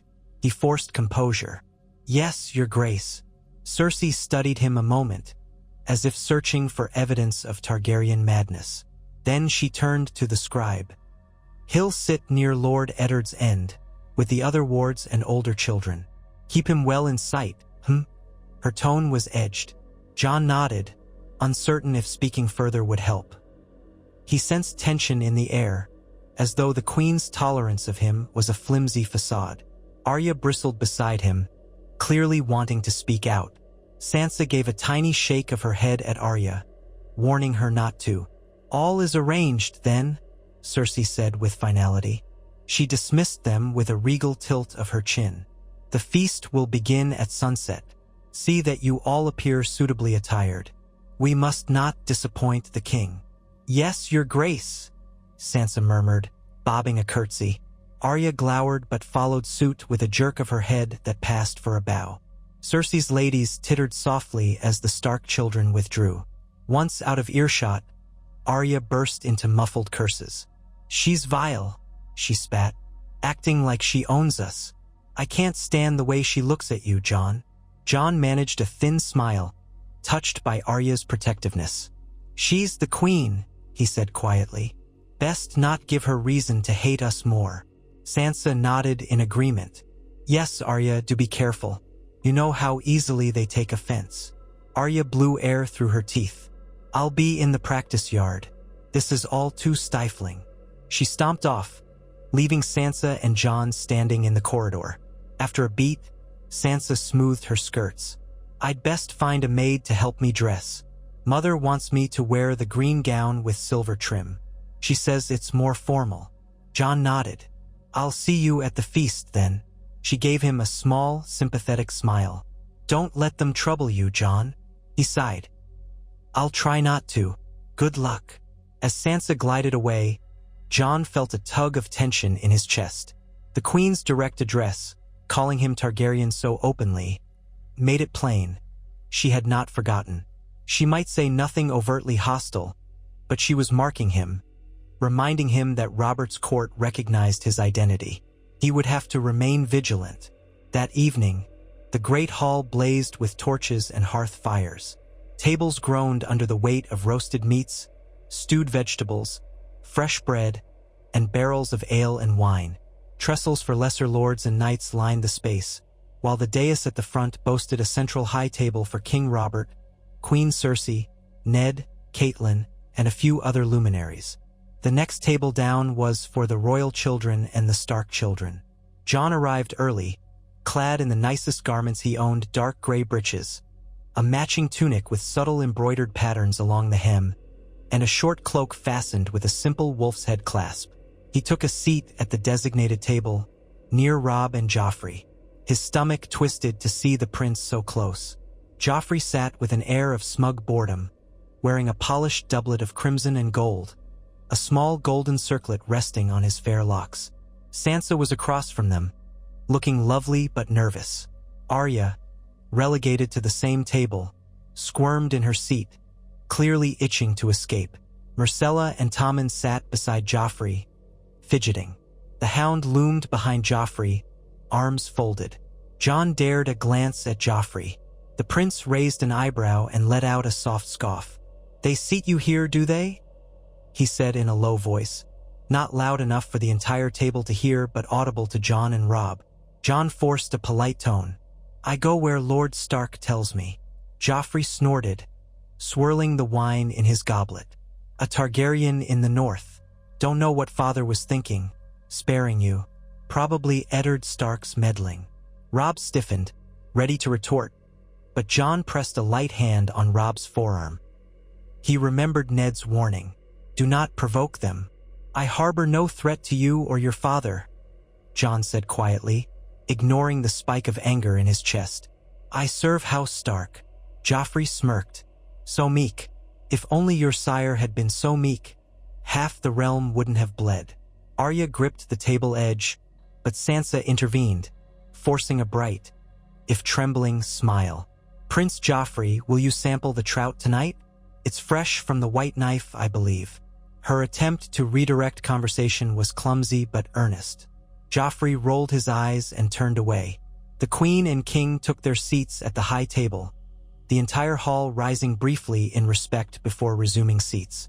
Robert boomed laughter, seemingly in decent spirits after a restful afternoon.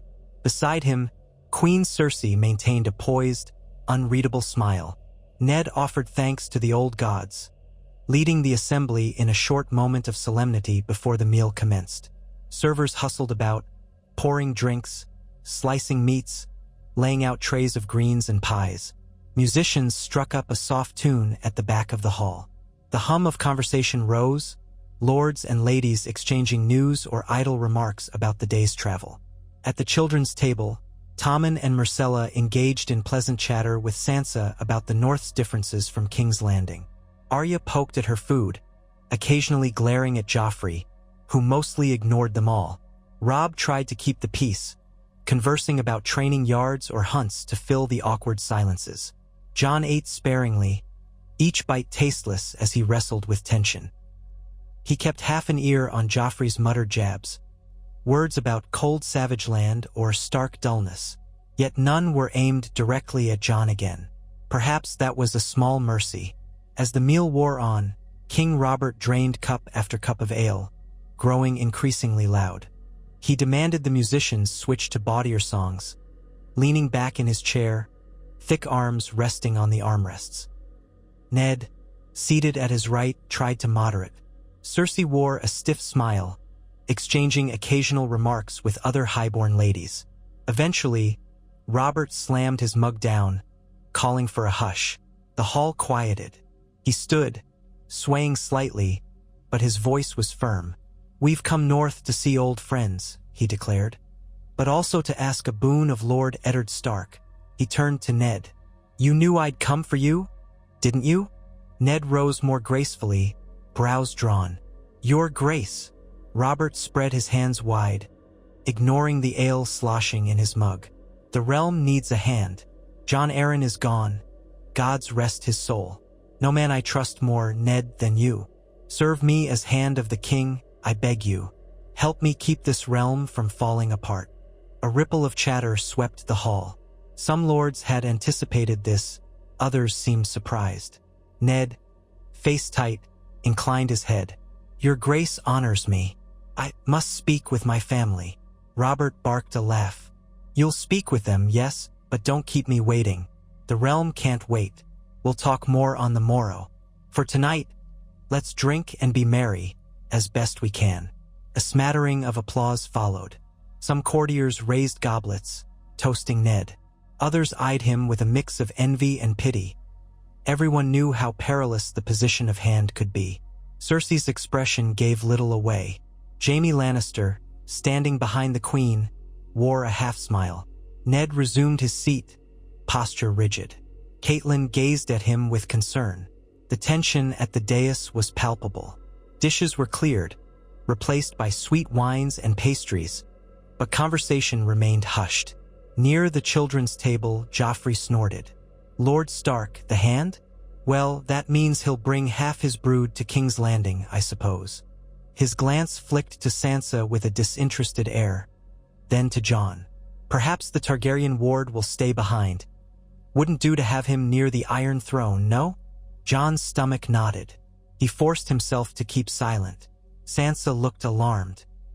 Robb's hand clenched on his goblet. Arya's scowl darkened, and she started to rise, but again, Sansa tugged her down, whispering urgent pleas for peace. Thankfully, the feast wound down soon after. Robert, drunk and yawning, stumbled out, leaning on Ned's arm. The Queen and her children followed, the gold cloaks clearing a path. Lords trickled out, some whispering about Ned's likely acceptance of the hand's role. Others muttered about the Targaryen boy lurking under the same roof as the king. Jon slipped away quietly, heading for the courtyard to breathe fresh air. Torches flickered in the darkness, illuminating the cobblestones. The sky was filled with stars, a chill breeze drifting from the north. He felt stifled by the feast's tension, by Joffrey's digs, by the queen's thinly veiled scorn. If Ned became Hand, would that mean Jon would travel south again to the city he dreaded? Or would he remain in the north? And if so, under what strain or suspicion? His thoughts whirled until footsteps approached. He turned to see Robb, cloak drawn tight, mouth pressed in a grim line. "Jon," he said softly, scanning the courtyard. "You all right?" Jon gave a one-shouldered shrug. "As well as I can be." The feast was exhausting. Robb nodded, eyes flicking over the torchlit windows. "Listen, I overheard Father mention to Mother that the king wants us all to travel south if he accepts the Hand's appointment. He said something about not leaving you behind because that might look like we were hiding you. But if you go with us..." Jon inhaled sharply. "King's Landing again?" "Yes." Robb frowned, stepping closer. "I told Father I want to stay in the north, but he reminded me that Robert might see that as an insult if none of his wards come. We don't know yet. Father hasn't decided." Jon felt the courtyard spin. Memories of the Red Keep, the near-fatal encounter with that drunken knight, the constant suspicious eyes. "It'll be worse this time," he whispered. "Now that Daenerys Targaryen is rumored to have a child, the king might be less patient with me." Robb nodded gravely.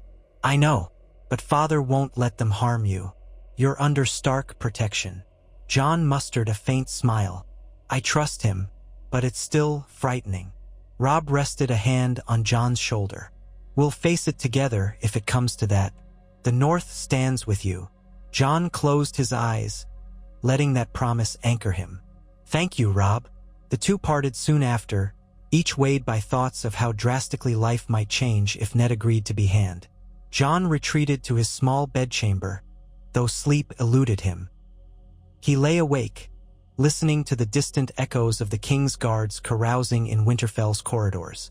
If he ended up in King's Landing, would that be the end of any sense of freedom? Or was it more dangerous to remain behind? Morning came all too soon. A bracing wind swept through the courtyard, blowing away stale aromas from the previous night's feast.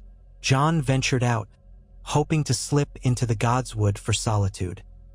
He found it already occupied. Ned stood beneath the red-leafed weirwood, deep in thought, arms folded. Sensing Jon's approach, Ned turned. "Jon," he greeted quietly. "I was about to send for you. Walk with me." Jon fell into step beside him, boots crunching on damp leaves. The ancient faces carved into the heart tree seemed to watch them pass.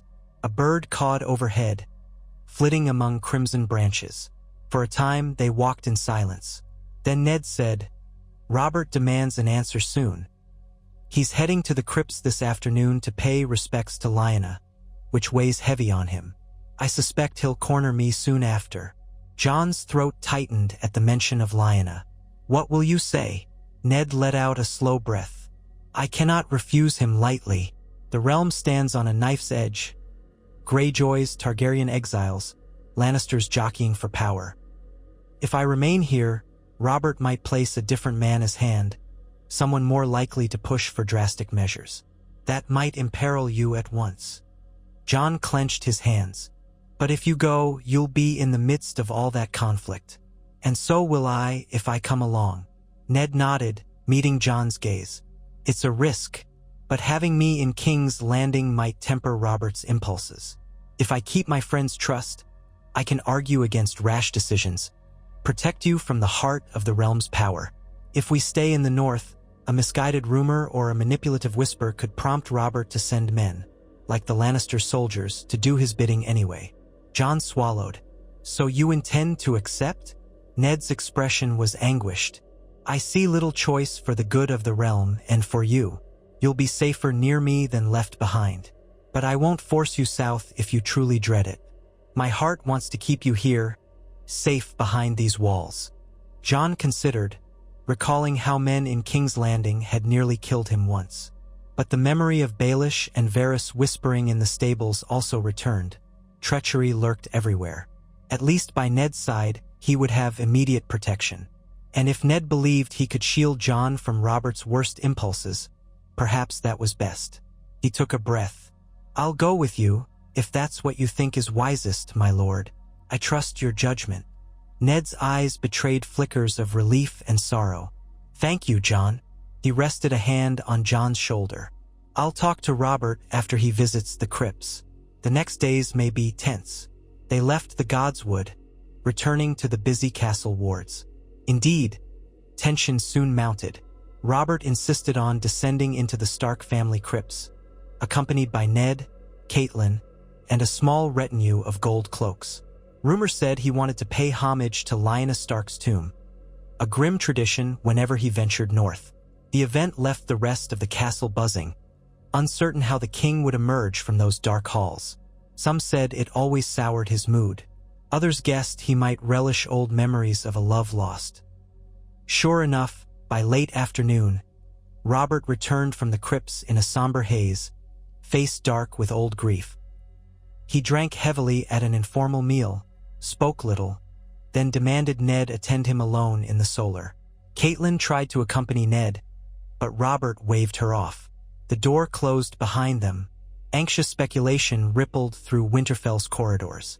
Jon hovered by a window in the great hall, muscles taut, anticipating a summons or a cry of rage. But no such summons came, and the tension stretched for over an hour. At last, Ned emerged, pallid but composed. Robert stomped out behind him, features clenched. The king said nothing, stomping away with Ser Barristan Selmy and a few guards in tow. Jon approached Ned, whose shoulders sagged with relief or exhaustion. "Father," Jon asked softly, ignoring the presence of a few onlookers. "Are you?" Ned managed a nod. "It's done.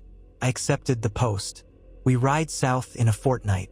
The king wants me in King's Landing promptly." Jon's breath caught. "And me?" Ned rubbed his brow. He didn't object.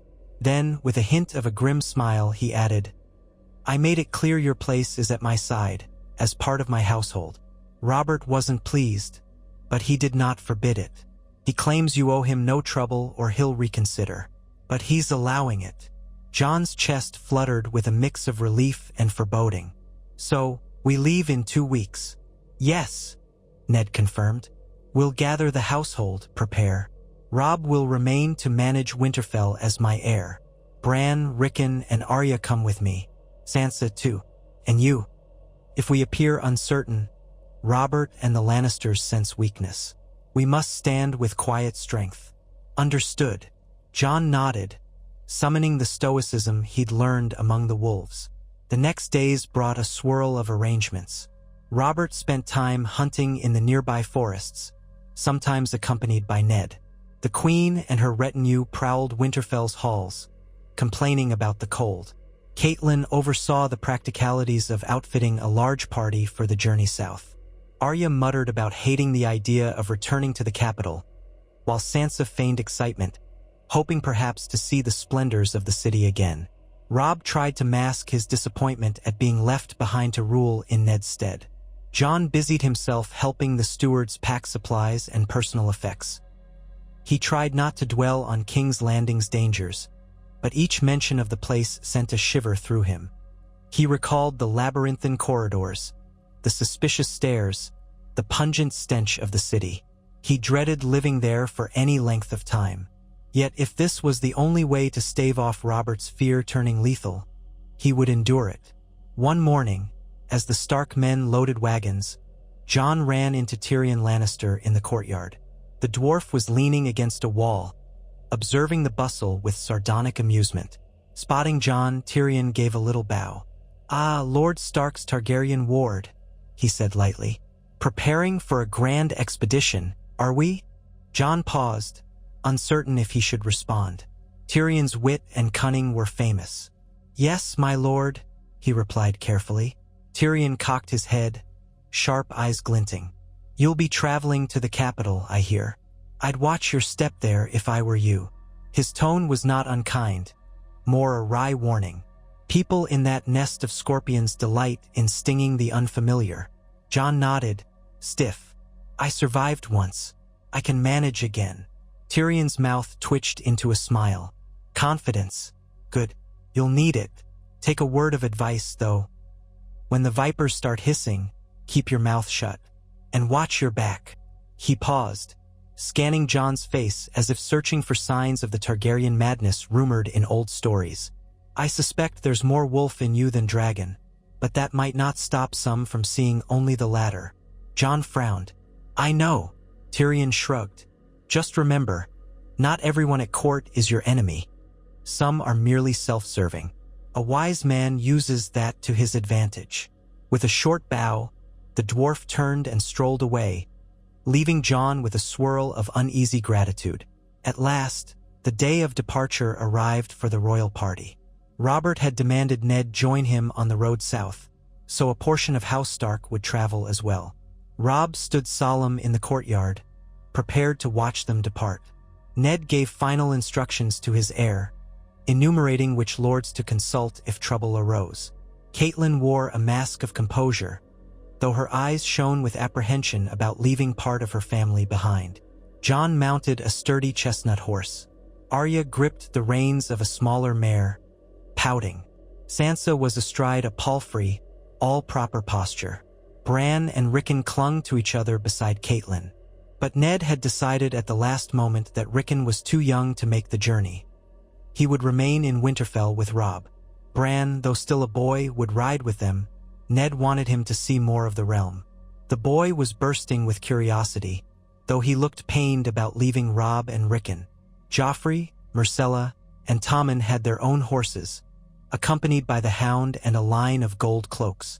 The Queen and her retinue rode near the front, or in lavish wheelhouses. Jaime Lannister, proud in polished armor, led a detachment of the Kingsguard. Tyrion was somewhere in the throng, presumably not riding with the Queen. Robert, wearing simpler riding gear, gave a rousing bellow. Forward! We've tarried long enough in the frozen north. Let's return to the land of decent wine and better women. A ripple of forced laughter followed.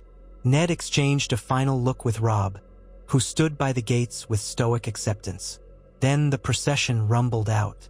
Hooves clattered on stone, wagons creaked, and outriders spurred ahead to scout the road. The Stark banners, gray direwolf on white field, mingled with the crowned stag of Baratheon and the golden lion of Lannister. Jon guided his horse behind Ned and Catelyn, minding Arya to ensure she stayed in line. Beyond Winterfell's walls, a crisp breeze swept over them. The lands about the castle still bore the vestiges of spring's approach. Muddy roads, patches of green. Jon glanced back, watching the ancient fortress recede, feeling a pang of longing. This had been his sanctuary for years, the place where he felt safest. Now he traveled into the heart of danger, though he did so with Ned at his side. They made steady progress southward on the King's Road. The mass of riders and wagons was immense, slowing their pace. Robert grumbled daily about the slowness, yet he refused to leave behind the luxuries of a royal caravan. Massive tents, furniture, wardrobes for the Queen, and dozens of servants. Even so, they covered a respectable distance each day. At night, they camped in large encampments off the road, ringed by guards and torches. Jon found the evenings tense. He stayed mostly near the Stark campfires, sharing meager jokes with Arya, comforting Bran when the boy missed Robb, and exchanging polite words with Sansa. He avoided Joffrey if possible, though once or twice the prince passed near their camp, sneering at Arya's wooden practice sword or hurling a barbed comment about tainted blood. Arya bristled, but Ned's warnings kept them from open conflict. The Queen rarely ventured from her lavish tent at night, preferring her private space. Robert roamed from fire to fire, drinking heavily, retelling war stories. Sometimes he sought Ned's company, and they would speak in low voices about the realm's precarious state. Though occasionally, their conversation escalated into tension if the name Targaryen was mentioned. Jon gleaned that Robert wanted to dispatch men across the narrow sea to handle Daenerys, while Ned counseled caution, not wanting to incite a foreign war that might tear the realm apart. Robert would grunt. "She's carrying a Khal's child, Ned. A Dothraki horde could land on our shores if they had ships. We mustn't let that dragon's spawn grow." Ned's firm response never wavered. "Khal Drogo has no ships, Robert, and Targaryen blood alone doesn't make a conqueror. We have time for calmer measures." At times, Robert shot Ned a sideways glare and said nothing, likely recalling that he had spared Ned's Targaryen ward here in the camp. Jon felt the weight of that truce every time the king's gaze swept over him. Day by day, they pressed further south. The air grew milder, the roads busier with travelers. The farmland and villages bore fewer marks of winter's passage. Vendors sold fresh produce. Roadside inns bustled with trade. Occasionally, small folk would gather to watch the royal caravan pass, cheering the king or gawking at the Lannisters' bright armor. Some recognized Ned Stark, doffing hats in respect. A few looked curiously at the cluster of Stark children, perhaps recalling the rumors about one boy with Targaryen blood. Their progress was slow enough that Jon had time to note the changes in terrain. As they reached the neck of the peninsula, crossing the marshes near Moat Cailin, the king complained incessantly about the bogs. Then, finally, they emerged into the riverlands, forging across the wide plains and crossing the Trident. Ned led them to the Crossroads Inn for a night's rest. The queen scowled at the modest accommodations, while Robert made jokes about having once found better ale in a ditch. Jon tried to keep out of sight, but the queen's ladies occasionally watched him with sly interest. One older lady, trailing in Cersei's circle, approached him in the inn's courtyard. She was Lady Tanda, if Jon recalled correctly.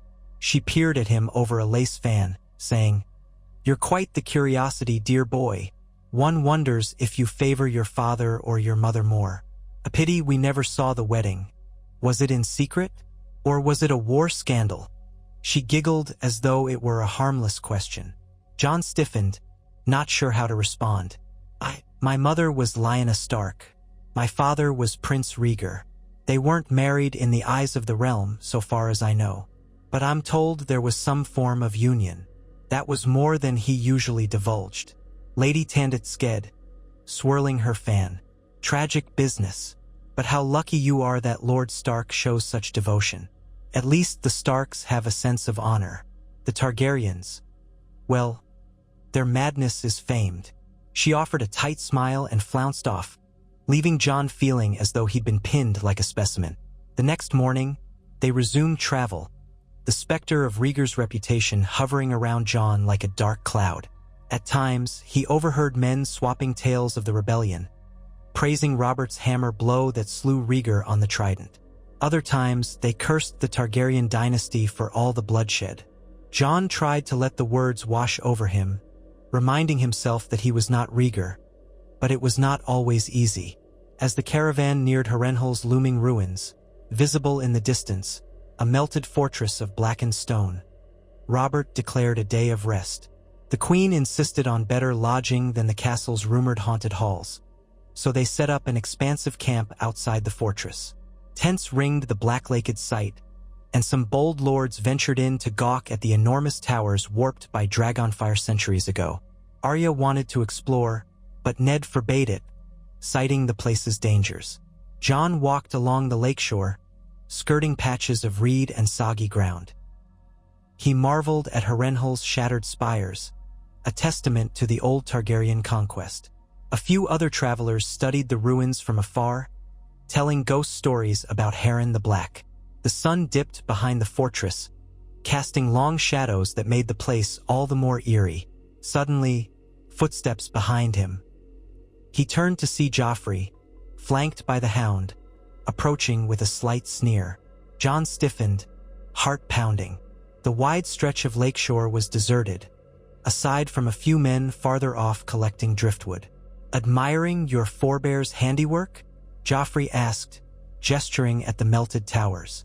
"Your ancestors burned Harrenhal to cinders, or so the stories say. Fire-breathing dragons. Terrifying beasts." Jon kept his tone guarded. Aegon the Conqueror, yes. Long before Rhaegar's time. Joffrey gave a mocking bow. And yet, it's in your blood, is it not? The flame of old Targaryens. Maybe you'll sprout dragon wings next. He laughed, a hollow sound. The hound stood behind him, impassive, though his eyes flicked between the prince and Jon, perhaps gauging the potential for violence. Jon forced an even voice. I have no dragons, nor do I want any. House Stark is my family. Joffrey snorted. Shame. Might have been fun to see you try to claim the throne. We could crush you properly, as we did your father. He stepped closer, eyes hard. Sometimes I wonder if father regrets not killing you. Mother thinks you're a curiosity, but I see a threat. You might pretend to be docile, but Targaryens always stir trouble. Jon's pulse hammered. He recalled Ned's warning. No provocation. I'm no threat. I have no claim. Joffrey's lip curled. So you say. He glanced at the hound. Sandor, what do you think? The hound's scarred face twitched. I think if the boy's no threat, there's no point to this chatter. Joffrey rolled his eyes. You're no fun. Then he turned back to Jon. One day I'll be king. If you dare to bare your teeth, I'll see them broken. Understand? Jon nodded slowly, refusing to take the bait. I understand. Good.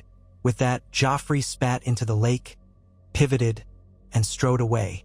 The hound gave Jon a curt nod, neither friendly nor hostile, before following the prince. Jon let out a shaky breath, blood roaring in his ears. Every nerve in him screamed to react, but he'd kept it in check.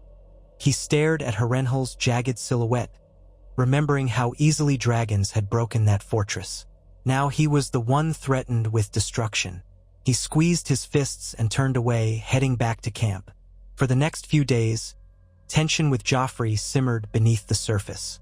Jon avoided him, focusing on staying near Ned, Arya, or the other Stark children. The caravan pressed onward through the riverlands, crossing the Red Fork. The fields turned greener, dotted with blossoming trees. The air smelled of spring flowers. But for Jon, the scent might as well have been smoke and ash. So heavy was the dread of reaching King's Landing. Eventually, they came within sight of the city. A sprawling mass of walls and towers perched beside Blackwater Bay. Even from a distance, Jon could see the haze of chimney smoke that hung over the metropolis, tinted by the setting sun. Oppressive traffic clogged the roads. Merchants, pilgrims, travelers. City watchmen in gold cloaks parted the throng for the royal party, horns blaring to announce the king's return. Robert rode at the head, chest puffed, clearly relishing the cheers of onlookers. Cersei waved from a carriage, her face a mask of regal pride. Joffrey straightened in his saddle, soaking in the adoration. Meanwhile, Ned wore a stony expression, scanning the city gates as if they were the maw of a beast. Jon's stomach twisted, remembering every stone corridor where he'd once nearly died. Arya scowled at the stench wafting from the gutters. Sansa tried to look impressed by the gilded rooftops, but her eyes flicked nervously around. They entered through the massive gates, flanked by a cheering crowd. The stench of rot, waste, and sweat enveloped them, intensifying as they wound through the cramped streets. Vendors hawked wares, children begged, and raucous mummers performed flips in the hope of royal coin. Gold cloaks shouted for order, pushing back the throng to let the king pass.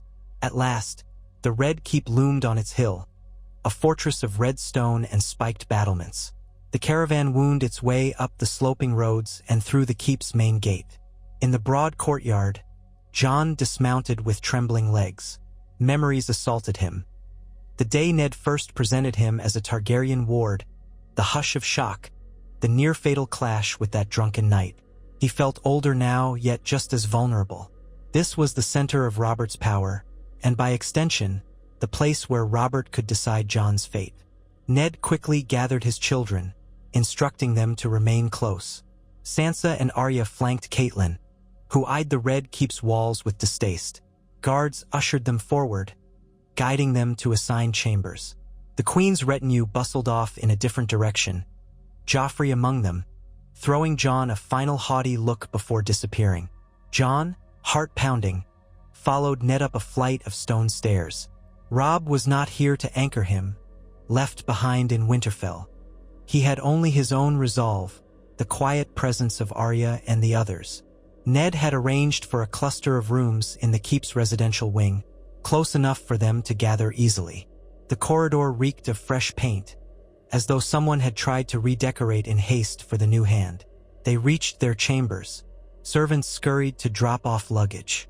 Ned dismissed them, turning to face Catelyn, Sansa, Arya, Bran, and Jon. "We've arrived," he said quietly, tension evident in his voice. "The king will host a feast tomorrow to celebrate. Tonight, rest. But watch your steps. We're in the capital now with all its intrigues." Catelyn nodded, face drawn. "I'll see to the children. You do what you must, my lord." Ned squeezed her hand. "I must find out the state of the council. Robert likely wants me to meet with them at dawn." His eyes passed over Jon. "Stay in these chambers for the evening, if you can. No wandering alone." Jon bowed his head. "Yes, father." He retreated to a small adjoining room assigned to him, shutting the door. The furnishings were sparse. A narrow bed, a chest, a washbasin. A single window overlooked the castle yard, where men-at-arms bustled about. He leaned on the windowsill, inhaling the acrid city odor. This was it, King's Landing once more. He wondered if at that very moment, hidden in some corner, a pair of eyes watched for him, or if whispers spread about the Targaryen boy's return. Fatigue threatened to overwhelm him. He sat on the bed, exhaling. If he was to survive here, he needed to be cautious, measured, as Ned had taught him. No foolish duels, no responding to Joffrey's taunts, no political claims. If the rumor of Daenerys Targaryen's child reached a fever pitch, Robert's temper might spark. Jon had to remain far from that fire. The night passed fitfully. He dreamed of the Tower of Joy, a place he had never truly known, but which haunted him. Lyanna's pleas for Ned to save her child. Rhaegar's name whispered on the wind. The sense of drifting in a world shaped by events he had no hand in. He woke before dawn, cold sweat matting his brow. That day, the Red Keep roared to life. The king held a formal throne room audience, presenting Ned as Hand of the King to a throng of courtiers. Jon stayed in the background, flanked by Arya, Bran, and Sansa. The Iron Throne dominated the chamber, a monstrous seat of fused swords. Robert slouched upon it, drumming his fingers with impatience as petitioners approached. When Ned's appointment was declared, scattered applause rose, though some lords looked wary, particularly Lannister bannermen. After the ceremony, the newly reformed small council convened. Jon gleaned that it included men like Lord Varys, Grand Maester Pycelle, Peter Baelish, and Renly Baratheon. Stannis was absent, rumored to be away at Dragonstone. Jaime Lannister hovered at the edges, though not on the council. Tyrion was nowhere to be seen. Ned entered the council chamber with stoic calm, leaving Jon and the other children in the corridor. Over the following days, life in the Red Keep settled into an uneasy pattern. Ned spent long hours in the council, grappling with the kingdom's debts, the Greyjoy threat, and the looming question of the Targaryens. Robert feasted more often than he governed, indulging in hunts. The queen entertained lords in her private gardens. Joffrey preened, occasionally crossing paths with the Stark children to deliver snide remarks. Arya avoided him like the plague. Sansa tried to remain polite, but was often left unsettled by the prince's attitude. Jon, for his part, adhered to Ned's command not to wander alone. He usually walked with Arya or stuck to the guarded corridors near the Hand's apartments. Sometimes, he accompanied Sansa to see the castle yard, mindful of the watchful eyes of the gold cloaks. He seldom spoke unless spoken to, recalling Tyrion's advice. The hush that surrounded his Targaryen lineage felt like a coiled viper in the corners of each conversation. Some courtiers stared openly, others pretended ignorance, but rumor spread. One morning, while crossing a gallery, Jon overheard a pair of lordlings whisper, "Still can't believe the king tolerates him under the same roof. The boy might be Rhaegar's spawn." Lord Stark's influence. But if that Targaryen girl across the sea births a child, might the king reconsider? Jon stiffened, quickly turning a corner before they noticed him. Fear trickled down his spine. The slightest shift in Robert's temper, and his life might be forfeit. Each day tested Jon's composure. Joffrey escalated small torments. Once he demanded Jon bow to him in the courtyard.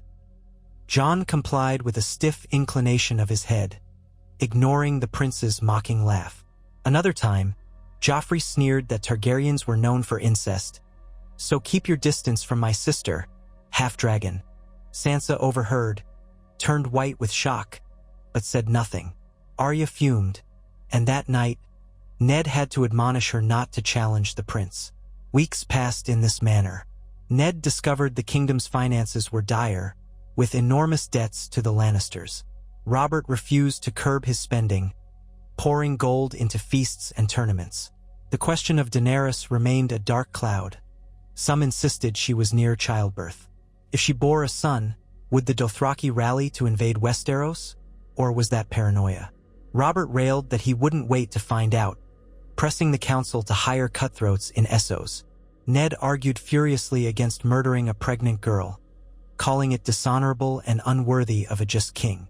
Tensions rose high. Jon felt the reverberations.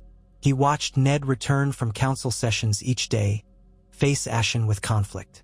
The faint lines of strain deepened around Ned's eyes. If Robert insisted on murdering Daenerys, how long before he looked again at Jon, deciding no Targaryen life was safe to spare? Ned withheld the truth from Jon, but the hush in their apartments each evening spoke volumes. One evening, returning from a brief outing to the castle library with Sansa, Jon found the corridor leading to their chambers lined with gold cloaks. A chill seized him. Had something happened? He motioned for Sansa to stay behind and hurried forward, only to be stopped by a captain of the guard. "Let me through," Jon demanded, heart pounding. The guard glowered. "Orders to keep everyone out until the king's party is finished." Jon's breath caught. The king's party? Did that mean Robert was inside? Maybe passing sentence? Fear flared. Then Ned's voice echoed within, raised in anger. Catelyn's voice joined, equally agitated. Queen Cersei's sharper tone cut through. Muffled words. Minutes dragged, the hallway bristling with tension. At last, Robert emerged, face thunderous, with Cersei behind him. Ned followed, pale but upright. Catelyn stood in the doorway, trembling. As soon as Robert's gaze landed on Jon, the king's jaw tightened. He spat, "Control your whelp, Stark," then stomped away, dragging Cersei with him. Jon rushed forward. "What?" Ned raised a hand, silent command. The gold cloaks parted, letting him pass. Sansa lingered behind, shaking. Inside the chamber, Arya and Bran huddled in the corner, frightened. Only after the corridor emptied did Ned speak, voice shaking with anger. "The king and queen came to demand I sign off on a certain measure. I refused." She pressed. He roared. "And then your name arose, as if we were harboring more dragon seed. The queen demanded you be kept under watch, claiming you might conspire with Daenerys." Robert argued a moment, then left in rage. "They threatened to isolate you." Jon's cheeks went cold. "So they want me arrested?" Ned shook his head grimly. "Not yet, but the queen tries to push Robert to see you as a threat. He's torn. Our old friendship holds him back, but his hatred for Targaryens flares whenever Daenerys is mentioned. The queen uses that. She wants you caged or exiled. If Robert's fear grows enough, he might yield. For now, I insisted you pose no threat. That is all that stopped them from dragging you to a tower cell." Catelyn, standing nearby, exhaled shakily. "We can't remain passive, Ned. This is too close. One shift in the king's mood could cost Jon his life." Arya, from behind them, spoke up with defiance. "We'll protect him. We won't let them do anything." Ned turned, voice taut. "We can't fight the entire throne if the king demands it. The realm would be plunged into war. Thousands would die." He pivoted back to Jon, expression fierce with paternal protectiveness. I promised Lyanna to keep you safe. I won't let them kill you, Jon. But we must tread carefully. Jon's mind whirled, remembering the yard in King's Landing years ago. The lethal threat a single hateful knight had posed. Now the entire monarchy might turn on him. He forced a breath. What do we do? Ned looked at Catelyn, a silent exchange passing between them. Then he faced Jon. Catelyn has suggested we find a way to remove you quietly from the city. Not as a fugitive, but as though you were traveling for other reasons. Perhaps to the Wall to train with the Night's Watch. Or sent abroad on some mission. Anything that lowers your visibility here, so the Queen cannot force Robert's hand. Jon blinked. The Wall? The Night's Watch. He'd heard stories, the black-clad guardians in the far north, manning a frozen barrier. A life of duty and hardship. But it might protect him from the King's wrath, and from any claims of Targaryen ambition. Ned hesitated. It's an option. You'd swear vows that separate you from all inheritance or titles. No one could claim you a threat. But it's a harsh life, and I do not wish to send you there lightly. Or we might ship you across the narrow sea, incognito. But that is fraught with danger of its own. If you encountered Targaryen loyalists or were recognized. He trailed off. Catelyn's voice was gentler than Jon expected. The Wall is in the north, where our name still means something. You'd be under Lord Commander Mormont's watch. Ned trusts him. But we cannot force you. The vow is for life. Jon's emotions churned. The thought of binding himself to the watch, never to have a family, was daunting. Yet remaining in King's Landing seemed a path to certain peril. Does it have to be soon? Ned clenched his jaw. If the Queen gains ground with Robert, yes. We must decide quickly. I'll continue staving off any open order against you. But we may not have long. Tears of frustration threatened, but Jon swallowed them. He thought of Lyanna, dying in a bed of blood, wanting him to live. A vow to the Night's Watch might be the surest path to living, even if it cost him everything else. He looked around at Arya's fierce loyalty, Sansa's concern, Bran's wide eyes. He recalled the simpler joys of Winterfell, the sense of belonging with siblings. All would vanish behind black robes and an icy wall. Yet the alternative was to wait for the axe to fall, relying on Ned's precarious influence over a capricious king. After a long moment, Jon lifted his gaze to Ned. I need to think, Father, but if it's the only way, I'll do it. Ned's expression was pained. I pray it doesn't come to that. Let me see if Robert can be swayed. If Daenerys' threat proves less than he fears, maybe he'll relent. We'll hold on a bit longer. But the days that followed offered no solace. Rumors grew that Daenerys Targaryen had indeed birthed a son, uniting the Dothraki under Khal Drogo's vow of vengeance for any threat against her. Robert raged in council, demanding the Targaryens be killed. Ned stormed out, refusing to condone murdering a child. The Queen used every moment to stoke Robert's mania about Targaryen claims, reminding him that Rhaegar's boy lived under Ned's roof. If the dragons rose again, who knew if Jon might become a rallying banner? Tensions peaked one sweltering afternoon. Jon, Arya, and Bran practiced archery in a quiet corner of the Red Keep's yard, away from the main bustle. Sansa was with the Septa. Guards loitered nearby, bored. Suddenly, men rushed by, gold cloaks barking orders. A hush of alarm seemed to spread. Ned appeared, face grim, beckoning his children to follow him indoors. They obeyed, and he swiftly led them to the Hand Solar. Once inside, he revealed the crisis. Robert had decided to sign an order for Daenerys Targaryen's assassination, ignoring Ned's protests. Ned had refused to be party to it and was planning to resign as Hand. But that means we lose any protection from the crown, Jon gasped. Ned's fists clenched. Yes, Robert is lost in fear and anger, manipulated by the Queen's whisperings and his own hatred. I can no longer serve him in good conscience. I told him so. He roared at me, said if I walked away, I'd best not challenge his will. He's calling a meeting of the council tonight to finalize the bounty on Daenerys. After that, I fear he may well turn on you. Arya's voice quavered. So what do we do? Catelyn, who had just entered with Sansa, answered for Ned. "We leave. We gather our retinue, quietly, and depart for the north. Now, before Robert can bar the gates or issue a direct warrant." Ned nodded. "We might reach White Harbor and sail for Winterfell if we must. But if Robert orders the gold cloaks to stop us..." He let the sentence hang. War might erupt. A hush fell. Jon recalled the vow possibility. The wall, should I? Ned's gaze flicked to Catelyn. He seemed torn. "We may not have time to arrange a formal sending. The city might erupt if the Queen sees us packing. If you were to vanish alone, you'd be vulnerable." Catelyn added, "We're stronger together." Suddenly, footsteps pounded outside the door. A guard from House Stark burst in, breathless. "My lord, the gold cloaks are at the stables, questioning our men. They say the hand may not depart the city without the king's leave. They're blocking the stable exits." A wave of dread crashed over them. Ned's jaw tightened. "We've run out of time." Moments later, a second guard arrived, equally frantic. "Lord Stark, the Queen demands your presence in the throne room. King Robert is..." He collapsed in the yard, wounded by a boar on his hunt.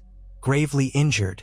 They brought him back, and the Queen wants all to attend. Shock rippled through the room.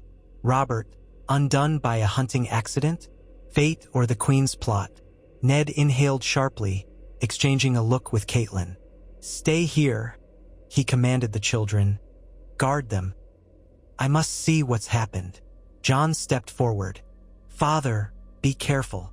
Ned met his eyes, nodded, and hurried out with a retinue of Stark guards. The tension in the solar became suffocating. Arya paced. Sansa trembled. Bran clutched the arm of a chair. Catelyn tried to reassure them, but her face was drawn. Jon stared at the door, mind swirling. If Robert died, Joffrey would be king. Then the Queen would have absolute power, and Jon's fate might be sealed. Time crawled. Eventually, an ashen-faced Stark guard returned, stammering updates. King Robert lay dying in his chambers, last rites being prepared by the royal maesters. The Queen had seized control, sending gold cloaks to secure the Red Keep. Ned was with Robert, presumably trying to ensure that no rash orders were given about Jon's fate. Catelyn, jaw set, said, "We cannot wait. Start packing. If the king dies, Joffrey ascends. The Queen will have cause to arrest Ned and do as she pleases with Jon." She turned to the guard. "Gather our men quietly. Prepare to depart at once." Arya and Sansa scrambled to gather belongings. Jon's heart hammered. Should he run, or remain by Ned's side? War might break out in the corridors. Another wave of guards reported that Lannister men were moving to block the gates. The situation was dire. Suddenly, footsteps again. Ned himself, limping slightly, face pale as ice. "Robert is all but gone," he said grimly. "He named me protector of the realm in his final hours, insisting Joffrey is not of age. The Queen snatched the paper from me, refuses to honor it. She's calling Joffrey king. The gold cloaks are divided." Catelyn's eyes flashed.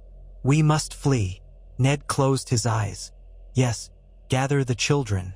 We'll attempt to fight our way to the stables if we must." They rushed into a swirl of chaos. Stark men formed a protective ring around Ned, Catelyn, and the children. The corridors teemed with gold cloaks, some unsure whom to obey. Lannister household guards skulked at corners. In the main keep, shouting erupted. Word spread fast. Robert was dead. Joffrey was crowned king in the throne room. The Queen demanded everyone swear fealty. Ned refused. At a corridor leading to the stables, the Queen and Joffrey appeared with a large force of gold cloaks. Jaime Lannister stood at the Queen's shoulder, blade unsheathed. Joffrey smirked, his voice high with newly claimed authority. "You will bend the knee and surrender your men, Lord Stark, or we'll cut you down. And that Targaryen brat, too." He pointed a finger. "Your father's last indulgence is over, traitor's whelp." Jon's blood ran cold. The Queen's eyes sparkled with triumph, as if hungry to see Ned broken. Ned tried to reason, brandishing the paper naming him protector of the realm, but Cersei tore it in half. Joffrey laughed, telling the gold cloaks, "Arrest them all."